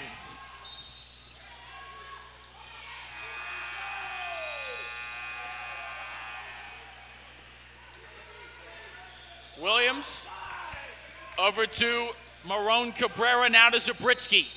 Driving, working on Watson. Give back to Benet Marone. Now Isaac Williams on the drive. Spin. Puts it up, no good. Rebounded by Harvey.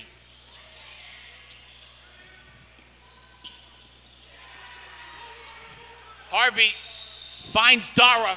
Tries to put it up, has it blocked. Now a fight for the basketball underneath the net, and we have more whistles.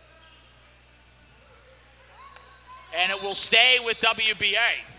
Last touched by Williams. By Azion Williams, or Zion. My apologies if his family is listening. I will find that out as soon as I have a chance as to how his first name is pronounced. Watson, inside, layup just missed. Oh, and now Watson with a steal as they try to get it to Zabritsky. He puts it back up. No good. Rebounded by Williams. 3 minutes till half now. 3:05 to be exact. Inside to Elijah Joseph. Throws it off the rim. Dara with the rebound. Dara over to Watson. 1-on-2. Kicks it back to Harvey. Now over to Dara. Dara puts it up and in. Tatum Dara with a nice bucket there, 15-9. Leads up to 6 for WBA. Williams. And we have a reach-in foul there. Dara with his second. So Tatum Dara now with 2 fouls. Isaac Collins holding on to that left knee, or Isaac Williams, excuse me. Zabritsky on the drive, throws it up and lays it in off the glass. Nice answer there by Walter Zabritsky. 15-11, back to a 4-point game. Harvey, no good there, rebounded by Marone Cabrera. Inside, wide open is Joseph, and there's his first bucket. And with 2 minutes remaining, it's a 2-point game. And now we have a timeout called on WBA with 2 minutes remaining. 15-13 here in the second quarter.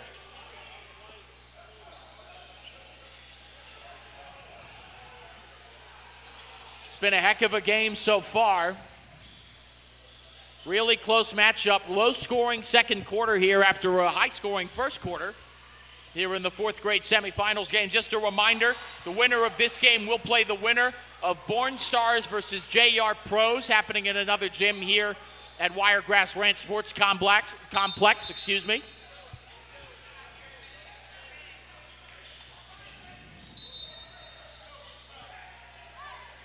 So we're back at it now. Like I said, 2 minutes remaining in a 2-point game. 2 minutes remaining in the first half, excuse me. We'll have the entire second half after this one concludes. Bringing it up is Harvey. Working on Zabritsky. Has it stolen by Isaac Williams. Fast break attempt to the rim. Can't make the layup, and we have a whistle for contact.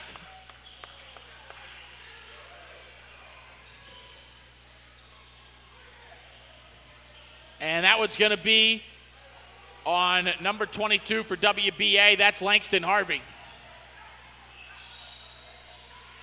First one by Williams off the mark. Williams shooting 2, so we'll have one more opportunity to make this a 1-point game. Can't make either free throw. Rebounded by Joseph. Back out. Marone Cabrera to Zabritsky. Corner 3. Got it! And Ball for Christ takes the lead, 16-15. And they will say that's actually a... Oh, no, it was 3, excuse me. Crump over to Harvey, trying to stick with it. With Williams in his face, he throws it over to Watson, who corrals it, the other Williams in his face. Inside, Crump puts it up, has it blocked, gets it back. Pass back out to Watson from the free throw line, too short. Rebounded by Joseph. Marone Cabrera to Zabritsky, lays it up. And a 5-0 run by Walter Zabritsky alone. 18-15, Ball for Christ leads it. Less than a minute remaining in the half. Watson. Over to the other Watson. Blake and Bryce, the brothers playing together. Harvey. Over to Crump. Looking for an outlet. Passes it back to Harvey. On the drive. Layup, and he is fouled. And that one is on Joseph, his third already. So Harvey will shoot 2, and if he makes both, it'll give him 10 and give him the first person in the game to go into double digits. And he makes the first.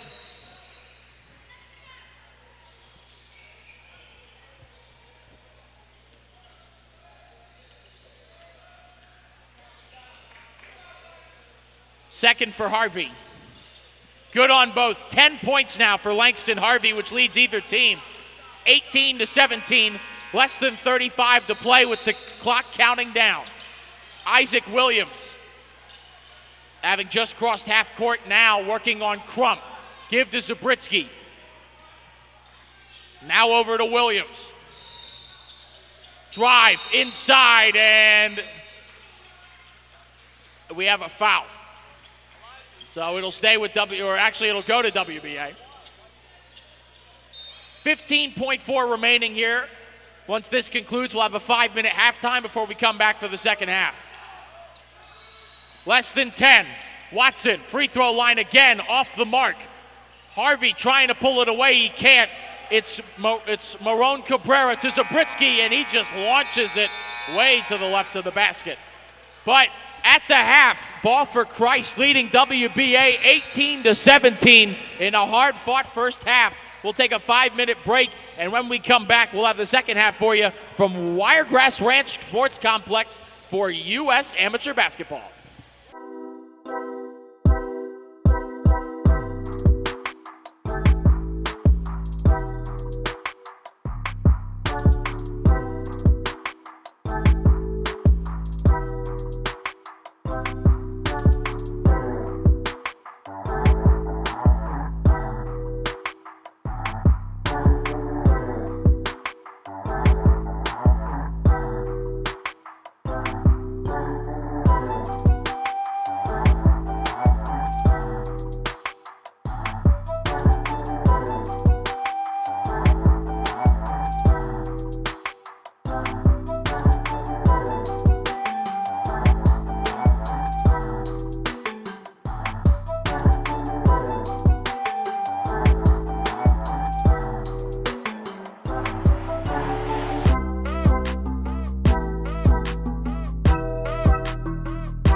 right, we are back here, and halftime is over. We will start the second half in just a few seconds now.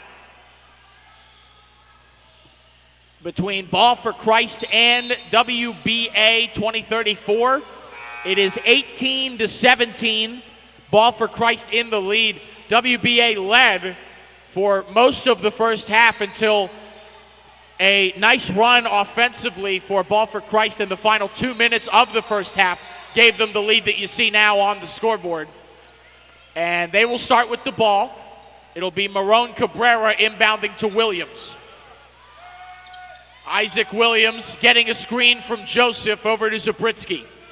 Zabritsky driving, throws it up, too short. Joseph can't get the rebound. Harvey has it. He falls to the ground.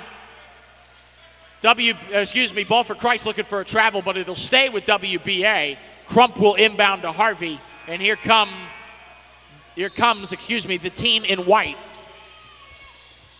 Langston Harvey on the drive to the rim, just too much on it. Isaac Williams on the rebound after corralling. Here he is, working on Bryce Watson. Kicking out back to him. Watson staying in front of him. Top of the key. Pass over to Marone Cabrera. Inside, staying with it. Pass to Joseph. Up, no good, no foul. Rebounded by Dara, And now he'll bring it back up after it's corralled by Crump. Tatum Dara kicking out to Harvey. Harvey kicking out, and there's Caden Small just inside the three-point arc. Not good. Harvey grabs it, kicks it back out to Small. He gives it to Crump. He's working against a double team. He needs an outlet. He needs help. Nobody's coming to help him. He'll get it to Small. Now he'll drive, kick back out to Crump, and an errant throw leads to a turnover.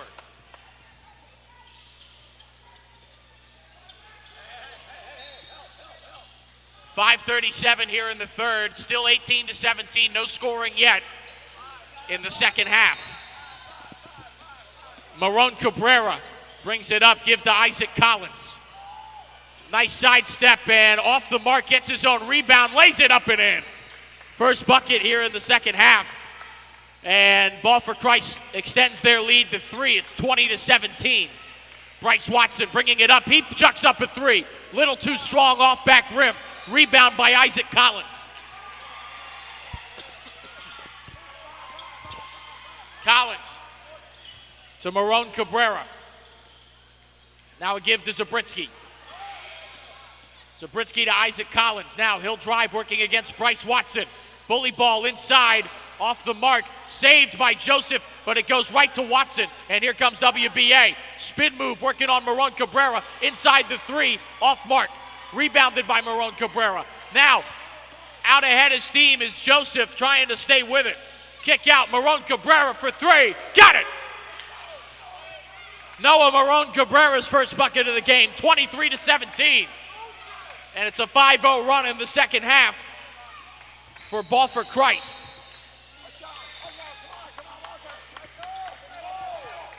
And stolen right back by Joseph. Zabritsky, fast break, layup is good. Walter Zabritsky, a team high 7 points now. And it's 25-17. 8-point lead, largest lead of the day for Ball for Christ. Bryce Watson kicks it over. Here's Harvey.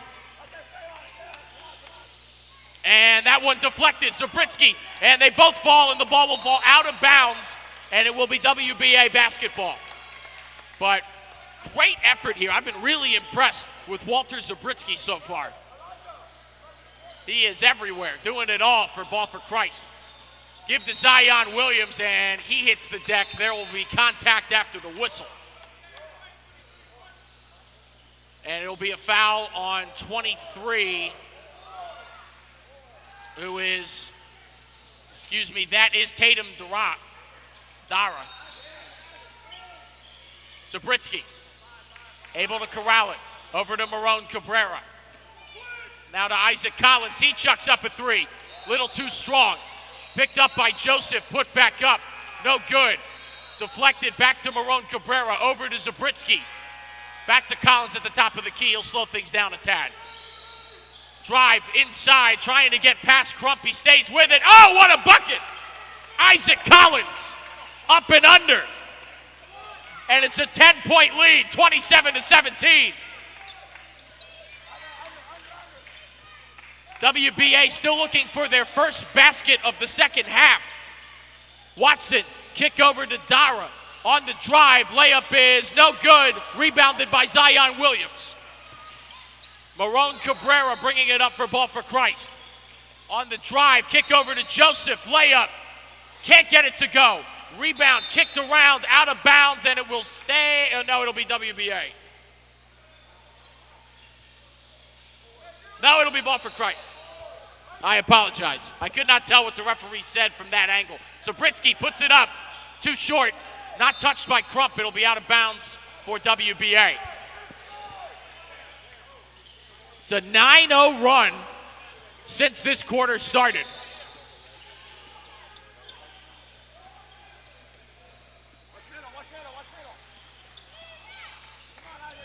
Bryce over to Harvey. He puts up a 2. Off rim. Rebounded by Joseph. Here comes Isaac Collins. Over to Zion Williams. Oh, and he is no call on the foul put up by Zabritsky. Zabritsky officially into double digits now. 10 for him. And we have Caden Small coming up limping a bit after that tussle under the basket. And he's coming up gingerly. He's walking off on his own power, so we do hope he's okay. So Blake Watson will come in.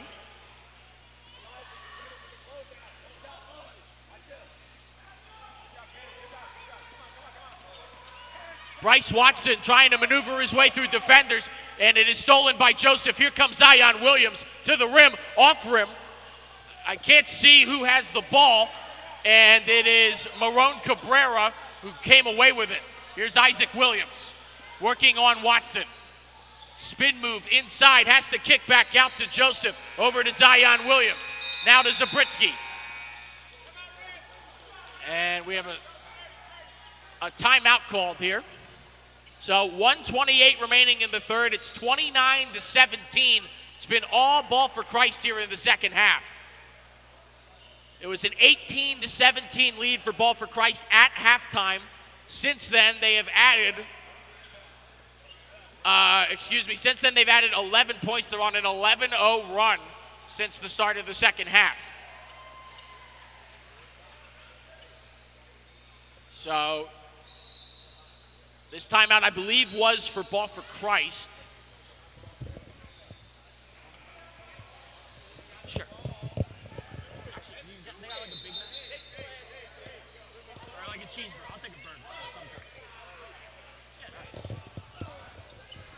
All right. Sorry, little discussion between me and the brass over here. Got a minute 28, and it looks like we are out of the timeout, so we'll get back to action.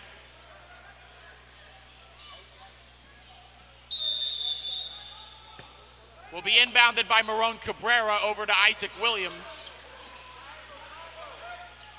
Inside to Joseph. Kicks back out. Zabritsky in the corner. Putting up a 3 is Marone Cabrera. Nails it.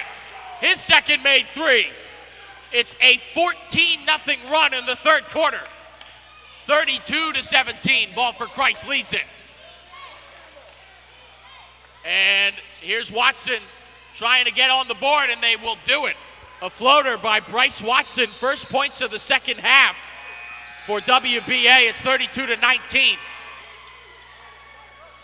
Joseph inside. Pass to Williams. No good on the layup. He gets his own rebound. Pass to Isaac Williams.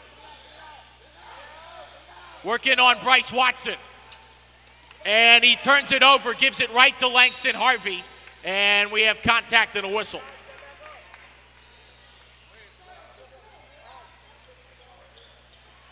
.35 seconds remaining in the third quarter.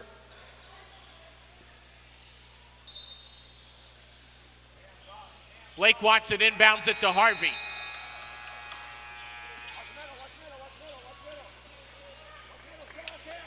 Great defense there by number 9. That's Cameron Soldano, fresh into the game. Harvey pass over to Watson, puts up another one, and that one's good. Bryce Watson with back-to-back buckets, and it's 32-21. 12 seconds and counting till the end of the third. Soldano thought about it, give to Zion Williams, up, no good on the layup, rebounded by Joseph. Back out to Soldano, and he couldn't get it off at the buzzer. It's no good anyway. So a 32-21 score through 3 here in this 4th grade semifinal matchup between Ball for Christ and WBA. It was trying to do math in my head, which is always a struggle. They only scored 4 points is all the WBA was able to muster, compared to 15 that were scored by Ball for Christ. So certainly a stark difference in that third quarter to the 18-17 score we had when we went to halftime at the end of the second quarter. As we are just getting ready, everybody obviously planning out the scheme. Game not over by any means. It's an 11-point deficit. Whole 7 minutes to do something if you're WBA, and you also have just as many minutes as they do if you're Ball for Christ to try and close this thing out. And it looks like the referees are ready for basketball to pick back up here in the 4th quarter. These teams are taking the court.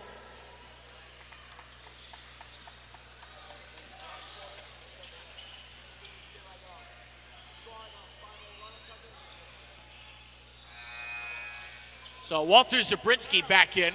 He is the leading scorer for Ball for Christ. Harvey, and it's stolen. Kicked away by Joseph. Fast break by Williams. Isaac Williams is blocked. Joseph gets the rebound. Staying with it is Ball for Christ. Over to Zabritsky. Zabritsky puts up a mid-range. Got it! 12 points now for Walter Zabritsky. He leads either team. Harvey has it stolen. Here's Isaac Williams. Layup. Can't get it to go. Rebounded by Harvey. He's trying to rip it away, and he'll do that. Here they come. WBA. Oh, Harvey has stripped. Marone Cabrera. Pass to, that is Benet Marone, who couldn't complete it. And now WBA gets the rebound, and now a fight for the ball. WBA has it. Dara. Over to Watson. Now to Crump for 3. Off mark. Rebounded by Joseph. Marone Cabrera to Williams. He puts up a 3. Bounces no good. Rebounded by Watson. Watson to Harvey. Mid-range. Can't get the friendly Kawhi bounce. 5.5 to go in the game. Marone Cabrera at the top of the key. Pass over to Isaac Williams. Working on Blake Watson. Nearly lost it. Back to Marone Cabrera on the wing. Drive. Layup no good. Covered by Joseph. His layup no good. And now a fight for the ball. Bodies are hitting the deck everywhere. 34-21. It will stay with Ball for Christ. Pass over to Zabritsky. Zabritsky to Isaac Williams.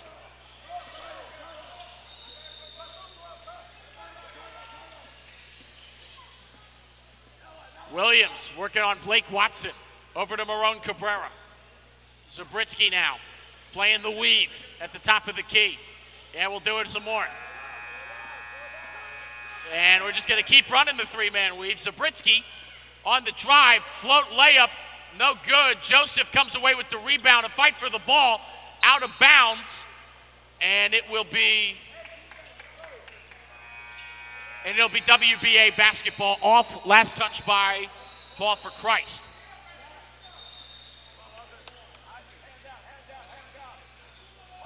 Harvey inside to Dara.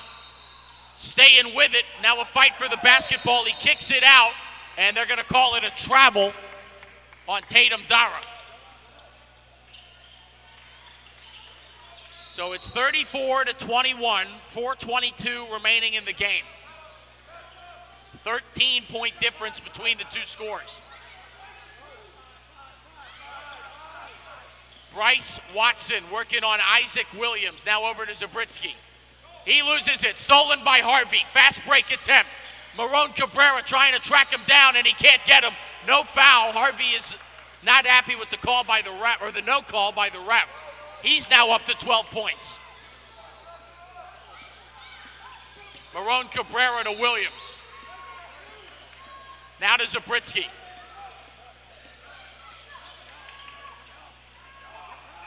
And nearly loses it. Pass to Williams. Zabritsky not happy with Elijah Joseph. Williams. Pass to Bonet Marone. Zabritsky puts it up and in. 14 for Walter Zabritsky. 36-23 the score. And that's going to be a push on Zabritsky.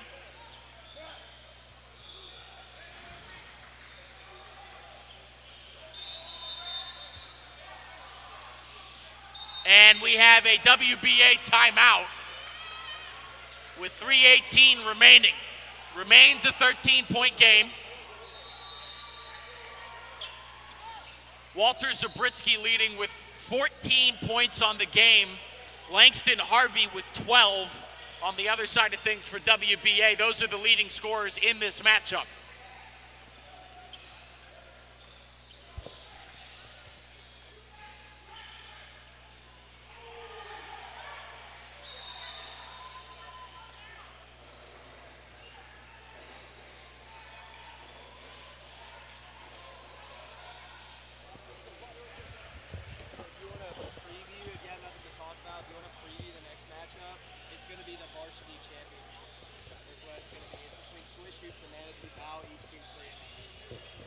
I'm just being told that stick around for, after this, it is the varsity championship between Swish Hoops and Manatee PAL. Stick around for that. It's going to be a big-time matchup. Max Mesmit will be on the call with you guys, and he'll take you through the winner of that one, which will be the winner of that tournament for that bracket, excuse me. So 36-23. WBA inbounds it, and Dara nearly gives it up. Harvey puts up a shot, no good. Rebounded by Isaac Williams. Pass over and stolen by Langston Harvey. Harvey coming back. It's a 3-on-4 and puts it up and in. Langston Harvey now has 14. And it's an 11-point game. Over to Bonet Marone for a ball for Christ. Zabritsky to Bonet Marone, now back over to Marone Cabrera, and now to Williams. Williams driving, kick out. Bonet Marone, nothing there. Rebounded, and a fight for the rebound with Crump, who gets it to Dara. Tatum Dara bringing it up for WBA. Pass over to Harvey, to the corner. Watson puts it up, too strong. There on the ricochet is Marone Cabrera. Pass to Zabritsky.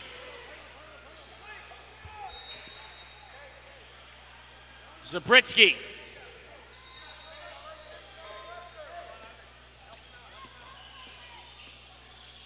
Give back to Zabritsky from Williams. They're running the three-man weave at the top of the key again. Tries to get it to Zabritsky. We have a whistle.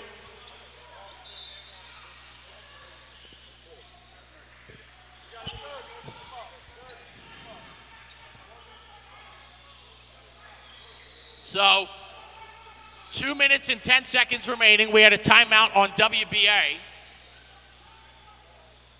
They trail by 11. Once again, the winner of this game will go on to play the winner of Born Stars versus JR Pros in the championship of this fourth grade bracket.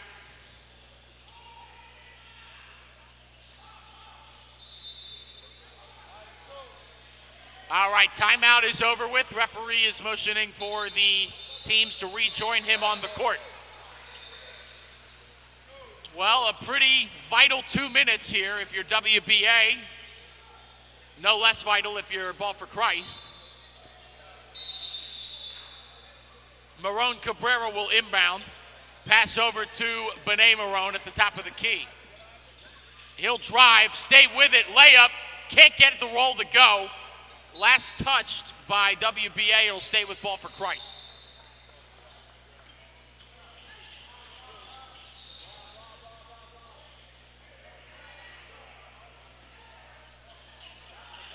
Marone Cabrera, once again inbounding. He'll find Zabritsky beyond the three-point arc. Over to Williams.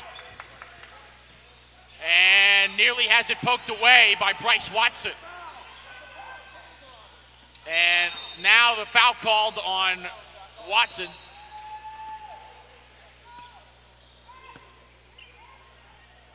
So, be inbounded here by Marone Cabrera over to Zabritsky. Oh, and off the foot of Harvey, right to Marone Cabrera. Now over to Isaac Williams, who collects it. Zabritsky on the drive. Tries the fader, can't get it. And Elijah Joseph tried to put it back up and couldn't.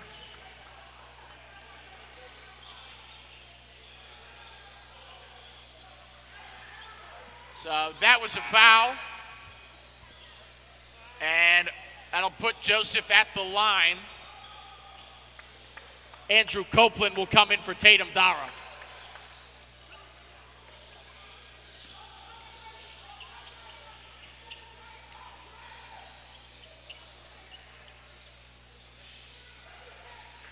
Joseph makes his first.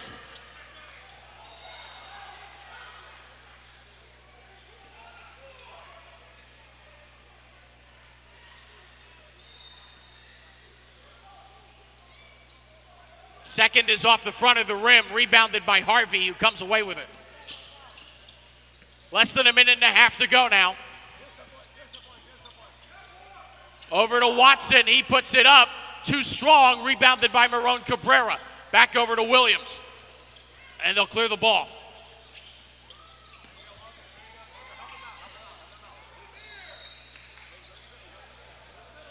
Pass over to Benet Marone. Don't know why I bud that at the beginning, but whatever. Zabritsky at the top of the key. Give to Williams. Zabritsky. That team high 12 points. Now just too shy of Harvey's game high 14. WBA coach instructing his team to foul, and they do.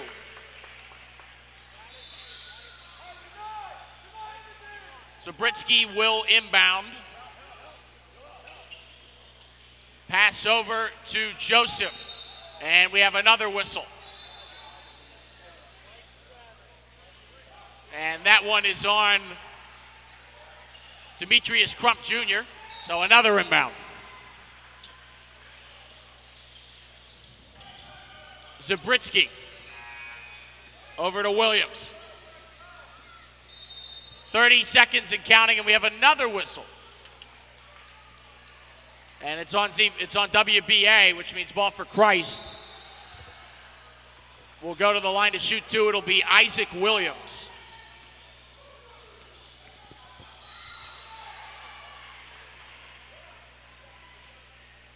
First one rims out.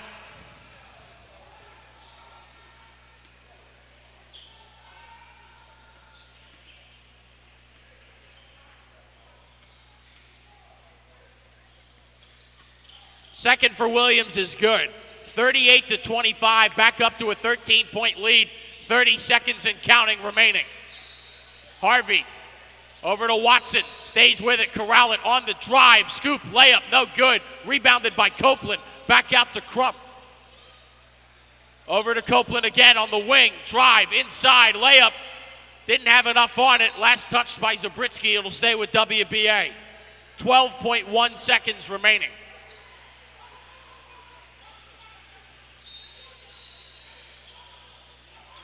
Over to Harvey.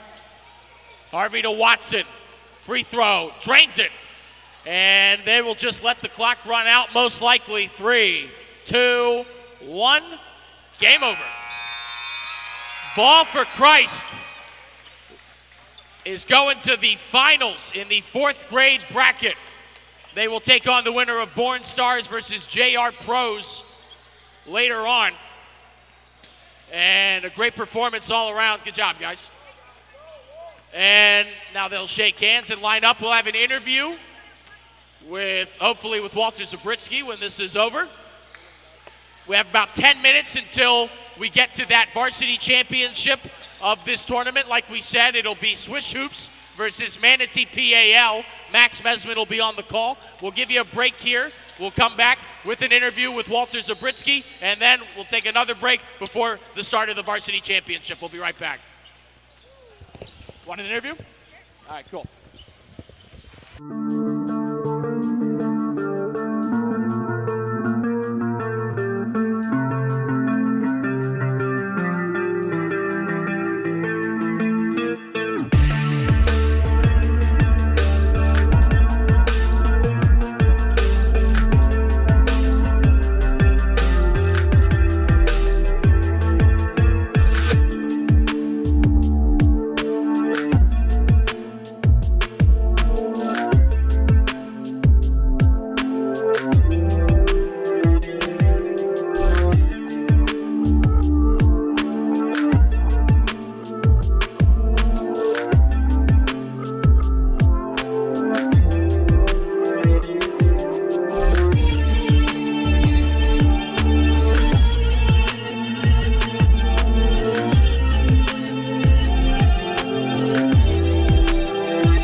All right, I am here with Walter Zabritsky of Ball for Christ, who just got the win. They're headed to the finals in their bracket, and he led the team with 12 points. Walter, how you feel about your offensive output in that one?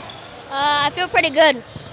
You feel like, how do you feel like your team's chances of going and winning this in this next game are? What do you think? I feel pretty good, but we have to fight really hard to Fight win. really hard? Yeah. All right, and last question for you. Does pineapple belong on pizza? What do you think? No. No? Why not? It doesn't taste good. I agree. Good job. All right, we'll be right back with another game here soon.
Ladies and gentlemen, in the words of Carl Anthony Towns, this is what dreams is made of. We got Manatee Pal versus Swish Hoops, a.k.a. the Charlotte Tarpons high school basketball team today for the varsity championship here at the U.S. Amateur Basketball Tournament. We're tipping off here, and winning the tip is Charlotte as the Tarpons taking it up the floor.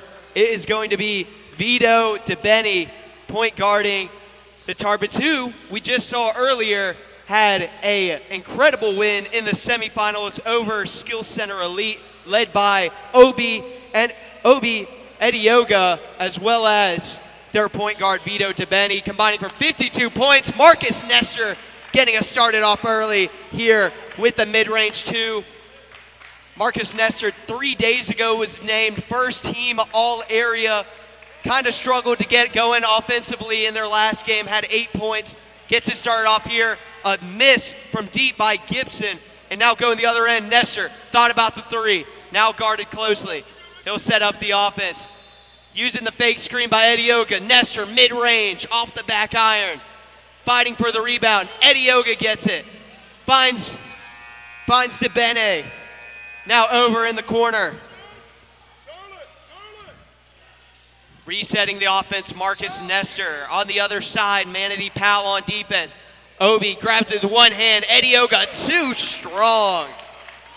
Obi Edioga, man amongst boys last game, finished with 27, already has 2. Corner three, Manatee. And it gets the lucky bounce. That's Caden Wright with his first bucket. First bucket for his team. Quick start here, 4-3. Vito DeBenny, who had 25 in their semifinal win. Now Nestor swings it over to Edioga. Edioga strong inside, loses the ball, puts their shoulder down. Too strong, rebound by Caden Wright. Good defense by the Manatee Pal, also known as Thunder Select. Facing Charlotte Tarpons, also known as Swish Hoops, as that is a foul down low. It's going to go against Vito DeBene for the Charlotte the Charlotte Tarpons. And that's Zakirin Smith going to the free throw line. And he rims out the first. Quick start to this game. Once again, I'm Max Mesman. You're watching U.S. Amateur Basketball at Wiregrass Ranch as Zakirin Smith finishes 1 for 2 at the line. Nestor now with it, driving hard with the right hand, kicks it out to DeBene for 3. Picking up right where they left off. The Tarpons already with 7 points in the first 2.5 minutes. Now Smith driving on DeBene. Gets it stolen away, and Edioga picks it up. Very physical start to this game. It'll go the other way. Tarpons basketball. Both of these teams 3-0 this weekend at the U.S. Amateur Basketball Tournament. One in somebody's O has to go. Nestor cut to the basket. Dribbles back out. Now kicks it over to Edioga. This is not usually where Obi does his work, but now he gets to his spot. Pump fake inside. Too easy for Obi Edioga. 9-4 Charlotte now. On the outside, right. Passes it over to Carter Evans. Now driving with the right hand, Jordan Gibson. And Charlotte's bench thought that was a charge, but it's going to be a foul called on Marcus Nestor. It'll be on the floor, so side out Manatee. 9-4 your score, 4:45 to go here in the first quarter. Once again, my name is Max Mesman. This will be the last time you're hearing from me. I'll send it back over to my boy Will Barbera to close us out in what should be a great 8th grade championship. Right here, a great varsity championship as number 0, Jamal George, gets his first bucket on the game on that layup. 9-6 your score. Bringing it up for the Tarpons is Johnson. Caden Johnson guarded by Caden Wright. Now Antonio Mangiafico. Passes it across the court to Marcus Nestor. Nestor trying to get it over to Edioga. And a nice save inbounds by Manatee. Now going the other way, strong to the rack. Carter Evans is fouled.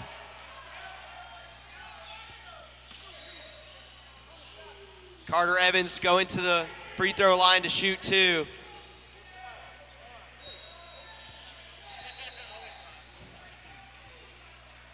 Can bring his team within 1 early on here.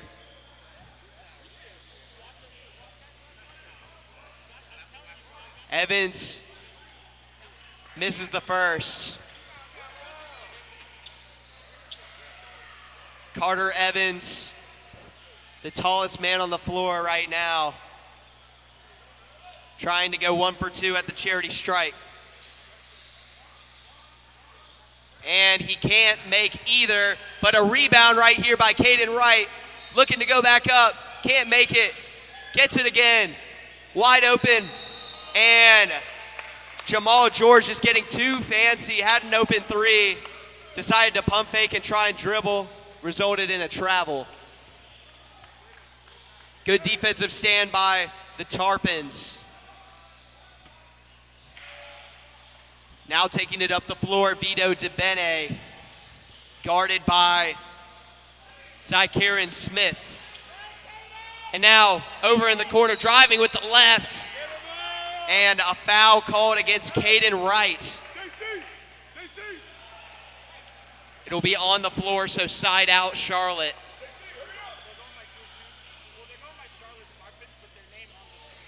And so DeBele gets the feed inside from Caden Johnson. And so now Manatee down by 5. Haven't really been able to get going offensively. George mid-range, left it short. Nestor passed it over the defense to DeBele. And now it's going to be out of bounds. Vito DeBene, excuse me.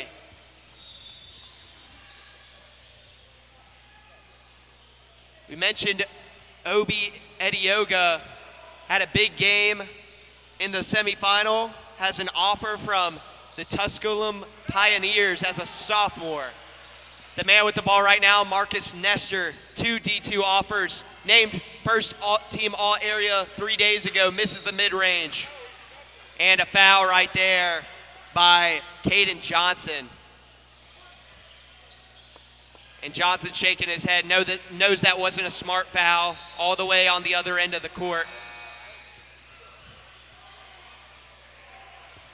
A little over 3 minutes to go here in the first quarter. Jamal George drives inside, turnaround jumper, no good. Rebound by Samir Jackson. Jackson gets it tipped away and out of bounds, turnover.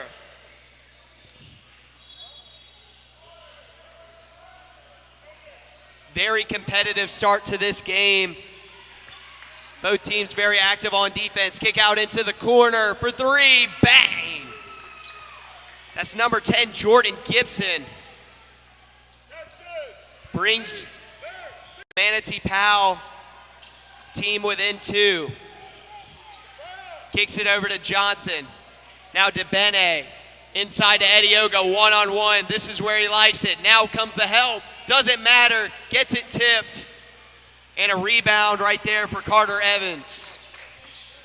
Now coming back the other way. George, mid-range floater is good. 11 all.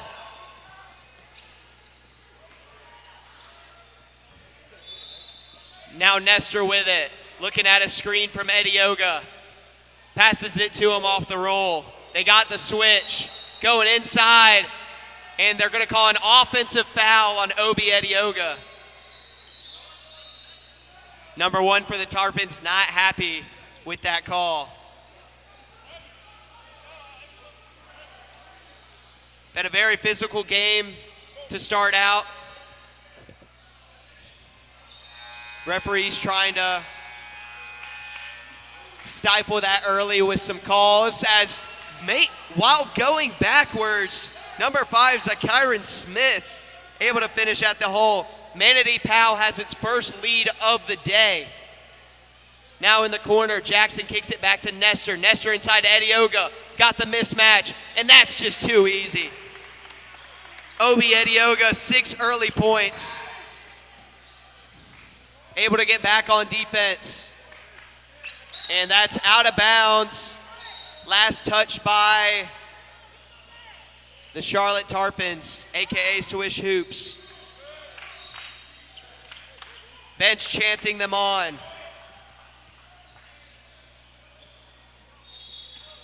Very even start to this game. And a 3 here. It's too strong by Smith. Edioga somehow keeps it in bounds. Fighting for the ball. And it's last in the hands of Manatee Powell, but they can't finish. And now going the other way. Inside Edioga, pump fake, and in. Obi Edioga already in double digits. As the Tarpons, Manatee Powell can't make that 3. Now in the corner, Jamal George with space. Too strong. Edioga with the rebound.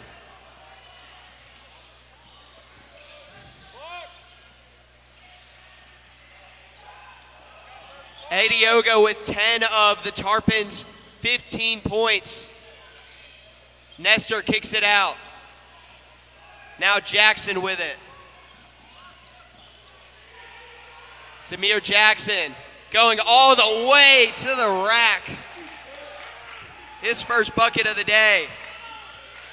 17-13 now your score. Manatee Powell. 4 different scores so far for the team in gray, as that's going to be a foul on DeBene. Zakiron Smith will go to the line.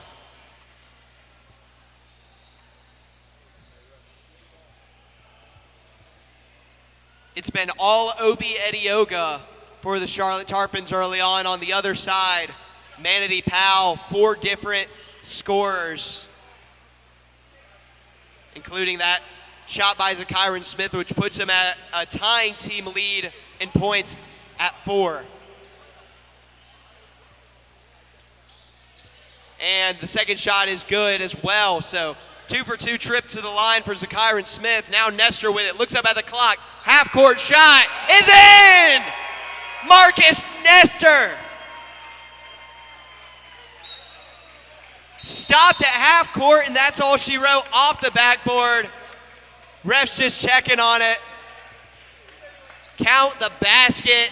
Marcus Nestor finishes the first quarter with 5. Obi Edioga with 10. Charlotte up by 5. We'll see you right after this commercial break. Don't go anywhere.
Back for the second quarter, what is already seeming like it's going to end up being an instant classic championship.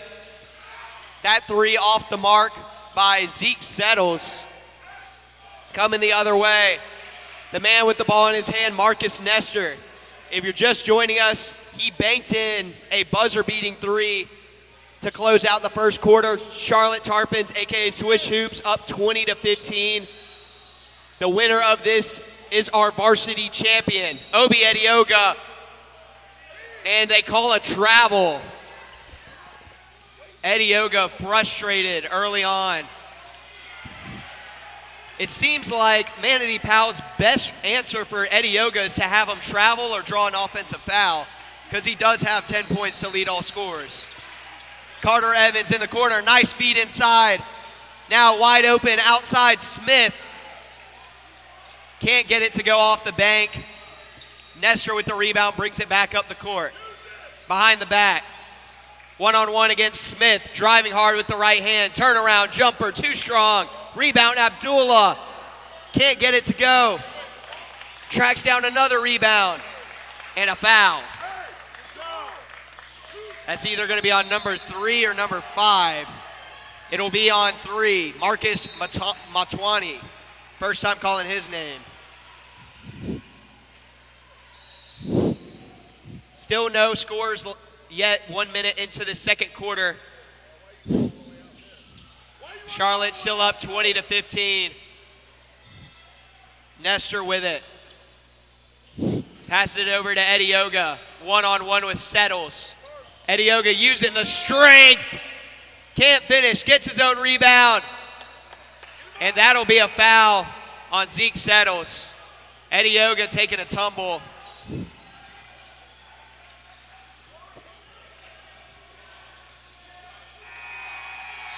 When watching Edioga play, it truly is a man amongst boys, taller and bigger, more physical than anybody else.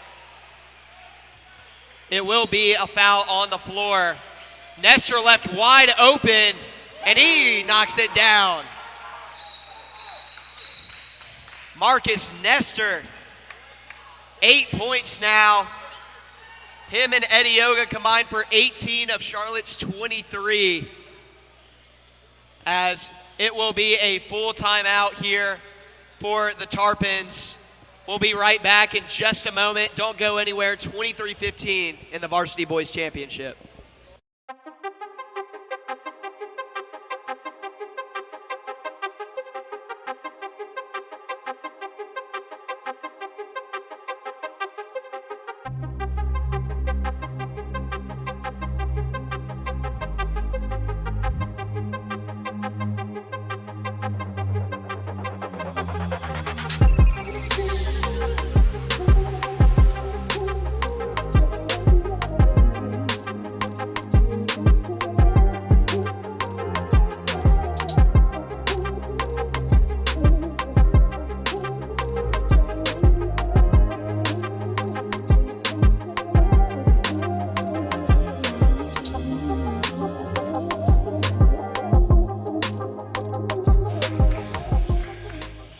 Here after the timeout, Manatee Powell with the ball, down by 8. Matwani guarded by Nestor, passes into a double team, and it will remain Manatee Powell basketball, much to the chagrin of the Tarpons bench.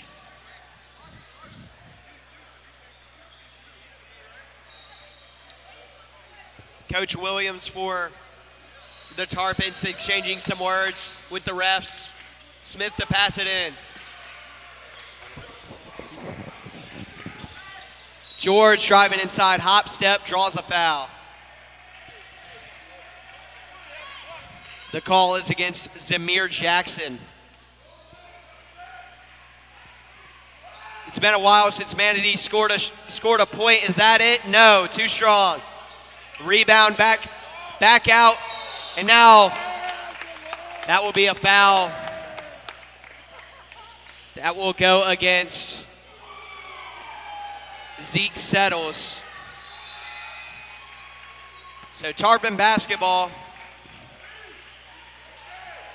They've really controlled the pace of this game early on behind Obi Edioga and Marcus Nestor. DeBene, guarded by George, swings it. Abdullah with it now. ISO driving in, and a foul called.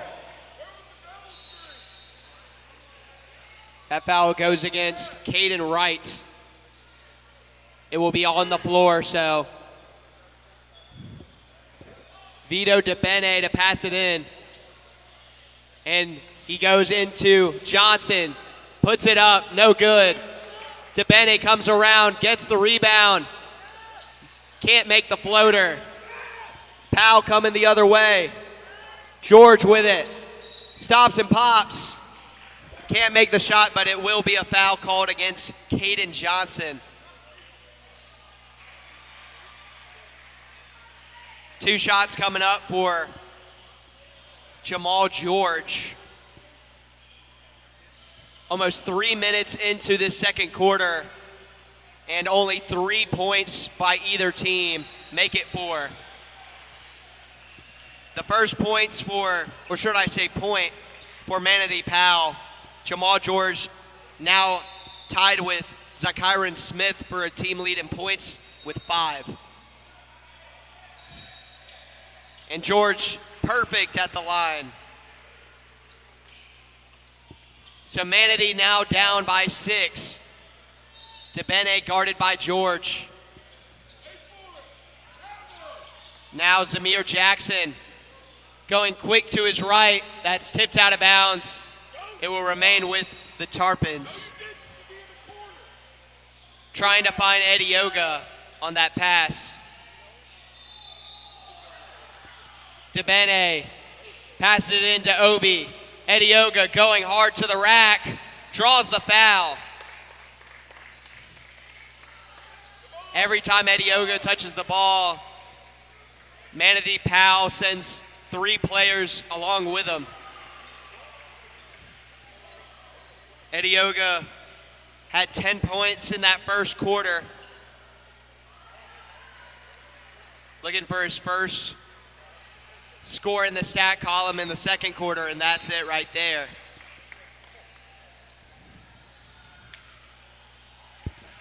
$11 points for Obi Edioga, had 27 last game. The most that we've seen so far on court 1. Now in quick transition off the missed free throw, Zachyron Smith draws a foul. Zachyron Smith, every time he touches the ball, he's looking to rim run. So far it's been pretty successful. 5 points on the day to tie his team lead.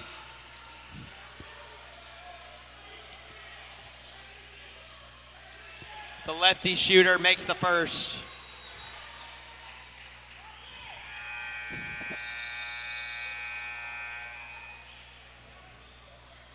Calm, cool, and collected. Misses the second. Rebound by Carter Evans, and 1. Just too big inside. Foul will go against Jamal Abdullah.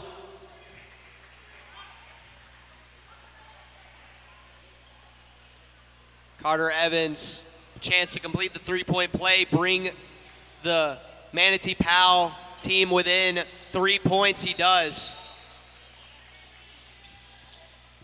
24-21 here, middle of the second quarter, tapped out of bounds by George.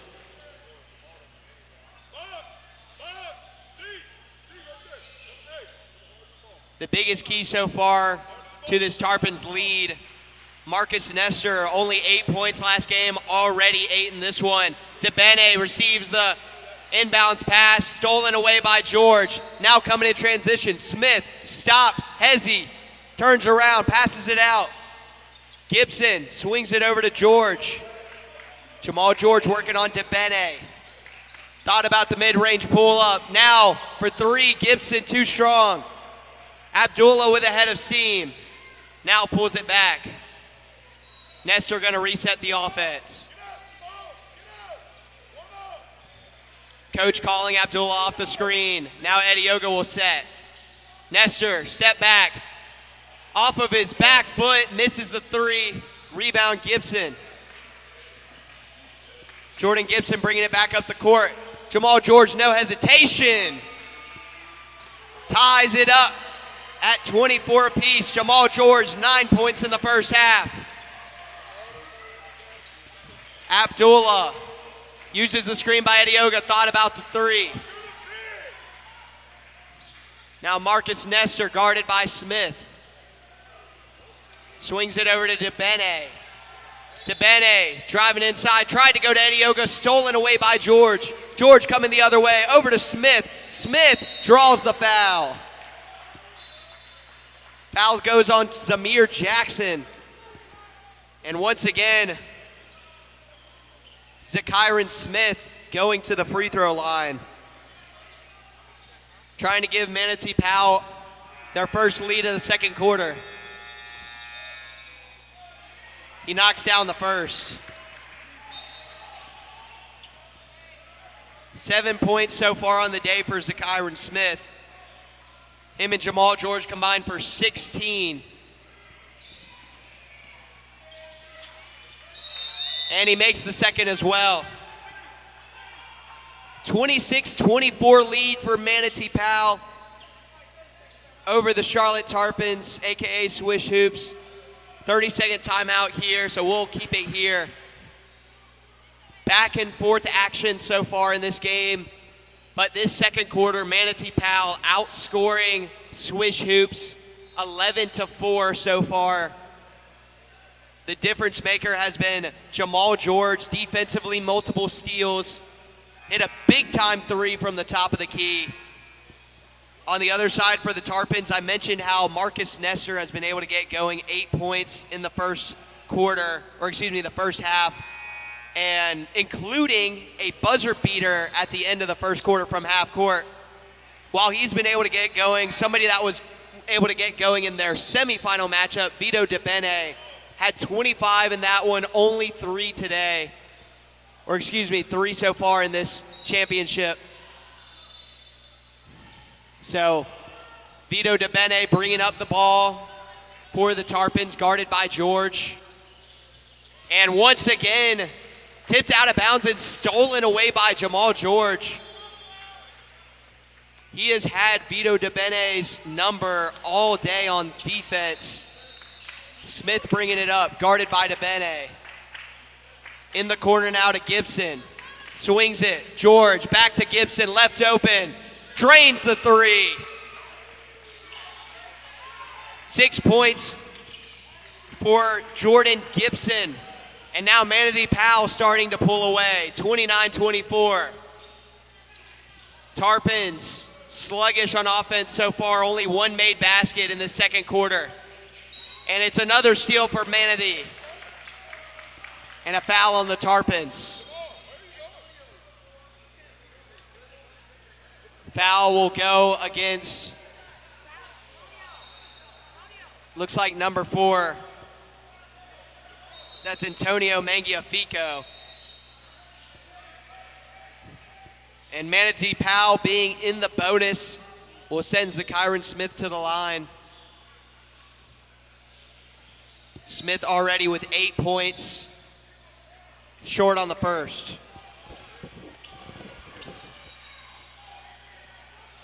If I'm the Tarpons, I'm going back to big number 1, Obi Edioga.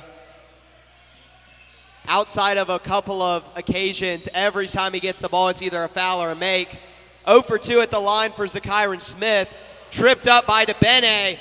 Now Mangiafico, extra pass, receives it back. Corner 3, too strong. Smith the rebound. Now Gibson got away with a double dribble. Thought about pulling up for mid-range. Step through is good. Jordan Gibson starting to heat up. 8 points. Nestor now, guarded by Zakiron Smith. Uses the screen and roll by Edioga. One-on-one against Evans, can't finish. Matwana coming the other way. In the corner, in rhythm. Can't make it, rebounds Smith, and he draws another foul. This one looks like it's going to go on Jamal Abdullah.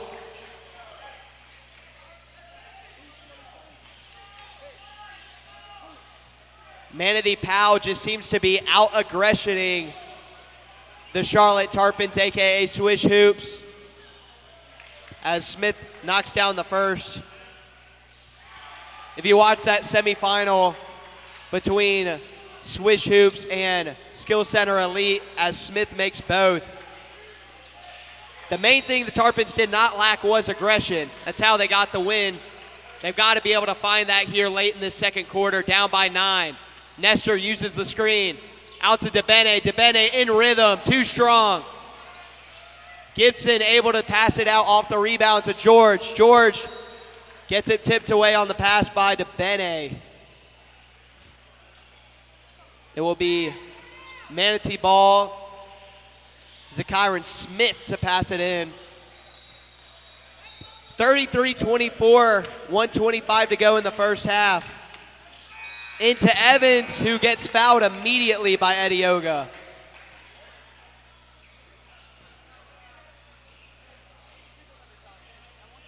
As tall as Obi Edioga is, Carter Evans taller, as well as his quickness right now showing up on the offensive end. 2 shots here for Evans, trying to get the first double-digit lead of the game for either team. Just misses the first. It feels like Manatee Powell could be leading this game by much more, but a lot of missed free throws so far. And Evans misses both. So still a 9-point game. Nestor pulls up mid-range. He got it. Marcus Nestor now in double digits with 10 points. And it's a 30-second timeout called by Coach Williams for the Tarpons. We'll keep it here. 33-26 your score, 1:12 to go here in the first half. Manatee Powell has flipped the script in this second quarter. Down 20-15 going into the break. They have outscored Swish Hoops 18-6 in the second quarter, behind a couple of players, Jordan Gibson, Jamal George, and Zakiron Smith, all with more than 5 points. Zakiron Smith leading the way with 10. Obi Edioga for Swish Hoops, still the leading scorer in the game with 11.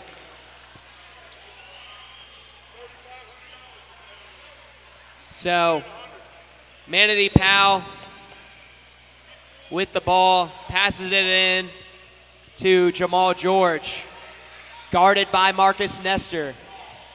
George crisscross dribble. Now Smith with it. Over to Gibson. Gibson dumps it to Matwani. Jump pass by Matwani to Evans. Evans passes it to a cutting Matwani. First bucket of the day for Marcus Matwani.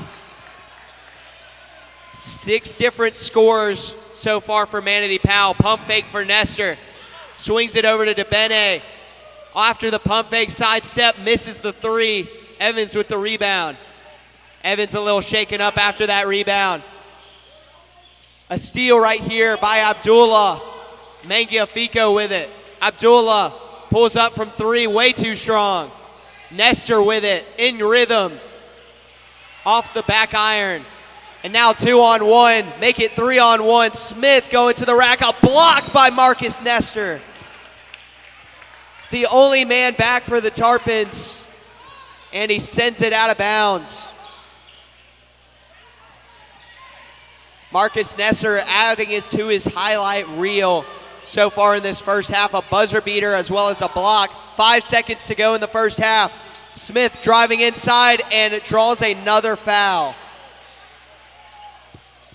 Swish Hoops, a.k.a. the Charlotte Tarpons, cannot guard Zakiron Smith without fouling. That time, the call is on Antonio Mangiafico. So Zakiron Smith back to the line to shoot 2. Coach Williams exchanging some words with the ref. The coach for the Tarpons not exactly happy with that call. And this conversation will result in a warning from the referee on Coach Williams. Another one of those, he's out of the game. Zakiron Smith drains the first. 11-point first half so far for Zakiron Smith as he now gives Manatee Powell the first double-digit lead of the game. And just misses the second. Abdullah chucks it up from full court. Not enough. So 36-26 your score. Manatee Powell with the lead over the Charlotte Tarpons, a.k.a. Swish Hoops. We will head to a halftime break, but don't go anywhere because we will have 16 minutes to decide the varsity champion on the other side of this break. You're watching the U.S. Amateur Basketball Tournament presented by Wiregrass Ranch.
Ladies and gentlemen, 16 minutes to decide the varsity boys champion here at the U.S. Amateur Basketball Tournament. As an arid pass and not how you wanted to start the second half if you're Caden Johnson and the Charlotte Tarpons. My name's Max Mesman, and if you're wondering how we got here, 36-26, Manatee Powell with the lead at half. It has been one word, fouls. Whose fouls? The Charlotte Tarpons fouls, as that mid-range is off for Jamal George. As Marcus Nestor now with it in the front court. He drains a mid-range. Nestor now leads the Tarpons in scoring with 12. Now Zakiron Smith over to Gibson in the corner. Gets it back. Manatee swinging it around. Now Zakiron Smith guarded by DeBene. Pulls up in his face, too strong. Rebound by Nestor. Nestor bringing it back up the court. In the corner to Johnson. Now down to Edioga, one-on-one with Carter Evans. Got him with the pump fake, and he'll head to the line to shoot two. Once again, this is the Varsity Boys Championship in our second to last game here on Court 1. The last one I will be calling after this game wraps up. You'll get to see and hear from me for the post-game interview as that first free throw rolls in, losing my words. But then you'll also get to listen to my good friend Will Barbera in the 8th grade championship between Clearwater and Wave. As Obi goes 2 for 2 at the line. 6-point game now. Manatee still looking for their first bucket of the second half. Smith kicks it out in the corner. Wide open. Gibson, too strong. Rebound by Caden Wright, but he was out of bounds. The Tarpons, a.k.a. Swish Hoops, starting to build some momentum. Speaking of my partner, Will Barbera, we were talking at half, and, if the Tarpons can clean up the fouls, you feel like they can get back in this game. Missed mid-range shot by Nestor. Rebound by George, now kicks it out to Smith, who's got a full head of steam. Euro step, puts it up, just rims out, but Carter Evans there to clean up the mess. First points of the second half for Manatee Powell coming from Carter Evans on a putback. The Tarpons looking to respond, down 8. Nestor drives with the right, stops and pops mid-range, too strong. Rebound by Caden Wright. Smith bringing it back up the floor. George with it.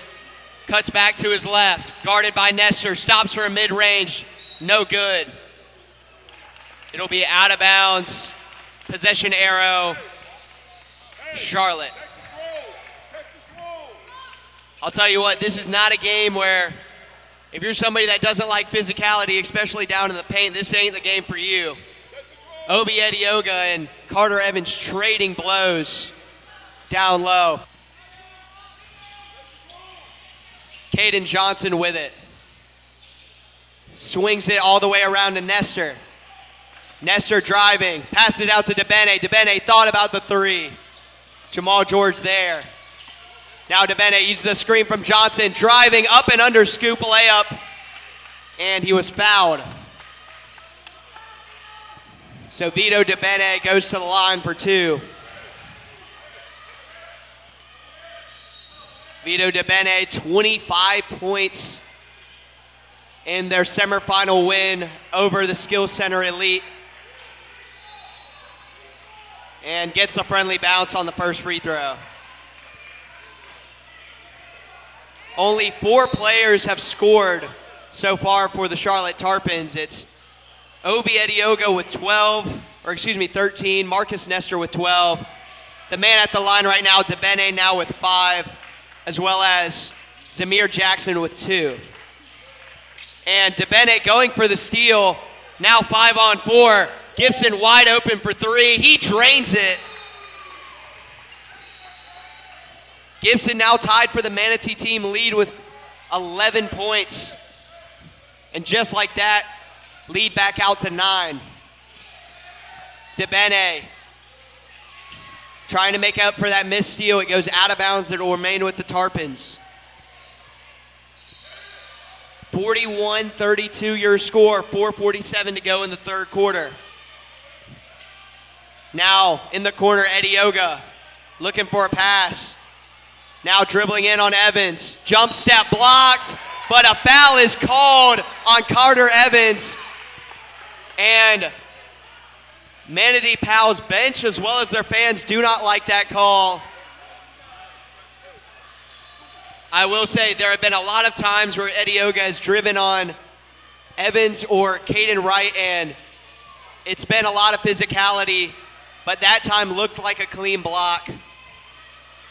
He drops the first nonetheless. Obi Edioga, 14 points to lead all scorers.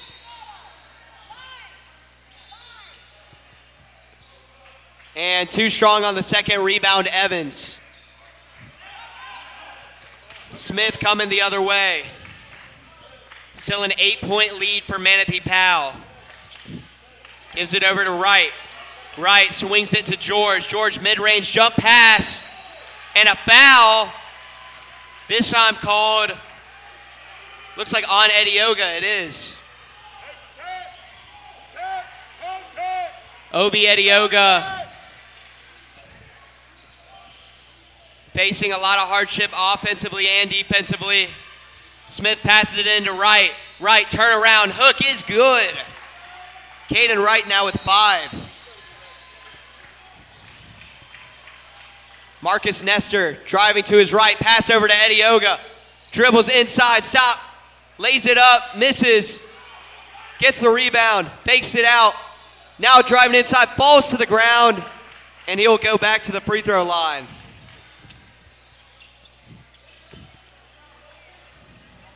Obi Edioga just out of control offensively, but able to make his way to the free throw line. Already 14 points. And subbing in right now for, after this free throw for the Tarpons, Jamal Abdullah, letting me know here, giving me the inside scoop. He'll come in for Caden Johnson along with Zamir Jackson, who's coming in for Mangia Fico. Obi Edioga, too short on the first free throw. Gets his own rebound, way outside. Now Abdullah, the spin move, up and under, can't make it. And a foul called on Obi Edioga. And I gotta believe he's starting to get up there in foul trouble right now. That is 4 on Obi Edioga, 1 more and he's out of here. It's going to be interesting to see how tight Coach Williams leashes on him here, as well as if Manatee's going to attack big number 1. Gibson over to Evans. Evans passes it back out to Smith, guarded by DeBene. Drives to the left. Now the double comes. Picks up his dribble. No double dribble called. Jamal George goes inside and finishes at the rack. 3 different players with 11 points for Manatee Powell. Now Jamal George off the lazy pass by Abdullah. Drives it in and finishes at the hole. A 4-point outburst right now by Manatee Powell to take the lead to 13, their largest of the game. Under 3 minutes to go in the third quarter. Nestor behind the screen, too strong. DeBene gets the rebound, stops for mid-range and scores. DeBene now with 7 points, 4 in this third quarter alone. And a timeout called by Charlotte. And it will be a full timeout. We'll take it with them. Catch your breath, ladies and gentlemen, because we're in for a good finish. 47-36 here in the Varsity Boys Championship.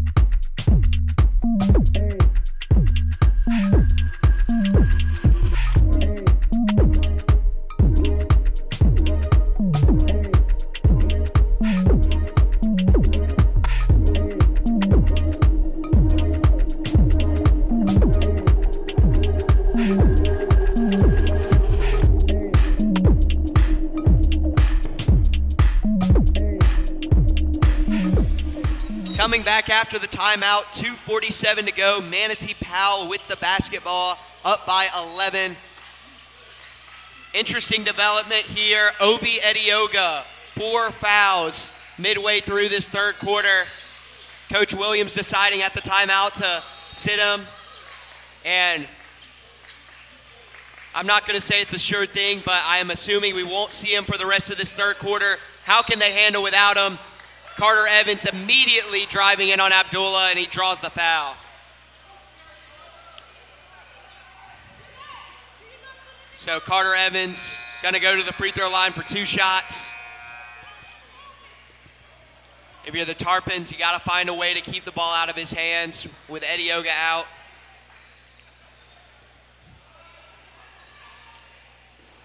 And too strong on the first.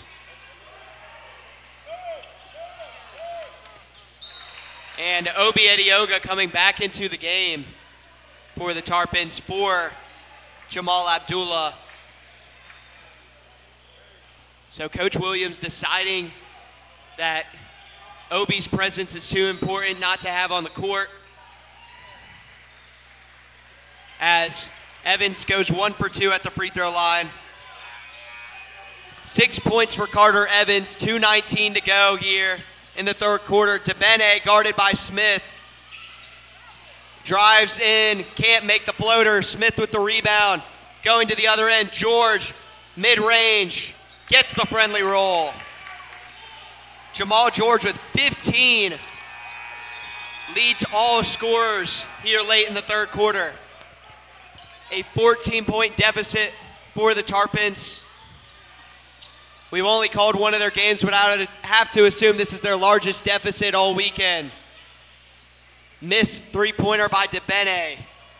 Smith guarded at the full court by DeBene. DeBene trying to get a steal. Smith misses the floater. Johnson can't corral the rebound, fighting for it on the floor. Goes out of bounds. It will be Swish Hoops basketball.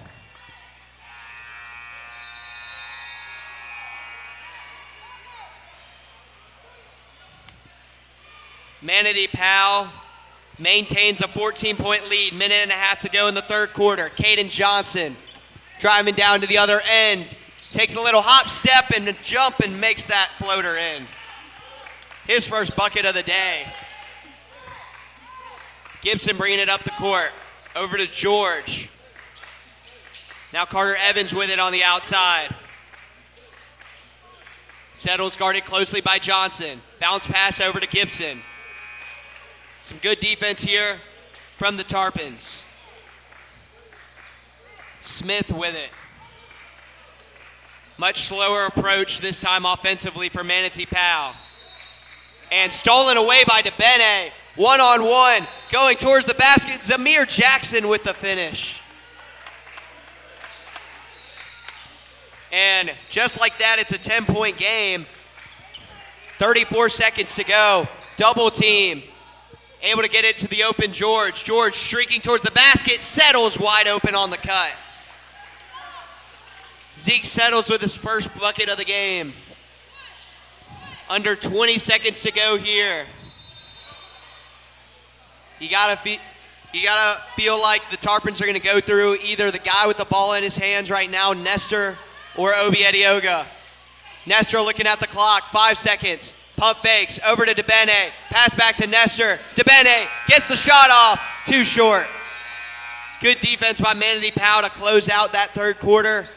They are up 52-40 as we head to the final quarter that I will be calling, as well as the final quarter of the varsity side of the bracket here at the U.S. Amateur Basketball Tournament.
8 minutes to go left here in the fourth quarter. Zakiron Smith going to the line once again. That foul on Vito DeBene. They are actually going to call it on the floor. So it'll be Manatee Powell basketball from under the basket. Tipped by DeBene. Ball on the floor, fighting for it. Carter Evans gets it blocked away, but the foul is called on Caden Johnson. So Carter Evans heading back to the line. 1 for 2 on his last trip. Obi Edioga getting ready to check in for the Tarpons. 52-40 your score, 7:46 to go. Once again, if you're new around here, if either of these teams have a 20-point lead at the 2-minute mark, the game is over. Right now, Manatee Powell in the driver's seat to take home this varsity boys championship. Carter Evans at the line for 2. And knocks home the first.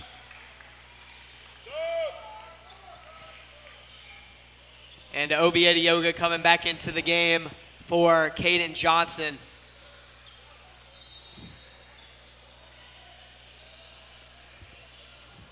Carter Evans 2 for 3 on the day at the free throw line.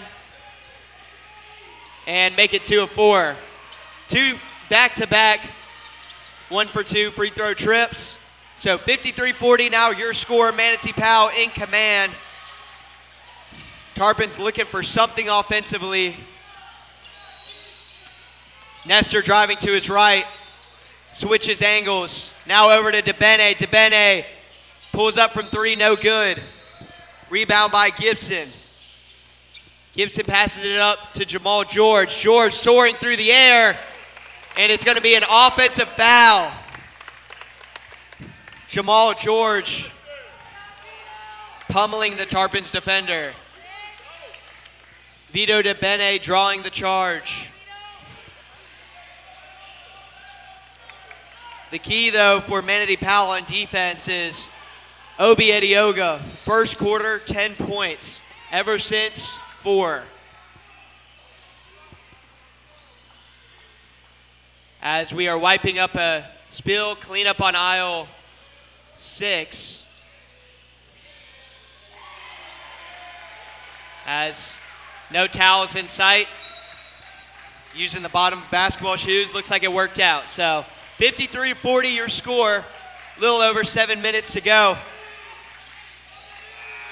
Tarpons with only 40 points, one of their lowest totals so far in this tournament. Nestor makes the floater, but the foul called before the shot.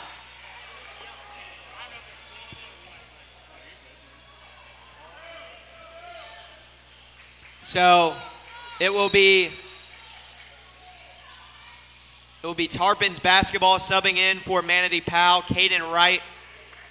Zeke Settles will head to the bench. DeBene to pass it into Edioga. Edioga, pump fake, hook shot, good. Obi Edioga with 16.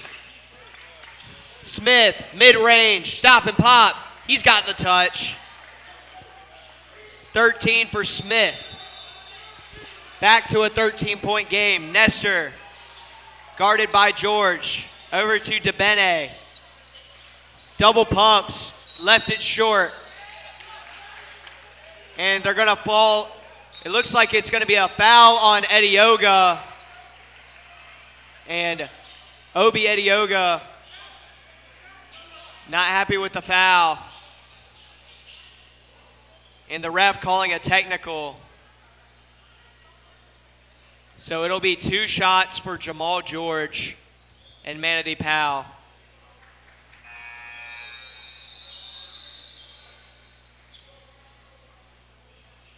I believe that is Obi Edioga's 5th foul, but my count could be off. If it is, as George misses the first free throw, I believe that is it for the big man. And George goes 1 for 2. at the line.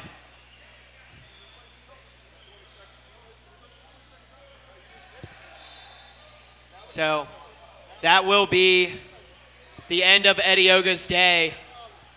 Finishes with 16 points. It'll be Caden Johnson replacing Obi Edioga. Frustrating day for the Tarpons big man. So 14 points. The difference between these two teams, 6.5 minutes to go. Zakiron Smith gives it off to George. George over the top to Evans, taken away by DeBene. DeBene with a head of steam. Steps into the lane, too strong on the layup. George, football pass down the court, now right with it inside. Able to control his dribble and get the finish. 16-point lead, largest of the game for Manatee Powell. Marcus Nestor with it. Gives it over to Abdullah. Abdullah for three, no good. Zakiron Smith bringing it up the court. Thought about the three, swings it over to Evans. Evans inside, gets the finish. Carter Evans now with 9 points. 60-42, Manatee Powell looking to end this one early. Without Obi Edioga in the game, no answer defensively for Carter Evans. As a foul on the Tarpons, it'll go on, or excuse me, a foul on Manatee Powell, it'll be Caden Wright. Coming into the game for the Tarpons is number 5, Roderick Rivers. 18-point deficit for the Tarpons. Nestor receives the ball in the backcourt. Nestor beats him off the step, draws the foul. That'll go on Zakiron Smith.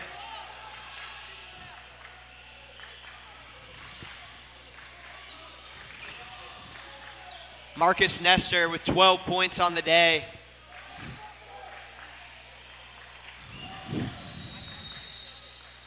An important 2 shots right here. He makes the first.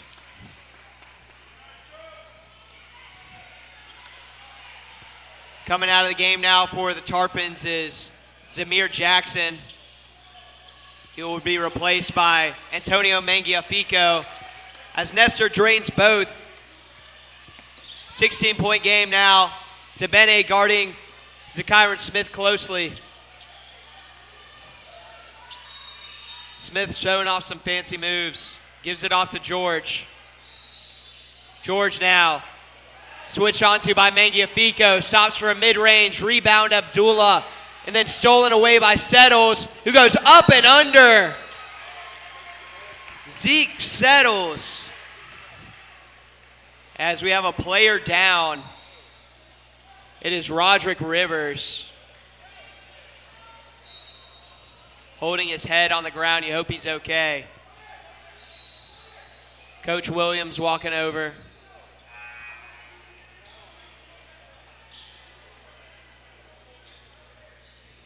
Manatee Powell has been dominant all weekend as Roderick Rivers gets up to his feet. He will come out of the game. And checking in for him will be Cameron Price. 62-44 your score. 4:47 to go.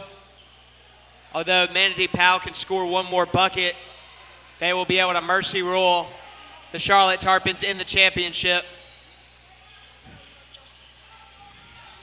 Tarpons are down 5 men, but have made it all the way here. DeBene drifts it to the right, rebound Evans. Gibson bringing it up the court. Euro step, draws the foul.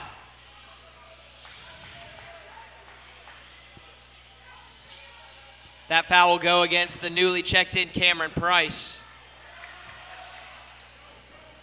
2 shots for Gibson. Chance to get his team to that 6-point lead. And he rattles home the first. And a good sign for Roderick Rivers coming back in the game.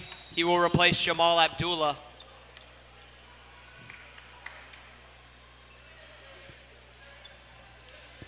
(63-44) your score, 4:27 to go. Jordan Gibson. And too short. Evans going for the rebound, saved by DeBene, and it's back over to Gibson. Mandy Powell will reset in the corner, settles, too strong. Out of bounds, last touch by Mandy Powell. Marcus Matwani coming into the game for Manatee.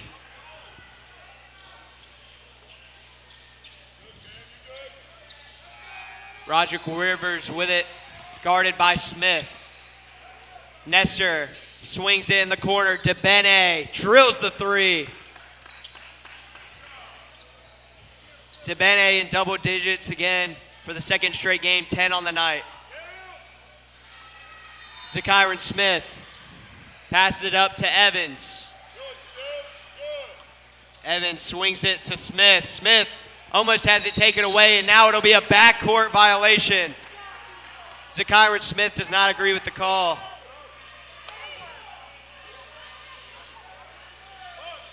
So it will be Charlotte ball. Marcus Nestor to set up the offense. No Obi Edioga for the rest of the way for the Tarpons.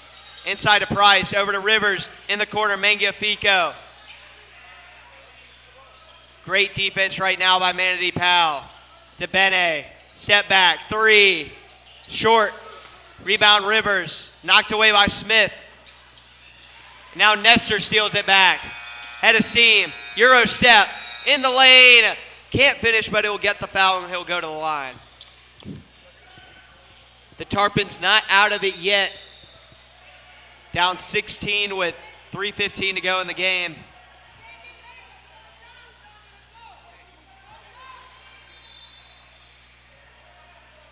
Marcus Nestor makes the first.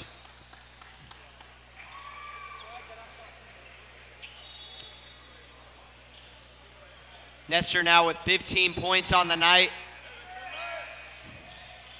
tying Obi's total with 15, now 16. So Marcus Nestor's doubling his scoring output from last game. Tarpons down by 14. Smith guarded by Maddox Jones, who just subbed into the game. Now George with it. Gives it over to Carter Evans, who brings down the house. The two-handed slam by Evans, an exclamation point on a solid 11-point performance for number 99 in gray. As we have a foul here. And it will go against Zeke Settles. Excuse me, it'll actually be going against number 99, Carter Evans. And Nestor drains the first.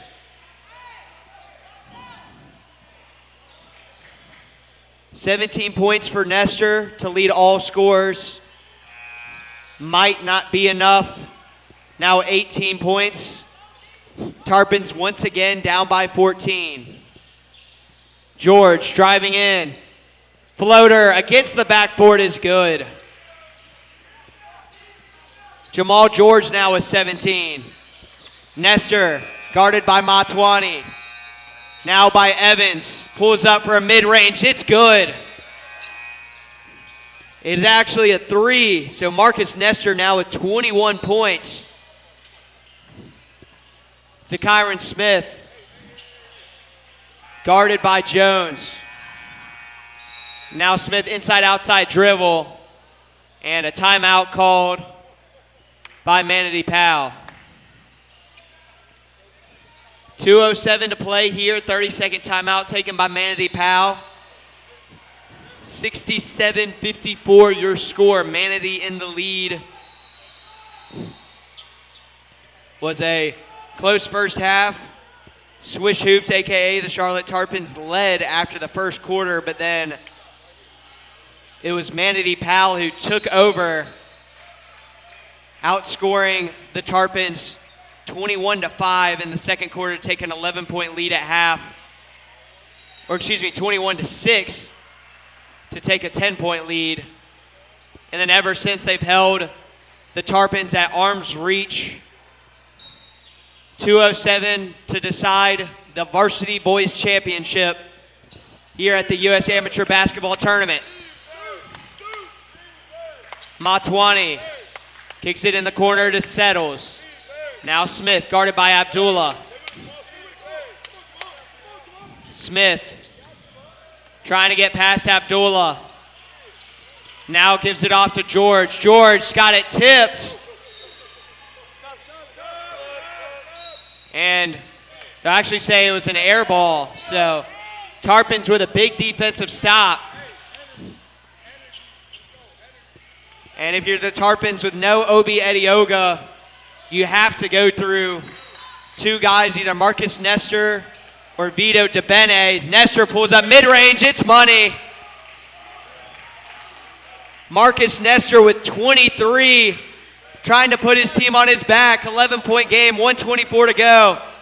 Powell gets it past half court, Settles. Chucks it over to Smith. Now George with it. Jamal George guarded by Roderick Rivers. To Kyron Smith. Inside to Evans. And it'll be out of bounds. Manatee Powell basketball.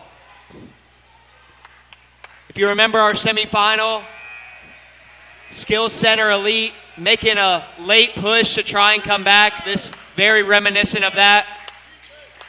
Tarpons down by 11. A little over a minute to go. Roderick Rivers just gets blown by Zeke Settles. 13-point game now. Marcus Nestor trying to find an opening. Double teamed. Caden Johnson too strong on the three. Rebound by Jackson. Now Nestor with some space. Too short. And 69-56 lead. And it looks like the Tarpons might be waving the right flag. A valiant effort from both teams all tournament long. Manatee Powell will finish the weekend 4-0 and will be crowned your Varsity Boys champions. And be sure to stay tuned after the game, as we will have a post-game interview with the player of the game. And the buzzer sounds, and that'll do it. Manatee Powell, your Varsity Boys champions, get the win over the Charlotte Tarpons, a.k.a. Swish Hoops, 69-56. And don't go anywhere, because in just a couple of minutes, we will have the post-game interview with our player of the game. And that will be coming up shortly. But once again, your Varsity Boys champions, Manatee Powell, 4-0 this weekend. And they cap it off with a win over the Tarpons, 69-56. Stay tuned for the post-game interview.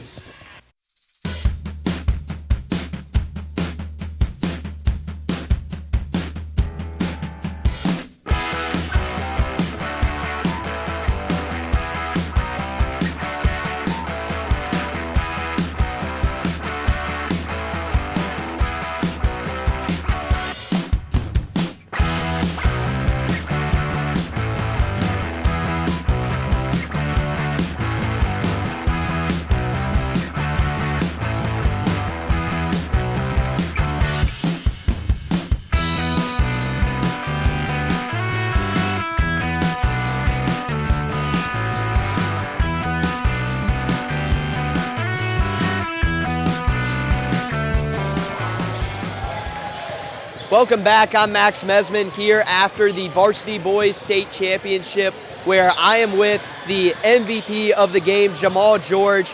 17 points in a big win for Manatee Powell, 69-56. Jamal, first question, how'd you do it? Just playing hard, giving our all every game. That's all that matters. Your team finished 4-0 this weekend, a perfect slate. I mean, what was the message game in and game out from your coaches and for your team to get all these dubs? Well, obviously, we feel like we had a better team against anybody, so it's about playing hard and executing, doing the little things, boxing out, rebounding, stuff like that. All right, and then one last question before I let you go. Y'all are champions now, but in the NBA, they have a finals going on next week between the Knicks and the Spurs. Who do you got being crowned the champion of the National Basketball Association? That's not even the question. Spurs. All right, the Spurs. And I asked another player earlier, finals MVP, Wemby?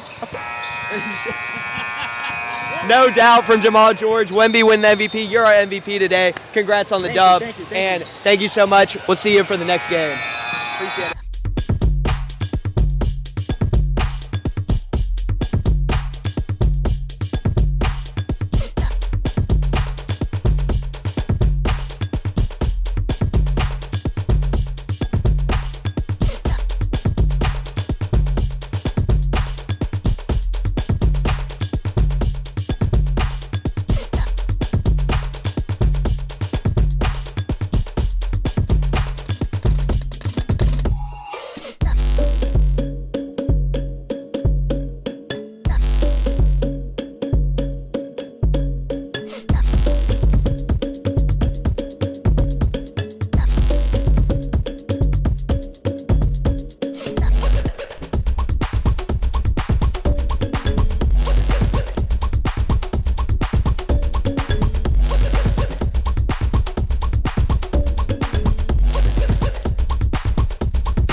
All right, ladies and gentlemen, we have made it. This is the final broadcast of the tournament, final game that we'll broadcast, and it is a doozy. Wave Black versus the Clearwater Hawks in the 8th grade final game. This is the championship match. We have two teams who are undefeated in this tournament. They're both 2-0, but one of those O's has to go in this matchup. And like we said, this is the final matchup of the tournament. We couldn't thank all of you enough for all the time you spent with us this weekend here on YouTube and here in Wesley Chapel, Florida at Wiregrass Ranch Sports Complex. But you guys actually, if you've been watching all day, then you saw Wave Black earlier. They got a nice win, and they are here to try and finish it off with a W and a championship. But the Clearwater Hawks are trying to stifle that any way that they can. We have not seen the Hawks on the broadcast in either of our first 2 days, as I believe we're just waiting on referees to get this match underway. And I do believe that is the holdup, because we appear to be ready. Scorecard. I can talk. Scoreboard clears to be ready. Players appear to be ready. Coaches appear to be ready. Referees are nowhere in sight. So we are just waiting on the referees to show up, but all right, we will take a break until the referees get here, but we'll be right back with the 8th grade championship right here in the U.S. Amateur Basketball Championship Tournament.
All right, we are back, and we have the referees in the building at the right court, which means we are ready to go.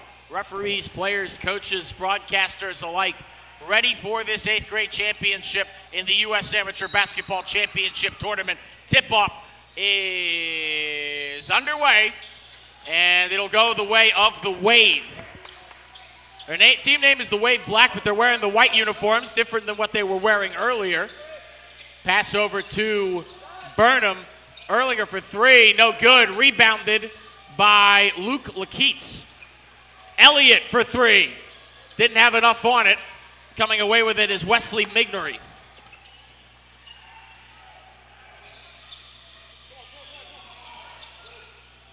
Mignery over to Erlinger, same exact spot. Too much on it this time. Now a fight for the loose ball, picked up by Burnham. Back to Burnham, top of the key for three. Drained it, first points of the game. Jude Burnham, who we interviewed as the player of the game in their last matchup on this broadcast, off to a hot start with the first points.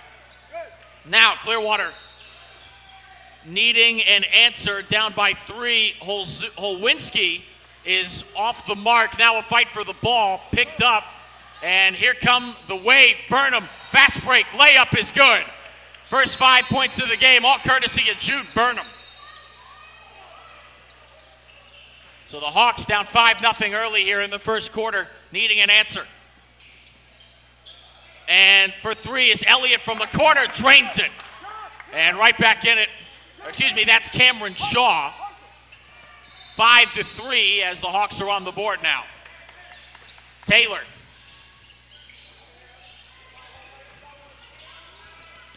Taylor to Burnham. Burnham on the drive to the cup. He did it again. 7-all. And it's 7 Jude Burnham. 3. Who was that? It was Shaw. Cameron Shaw. One player doing all the scoring so far for each team. Elliott, another 3. Didn't have enough on it. Shaw underneath. Tried to put it back up. No good. Does it again. Doesn't have enough on it. Now Elliott again. Nothing to do. And rebounded. Here comes Burnham. How do you stop a guy who runs like a runaway train? He has to stop himself there. Holwinski to the rim. Over to Elliott for 3. Still doesn't have enough. Elliott now 0 for 3 from beyond the arc to start this one. Tipped up and in. And it's Shaw with all 5 points so far. 7-5. About 5.5 left here in the first quarter. Taylor over to Xavier Uhlinger. Inside, blocked. Cameron Shaw said, not in this house.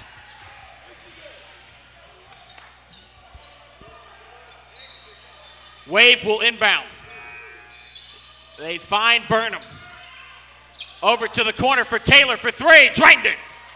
And somebody other than Jude Burnham is on the board for Wade Black. This time it's Parker Taylor. 10-5. Now a three. Didn't have enough on it.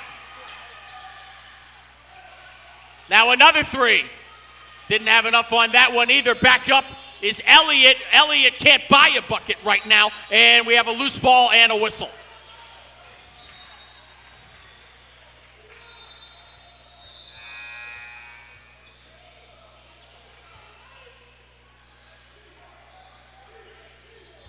Will Major Elliott has probably shot 5 attempts from the field. He's not made a single one. No points so far. As Michael Lozanoff makes his first from the line. 10-6 now. Can make it 10-7 with this one here. His second. Gets the friendly roll. Lozanoff is 2 of 2 there. It's 10-8. Or 10-7, excuse me. Burnham will bring it up. Over to Taylor. Back to Burnham from the logo. Inside the Mingery. Over to Erlinger. Back to Burnham on the drive. Inside. Teardrop didn't have enough on it. Rebounded by Lozanoff. Here comes Evan Holwinski over to Levites. Or Lekites, excuse me. For three, it's Shaw, and he drains it. Cameron Shaw. And we are deadlocked at 10. Pass over Parker Taylor. Driving inside, mid-range. Can't get it, looking for his own layup. Out of bounds, last touched by Mingery, meaning it is Hawks basketball. So Holwinski to inbound with Luke Lekites, or Lekites. Not sure which one it is. And stolen by Taylor, and he was out of bounds as he grabbed it. So that erases what would have been a really athletic turnover by on Parker Taylor's side of things. It'll be Luke Lekites to inbound. All the way over to Holwinski. Holwinski to Lekites to the corner for Elliott. Elliott, another three. No good again. Fight for a loose ball. Burnham comes away with it. To the rim. Didn't have the stuff for it now. Here comes Holwinski. Trying to get to the cup layup. Can't get the friendly bounce. Putback is no good, and we have a whistle. And I apologize, it was Searcy, Jackson Searcy, who missed that shot. Shaw will shoot 2 from the line here.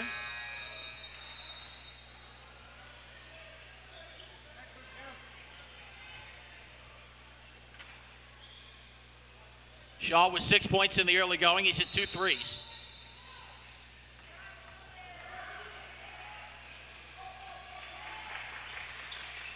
Makes his second, 1 of 2 there. It's 11-10.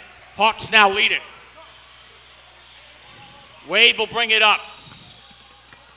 Burnham to Taylor, and that is going to stay with the Wave as Shaw and Taylor trying to plead their case. As that one goes to Burnham, Shaw nearly tracks it down. Burnham on the drive to the rim. Got it to go. Jude Burnham having himself a heck of a first quarter. Pass over to Shaw in the corner, working on Taylor. Step back, mid-range. Can't get the roll that time. Burnham will bring it up. Pass over to Parker Taylor. Over to the corner for Austin Searcy. Back to Burnham. And tried to get it to Volpe, but we have contact.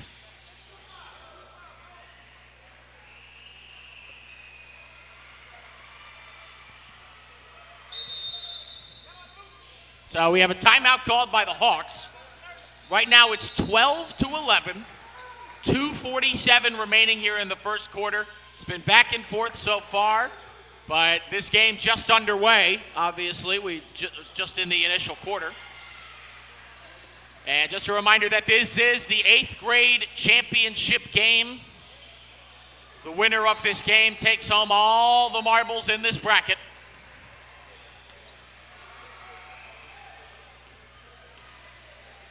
So, not sure if this is a 30 or a 60-second timeout. They're treating it like it's a 60-second. And now it appears the referees are ready for basketball to commence.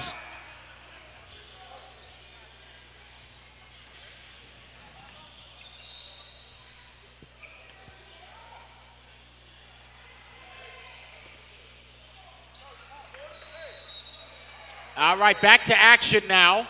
Volpe will inbound it. Burnham over to Cersei.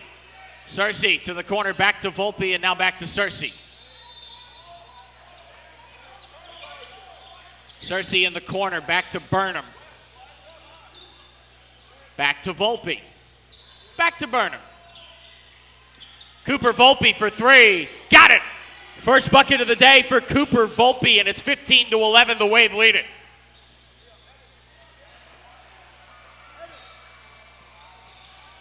Well, here is Evan Holwinski, and now Luke Lakites over to Holwinski, who corrals it to the corner.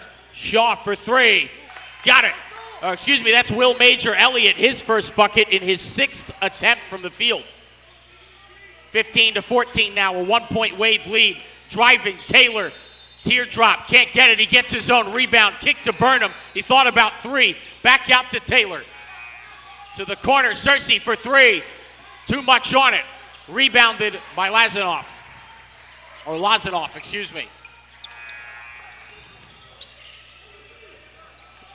Luke Lakites over to Evan Holwinski. Lakites for 3. Too strong off the back rim. Gets his own rebound. Mid-range is good. That's why you never give up on a play right there. Luke Lakites' first bucket. And the Hawks retake the lead, 16-15. Volpe thought about 3. Back to Taylor. Back to Volpe. Ooh, nice bounce pass underneath. Burnham for 3. Can't get the friendly bounce, and there's a whistle. And we'll have some substitutes. Xavier Uhlinger and Anderson Bell checking in for Wesley McNeary. And Jude Burnham getting his first break. Lazanoff, mid-range, catch and shoot. Drained it. Now a 3-point Hawks lead. 18-15, final minute here of the opening quarter. Cersei way over the other side to Volpe. Now Taylor. On the drive, Parker Taylor to the rack. And it's a 1-point game, 40 seconds and counting now. Less than 35, actually. Lakites over to number 15. That's Lucas Hitos.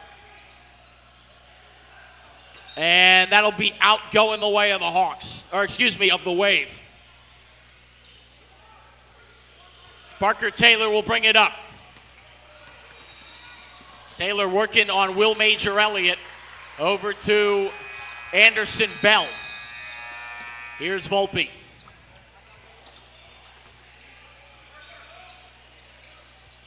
To the corner. There's Volpe. Step back 3 on the catch and shoot. And he banks it in. Second 3 of the game for Volpe. And he gets that one in as time expires in the opening quarter. The Wave in a back and forth first quarter lead at 20-18. Jude Burnham leading the way with 7. Cameron Shaw leading the way on the other side of things for Clearwater with 7. And Cooper Volpe with 6 as the second best scorer for the Wave. He's hit 2 threes.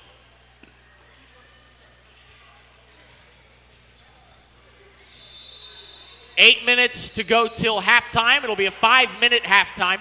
Although yesterday, once we got towards the back end of the tournament, they switched from 5-minute to 3-minute half times. We'll see if that's still the case. This is a championship game, so I'd like to think that they'd allot these athletes with enough time to recuperate in between quarters, but we will see.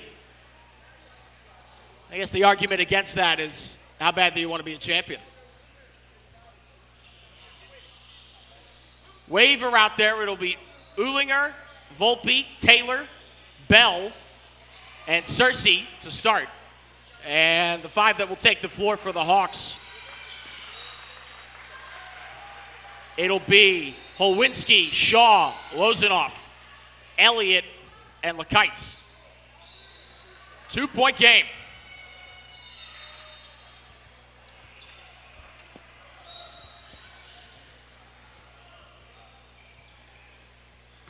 Inbounded by the Hawks. Holwinski will bring it up. Over to Lakites. Back to Elliott. To Lakites, to Holwinski. He thought about Elliott, but it's back to Lakites.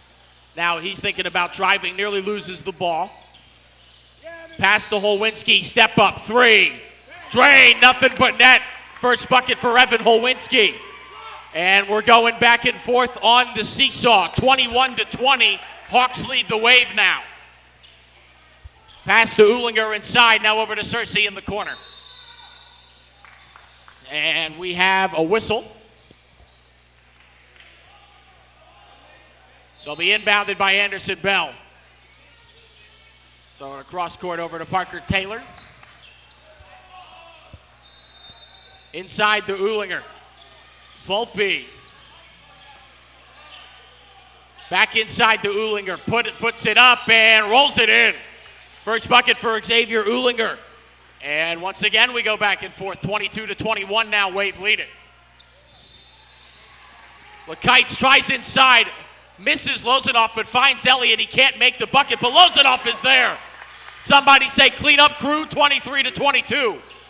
Hawks lead it. Taylor to Volpe. Inside to Uhlinger, knocked away by Shaw.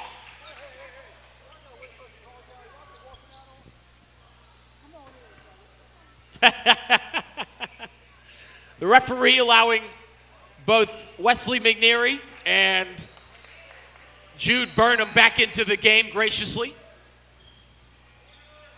Inbounded by Volpe. Gets the give and go from Uhlinger. Burnham at the top of the key. He'll find Uhlinger in the corner. Back to Bell. And now back to Burnham at the top of the key. We'll do it all again. Volpe for 3 again. Just off the mark. First missed 3 for him. Bell, put back crew is good. First bucket for Anderson Bell, and it's 24-23. Starting to get dizzy here with all this action.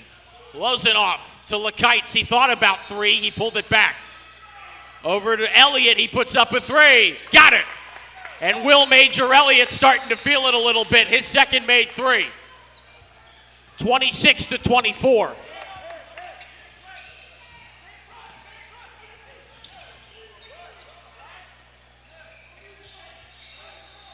Good ball movement here by the Wave, going all around the top of the key. Uhlinger, Burnham, Volpe. Now back over to Volpe. Didn't get it in time before Lakites picked him up. McNeary to Volpe. Oh, he tried to get Lakites to bite. No dice. Burnham back to Volpe. Now for 3. Didn't have enough on it that time. Offside rim. Uhlinger tried to save it and couldn't. It'll be Hawks basketball. Whoa, whoa. Well, now we're going to have a discussion. I believe a timeout was called by the Wave, but I believe the discussion is about whether or not it was off the Hawks or the Wave. And it is the Hawks basketball. Okay. I was a little jostled there for a sec, if you will, about the call, but everything is A-okay here in Wesley Chapel, Florida.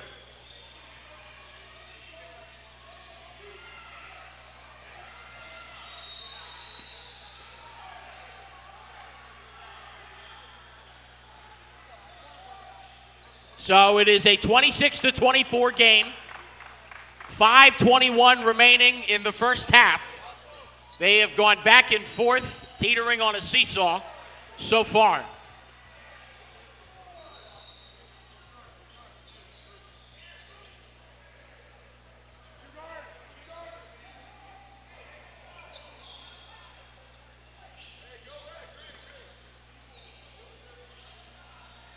So, a little more confusion between the referees who shrug each other off. And now we're back to action. Lekites will bring it up. Pass over to Holwinski. Now back to Lekites. He'll chuck up a three. Off the mark. Rebounded, and it was actually Elliott and Shaw who converged. And it falls short. 26-24. Volpe back over to Bell at the top of the key to Burnham. He thought about three. Decides against it. Now to Volpe. Inside, back out to the corner. Bell for three. Got it! Anderson Bell now with 5 points. And retaking the lead is the Wave, 27-26. Elliott puts up another three. Off back rim. Rebounded by Volpe. That's Bell. Volpe over to Burnham. Corner three. Got it! Jude Burnham makes his way into double digits. 10 of their 30 points. It's 30-26. Elliott for three, badly needing an answer. No good. Rebounded by McNeary and a tussle for the ball, and he ends up on his backside. There was a whistle. And it'll be on 13 for Blue. That's Michael Lozanoff. Burnham bringing it up.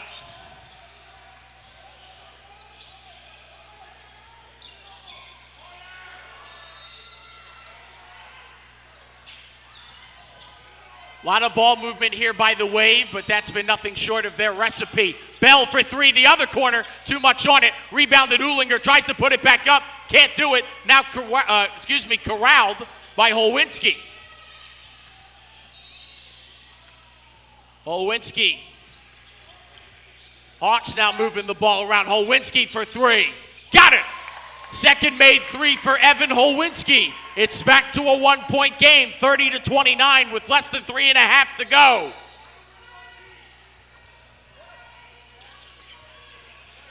Burnham.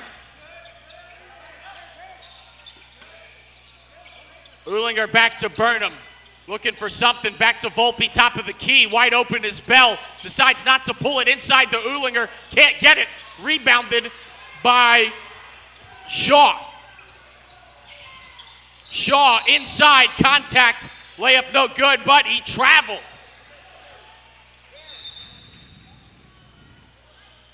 So 3 minutes even left here in the first half. Jude Burnham needs a break to tie that shoe. And he's good to go now. Cooper Volpe being subbed out of the game.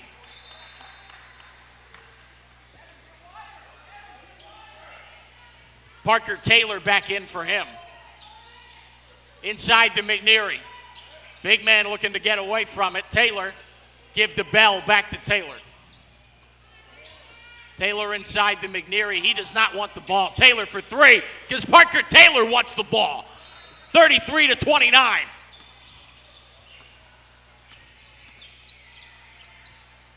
Hawks need an answer here. And stolen by Bell, and there's a whistle. And they're going to say it's a foul on Anderson Bell because of a collision of heads. So it will be Hawk basketball. Or excuse me, other way around. I apologize. It'll be Wave basketball. It was on number 5 for the other team. That is Evan Holwinski. Here's McNeary again. Does not want to try it. Taylor for three. Little short. Here comes Lekites. Directing some traffic on his drive in.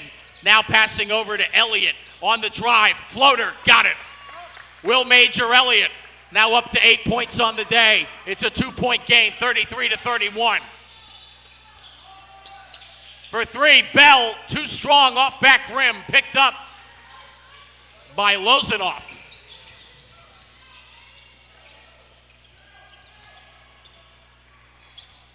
Inside the Lozanoff.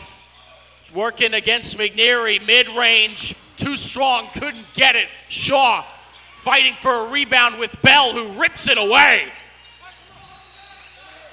Like a homeless man's last meal, he rips it away from anybody else.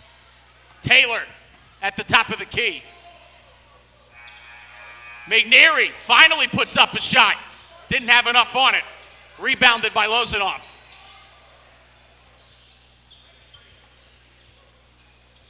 Holwinski over to Will Major Elliott again. Now into double digits is Will Major Elliott. And we are tied at 33 with a minute to go till half.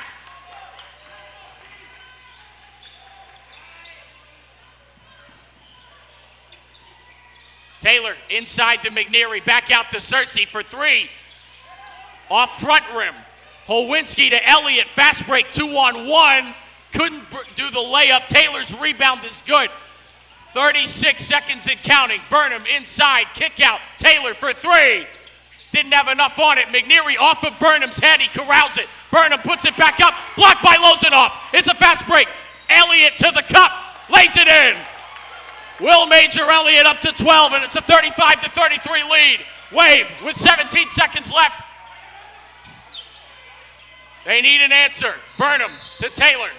Inside, Lozanoff gets in front of McNeary. It's a takeaway. Less than 10, 5, 4, 3, 2, 1. LeKite step back three. Off front rim. Man, what an entertaining first half that was. 35-33, the Hawks lead the Wave, courtesy of Will Major Elliott catching fire. And we will have a 5-minute halftime. They will give them the full 5 here in the 8th grade championship game. Will Barbera on the call. We'll take a break, and when we come back, we'll start the second half with the Hawks leading the Wave 35-33.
ladies and gentlemen, the second half is underway here between the Wave Black and the Clearwater Hawks. 35-33, the Hawks lead it. And at the end of this half, we will have an 8th grade champion here at this U.S. Amateur Basketball Championship Tournament. Erlinger gets rejected inside. Cameron Shaw says not in this house.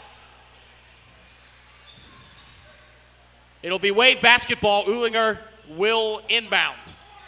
It's Uhlinger, Taylor, Burnham, Bell, and Mignery.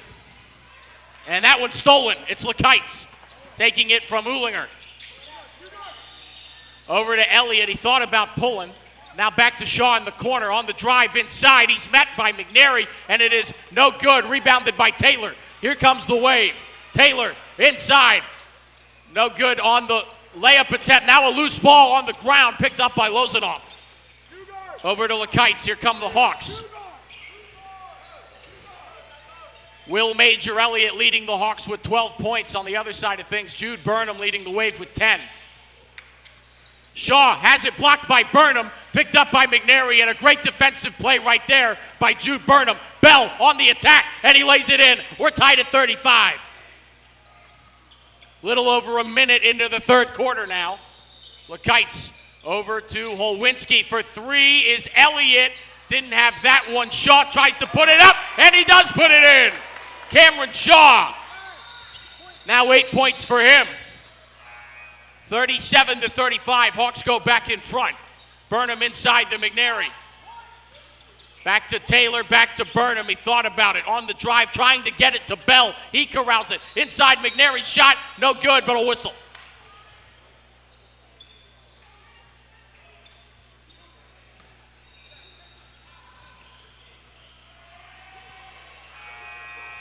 (37-35). McNary will shoot 2 from the line. If he makes both, we'll be tied. Misses the first.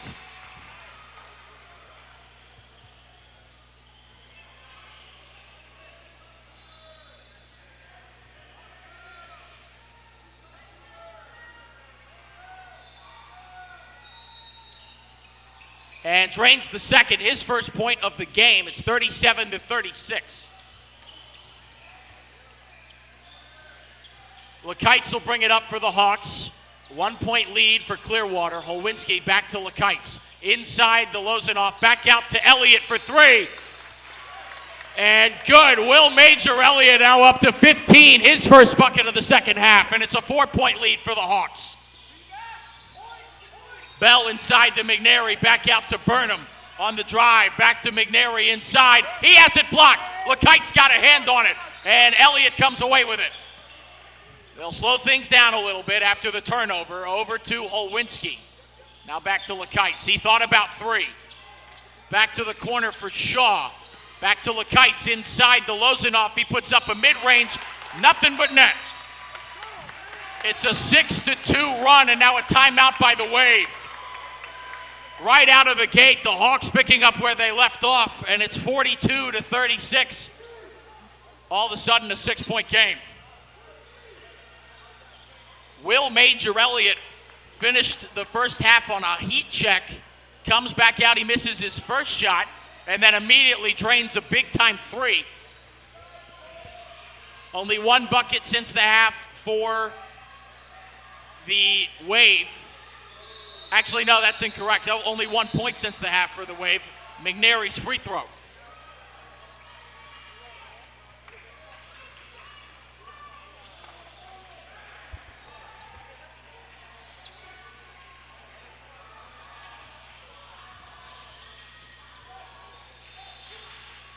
Well, back out of the timeout here. The Wave will inbound. Burnham will give to Taylor, and here they come. Taylor to Uhlinger. Working on Holwinski, and now we have, it'll be a foul on Holwinski for a hold. Working against Uhlinger, who will now inbound. Mingary. Burnham, step up, 3, Too strong off back rim. Bell rebound out to Taylor. He puts up a three. Off back rim again. Lozanoff corrals the rebound. Olwinski out to Shaw for three. Front rim, no good. Rebounded by Bell. Over to Burnham. He tries to corral it. He does. Now getting double team. Bell back to Burnham. Wave slows it down a little bit. Taylor inside to McNary. Back out to Burnham. Burnham driving inside. Kicking out. Uhlinger for three. Off back rim. And rebounded by Olwinski. Less than 5 to go in the third. Lakites, top of the key. Step back. Three. Got it. Luke Lakites, his second three of the game. And the Hawks are on a heater. It's 45-36 here in the third. McNary pass out to Bell in the corner for three. Too strong. Uhlinger tried to corral it and couldn't. Here's Lakites. Fresh off of that big-time three. Bell pokes it away. Elliott gets to it. Working against Uhlinger. Now pass to Shaw. Inside. Missed layup but a foul.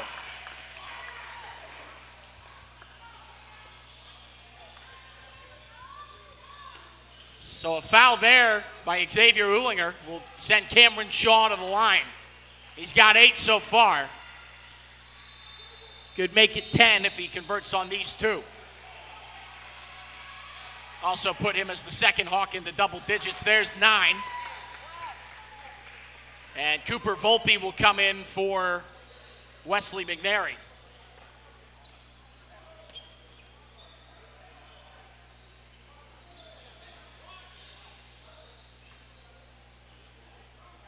Shaw. His second. Off back rim too strong. Rebounded and now a whistle as Taylor came away with it. So that's a foul on Elliott. So here come the Wave, down by 10. How quickly things change in this tournament. 1 point game at half. About halfway through the third quarter, it's a 10-point game. Uhlinger puts it up and in, and that's a big answer right there by the Wave, his second bucket. And it's 38-46. Lozanoff on the drive, right to the cup. Can't get the layup to go. Rebounded by Elliott, who puts it back up and in. Will Major Elliott with 17, a game high. And we're back up to a 10-point deficit. Inside, Uhlinger catch and shoot mid-range. Xavier Uhlinger starting to feel it. His second bucket and as many touches. And it's an 8-point game. He now has 6. Pass out to Shaw. Over to Holwinski. Mid-range. Got it. Evan Holwinski now with 8 points. And it's a 10-point lead again. Uhlinger again. Xavier Uhlinger is on fire. 3 straight buckets. And it's 50-42. Lakites to Shaw to Holwinski. And a travel there as he gave it to Lozanoff. And that is a big call right there in the way of the Wave. 2.5 to go here in the third.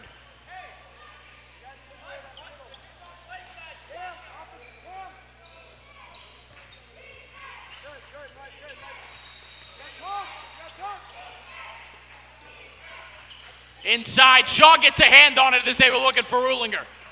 Here comes Lozanoff. Over to Lakites. Here's Elliott. Turnaround fader, not enough on it.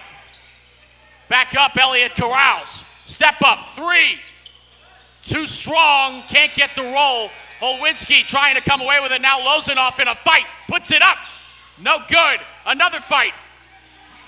And coming away with it is Searcy. Big time rebound right there by Austin Searcy to hold the Hawks scoreless on that possession. Burnham. Over to Bell.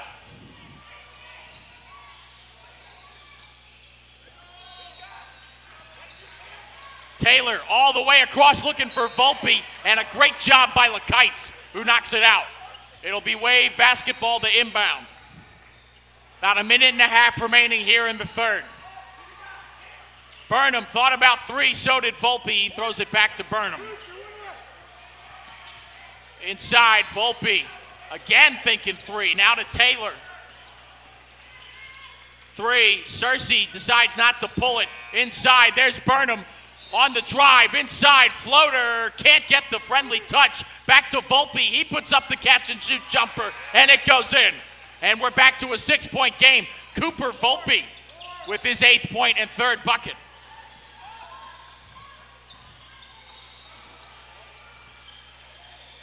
Lakites over to Shaw for three. Cameron Shaw now up to 13 points. Him and Will Major Elliott combining for 30 of their 53 so far. Less than a minute to go here in the third.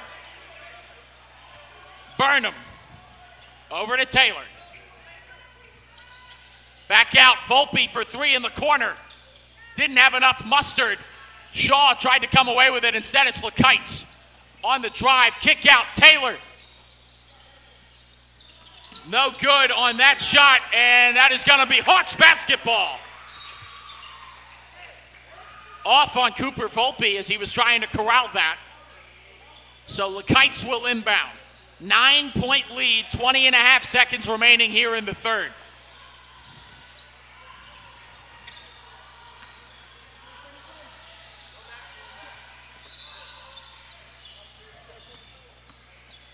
Lakites working on Volpe. Lakites spinning around, nearly lost him. Over to Holwinski. Here's Lakites, sidestep three. Didn't have enough, and that'll end the third quarter.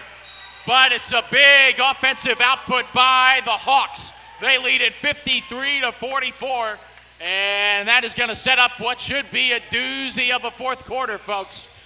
And at the end of this 8-minute, I'm going to guess 8-minute, it could be 6 if one of these teams starts to run away with it. But at the end of this 8-minute quarter, we will have a winner unless we're deadlocked or tied, in which case we'll go to a 2-minute overtime. And then if we're still deadlocked after that 2-minute overtime, it is sudden death in double overtime. First basket wins. But the way this game has gone, it's hard to imagine that that's what's in our cards.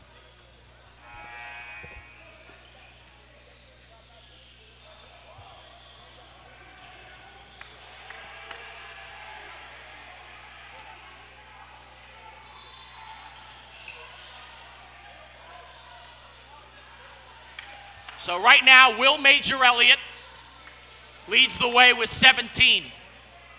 Cameron Shaw is second on the team with 13. On the other side of things, Jude Burnham with 12. Cooper Volpe with 8. Nobody else with above 6 on that side of things. Actually, I'm sorry, Xavier Uhlinger is tied with Volpe. They both have 8. So a tie for the second leading scorer on the Wave behind Jude Burnham. And Burnham will start on the bench with Uhlinger. So 2 of those 3 scorers on the bench to start this pivotal fourth quarter. Out there it'll be McNary, Cersei, Volpe, Bell, and Taylor for the Wave. As for the Hawks, it'll be Shaw, Holwinski, Lakites, Elliott, and Lozanoff. Elliott in the corner. Pass inside to Lakites. Layup. Too strong, but Lozanoff plays putback crew. 11-point lead now at the start of the fourth.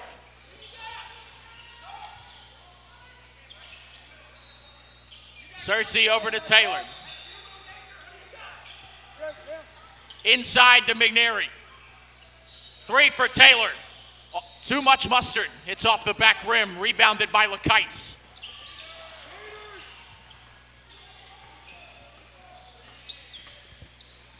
Lakites to Shaw. Over to Lozanoff at the top of the key. First time we've seen him there. Shaw thought he had Lakites inside. He decided against it. Elliott working on Bell. Couldn't get it off front rim.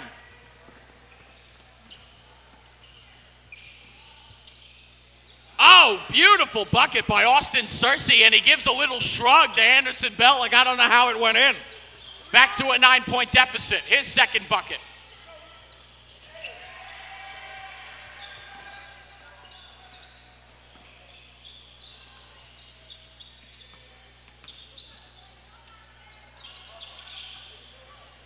Elliott over to Lozanoff on the drive.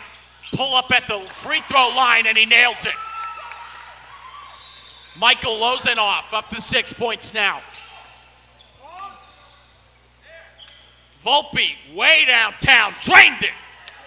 Cooper Volpe now into double digits. He's got 11. And it is an 8-point game. Once again, that's a big-time three for the Wave. Here's Lakites getting picked up full court by Volpe. Shaw over to Lozanoff. Now Holwinski. Shaw to the rim. Lays it in. Now 15 for Cameron Shaw.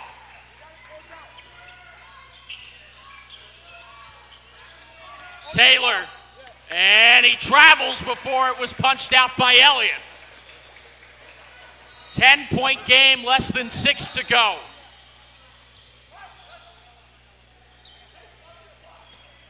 Olwinski to inbound to Lakites.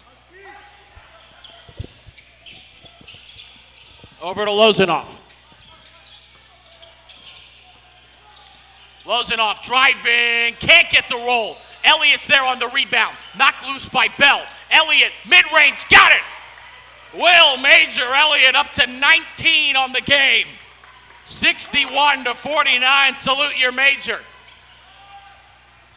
Burnham off balance. Back to Volpe, corner three. He's good from there, but he hasn't hit that. Bell for three on the rebound. That's huge. Anderson Bell with his second three of the game. Back under 10. 9-point deficit.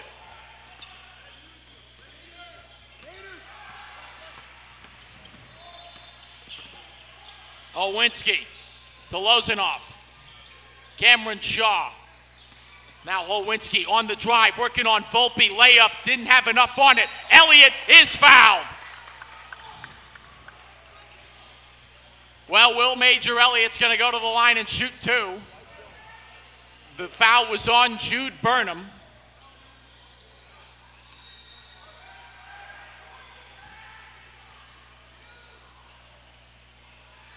And now 20 points for Will Major Elliott. Back to a 10-point lead.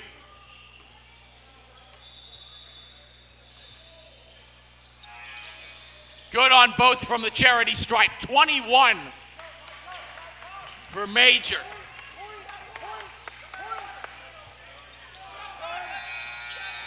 Ulinger, pass inside to McGarry.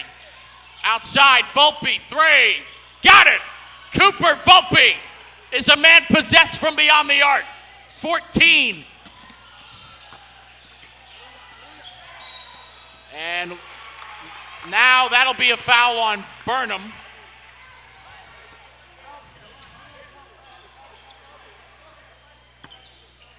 So Lakites will inbound.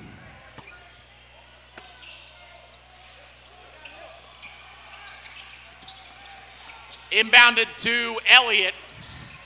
Pass out to Lozanoff. He's got 8. And a gift to Lakites. Working on Burnham. Staying with it, showing off that handle. He nearly loses the ball. And it is picked up by Volpe. Give to Taylor. 8-point game. You need a bucket here if you're the Wave. Out to Taylor. Now to Volpe. Way downtown. Oh my, not enough. Deep pass over to Elliott. On the drive. Ooh, in and out. Haven't seen much of that. A miss from Will Major Elliott. And now a takeaway. As they were looking for Burnham. Olwinski on the drive. And he is fouled. Evan Olwinski will go to the line to shoot 2.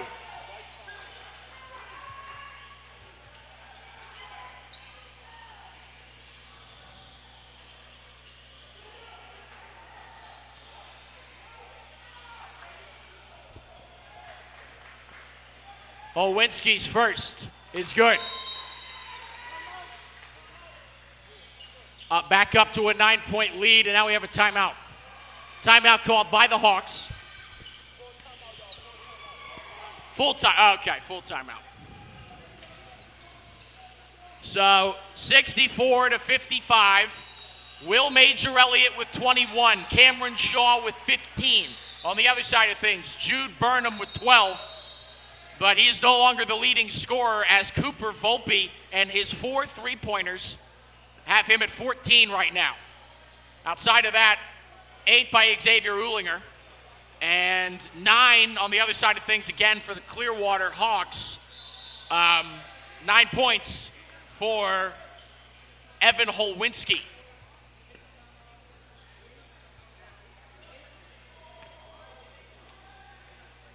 So, once again, this is a 60-second timeout we're in the middle of right now.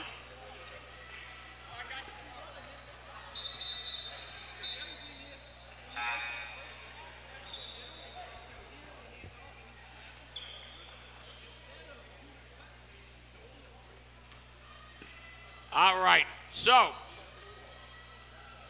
after the timeout, it'll be Uhlinger, Burnham, Taylor, Bell, and Volpe out there for the Wave. As for the Hawks, it'll be Holwinski, Shaw, Lozanoff, Elliott, and Lakites.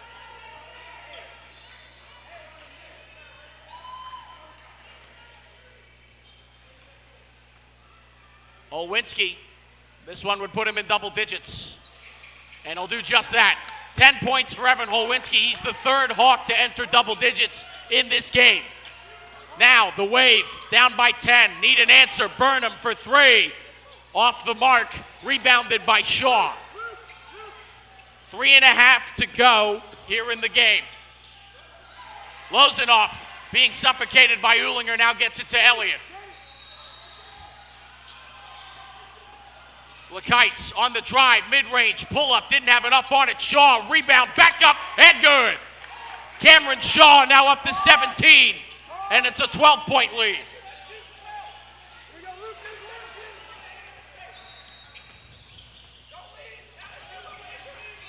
Volpe, oh, he thought about it again. Bell for 3, got it!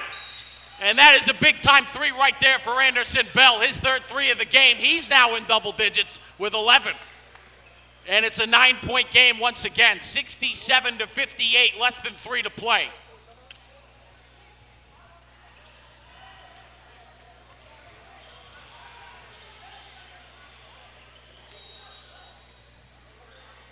So once again, another timeout. Be interesting to see who comes back out for the Wave. They've made it less than 10. Once again, they've done that several times, as that appears to be the end of the timeout.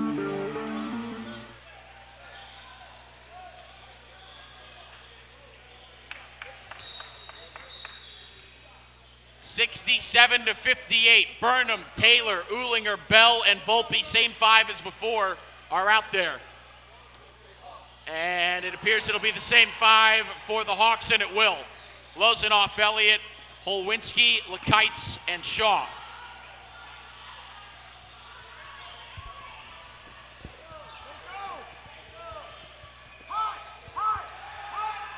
So Holwinski will inbound.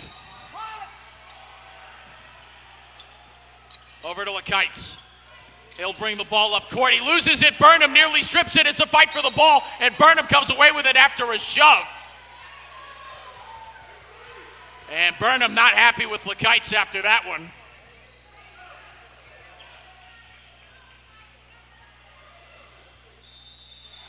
So it's Wave basketball.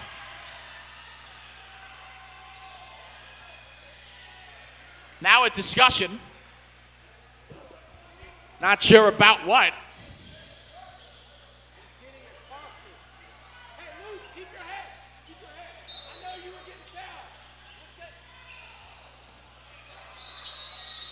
Bell will inbound, Volpe will inbound. He finds Burnham over the shoulder.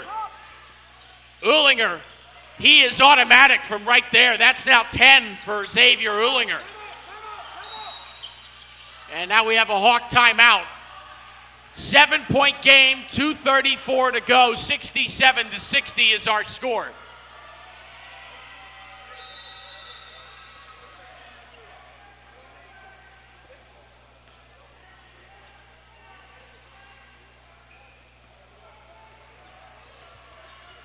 This is turning out to be a doozy. Every time one of these teams feels like they're starting to pull away, there's an immediate answer from the other one. It really speaks to the talent on this court and that we've really witnessed all weekend as well. Not just these two teams, but every team that you guys have seen on this broadcast.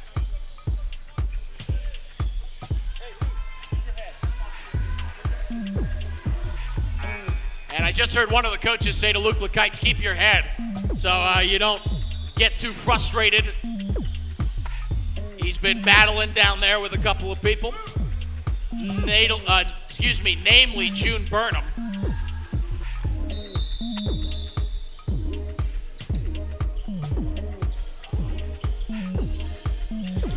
Inbounded by Holwinski to Lozanoff. He's being guarded by Uhlinger. Lozanoff coast to coast. Layup is good.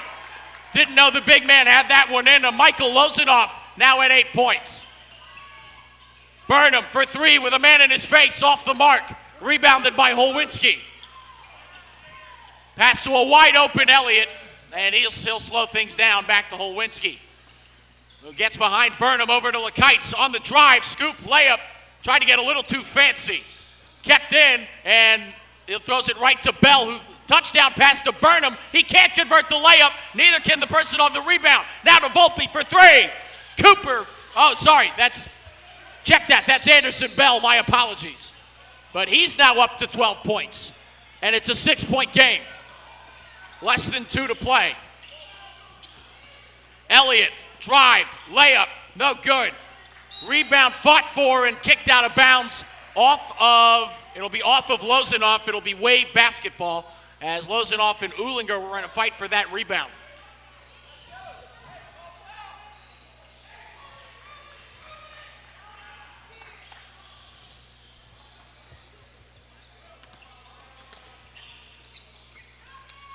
Volpe for three. Got it!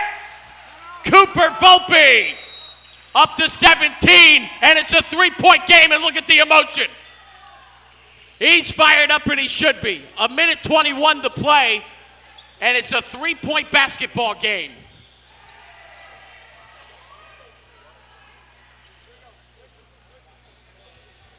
This is electric here, turning out to be one of the better games of the day.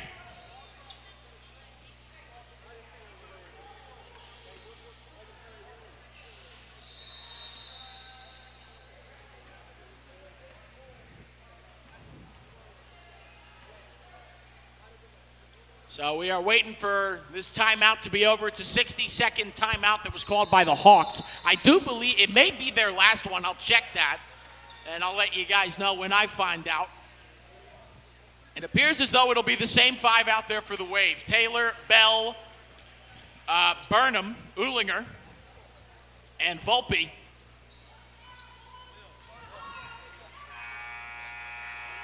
Oh, one time, thank you. Max Mesman just informed me, one timeout left for the Hawks. And 1:21 to use it. You can't take them with you.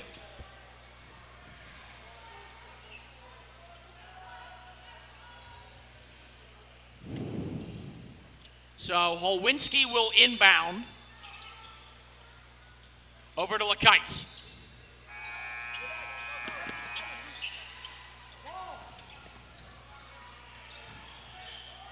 Lekites nearly has it stripped. He stays with it. Pass to Holwinski. Now working on Volpe, who nearly gets a steal, and he does. He's corralled it and a whistle. 1 minute and 3 seconds to play. Palms are sweating.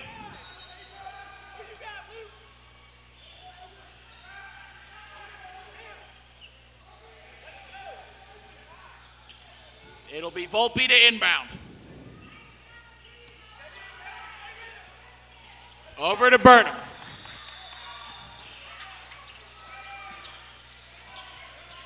Here's Taylor on the drive to the cup. Too strong, rebounded by Elliott. Less than a minute to play. 3-point game. Holwinski. Poked from behind by Volpe. It'll stay with the Hawks. Man, let me tell you something. Cooper Volpe is playing like a man that has been set on fire.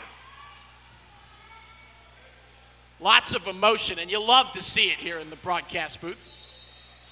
Holwinski to the cup. Layup is good. 12 now for Evan Holwinski. Back up to a 5-point lead. 35 seconds to go. Taylor to Bell. Out to Burnham.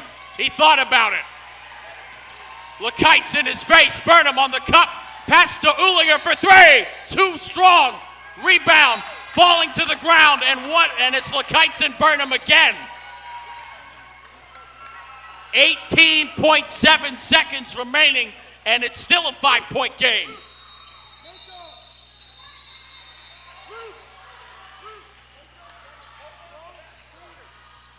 Once again, the head coach for the Hawks telling Luke LeKites not to give in to the frustration. And in a moment like this, that's a big ask. 18.7. Holwinski to LeKites. Here they come. And he'll be fouled by Burnham. 15.6 remaining. And now if you're the Wave, you need some help, a.k.a. you need some missed free throws.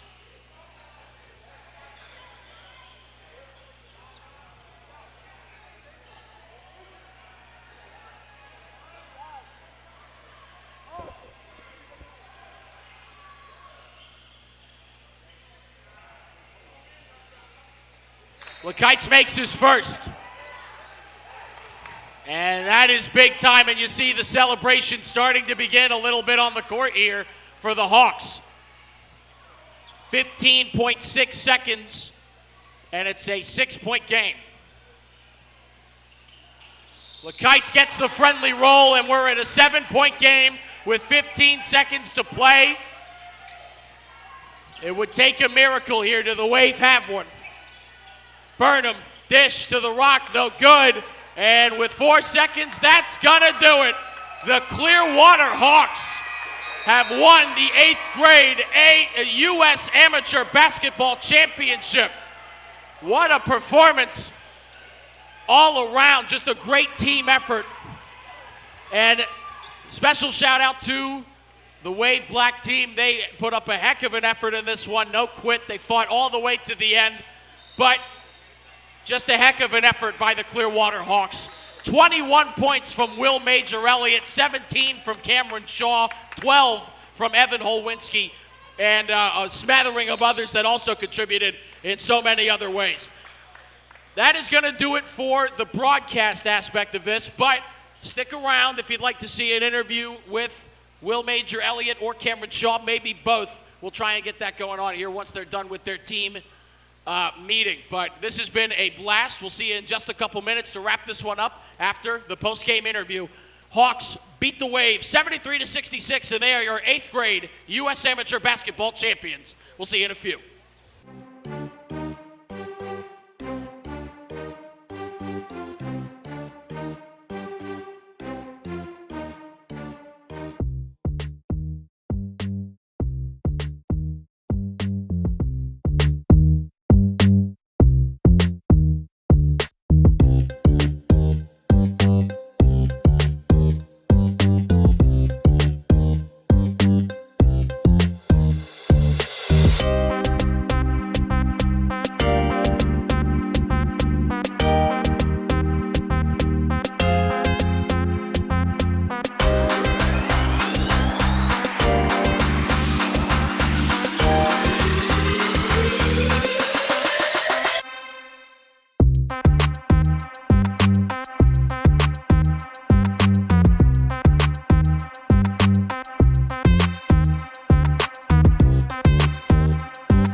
All right, Will Barbera here, and I am with Will Major Wright. Just a couple of Wills. One did a heck of a lot better than the other in the championship game today. And as the Clearwater Hawks, your 8th grade champions here at the U.S. Amateur Basketball Championship Tournament, they defeat the Wave. They defeated the Wave. And Will Major Elliott, you are the MVP of the tournament. How does that feel? It feels great, man. It was lost them 3 times in a row. Came back in the state championship and took care of business. It was crazy, man. I mean, that's got to feel great, then. It feels great. So you dropped 23 points. That led both teams. What's the most amount of points you ever scored in a game? 44. Jeez. Against this team, actually. Against this team? Yeah. And we all right. So it's a little bit of a downgrade, but still really impressive. What else? What do you think went into? Oh, here, look at this. What do you guys think of your teammates' performance here today? He's amazing. He's him. He did awesome.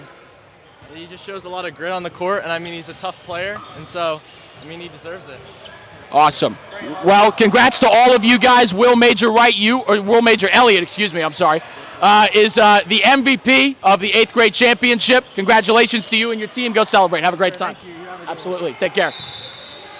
That's going to do it for the broadcasting here on the U.S. Amateur Basketball Championship Tournament. Thanks so much to everyone for tuning in all weekend long. It's been an amazing event, amazing weekend. We can't thank you guys enough. And hopefully we'll see you sometime soon right here on YouTube. Thanks so much. Will Barbera reporting and signing off.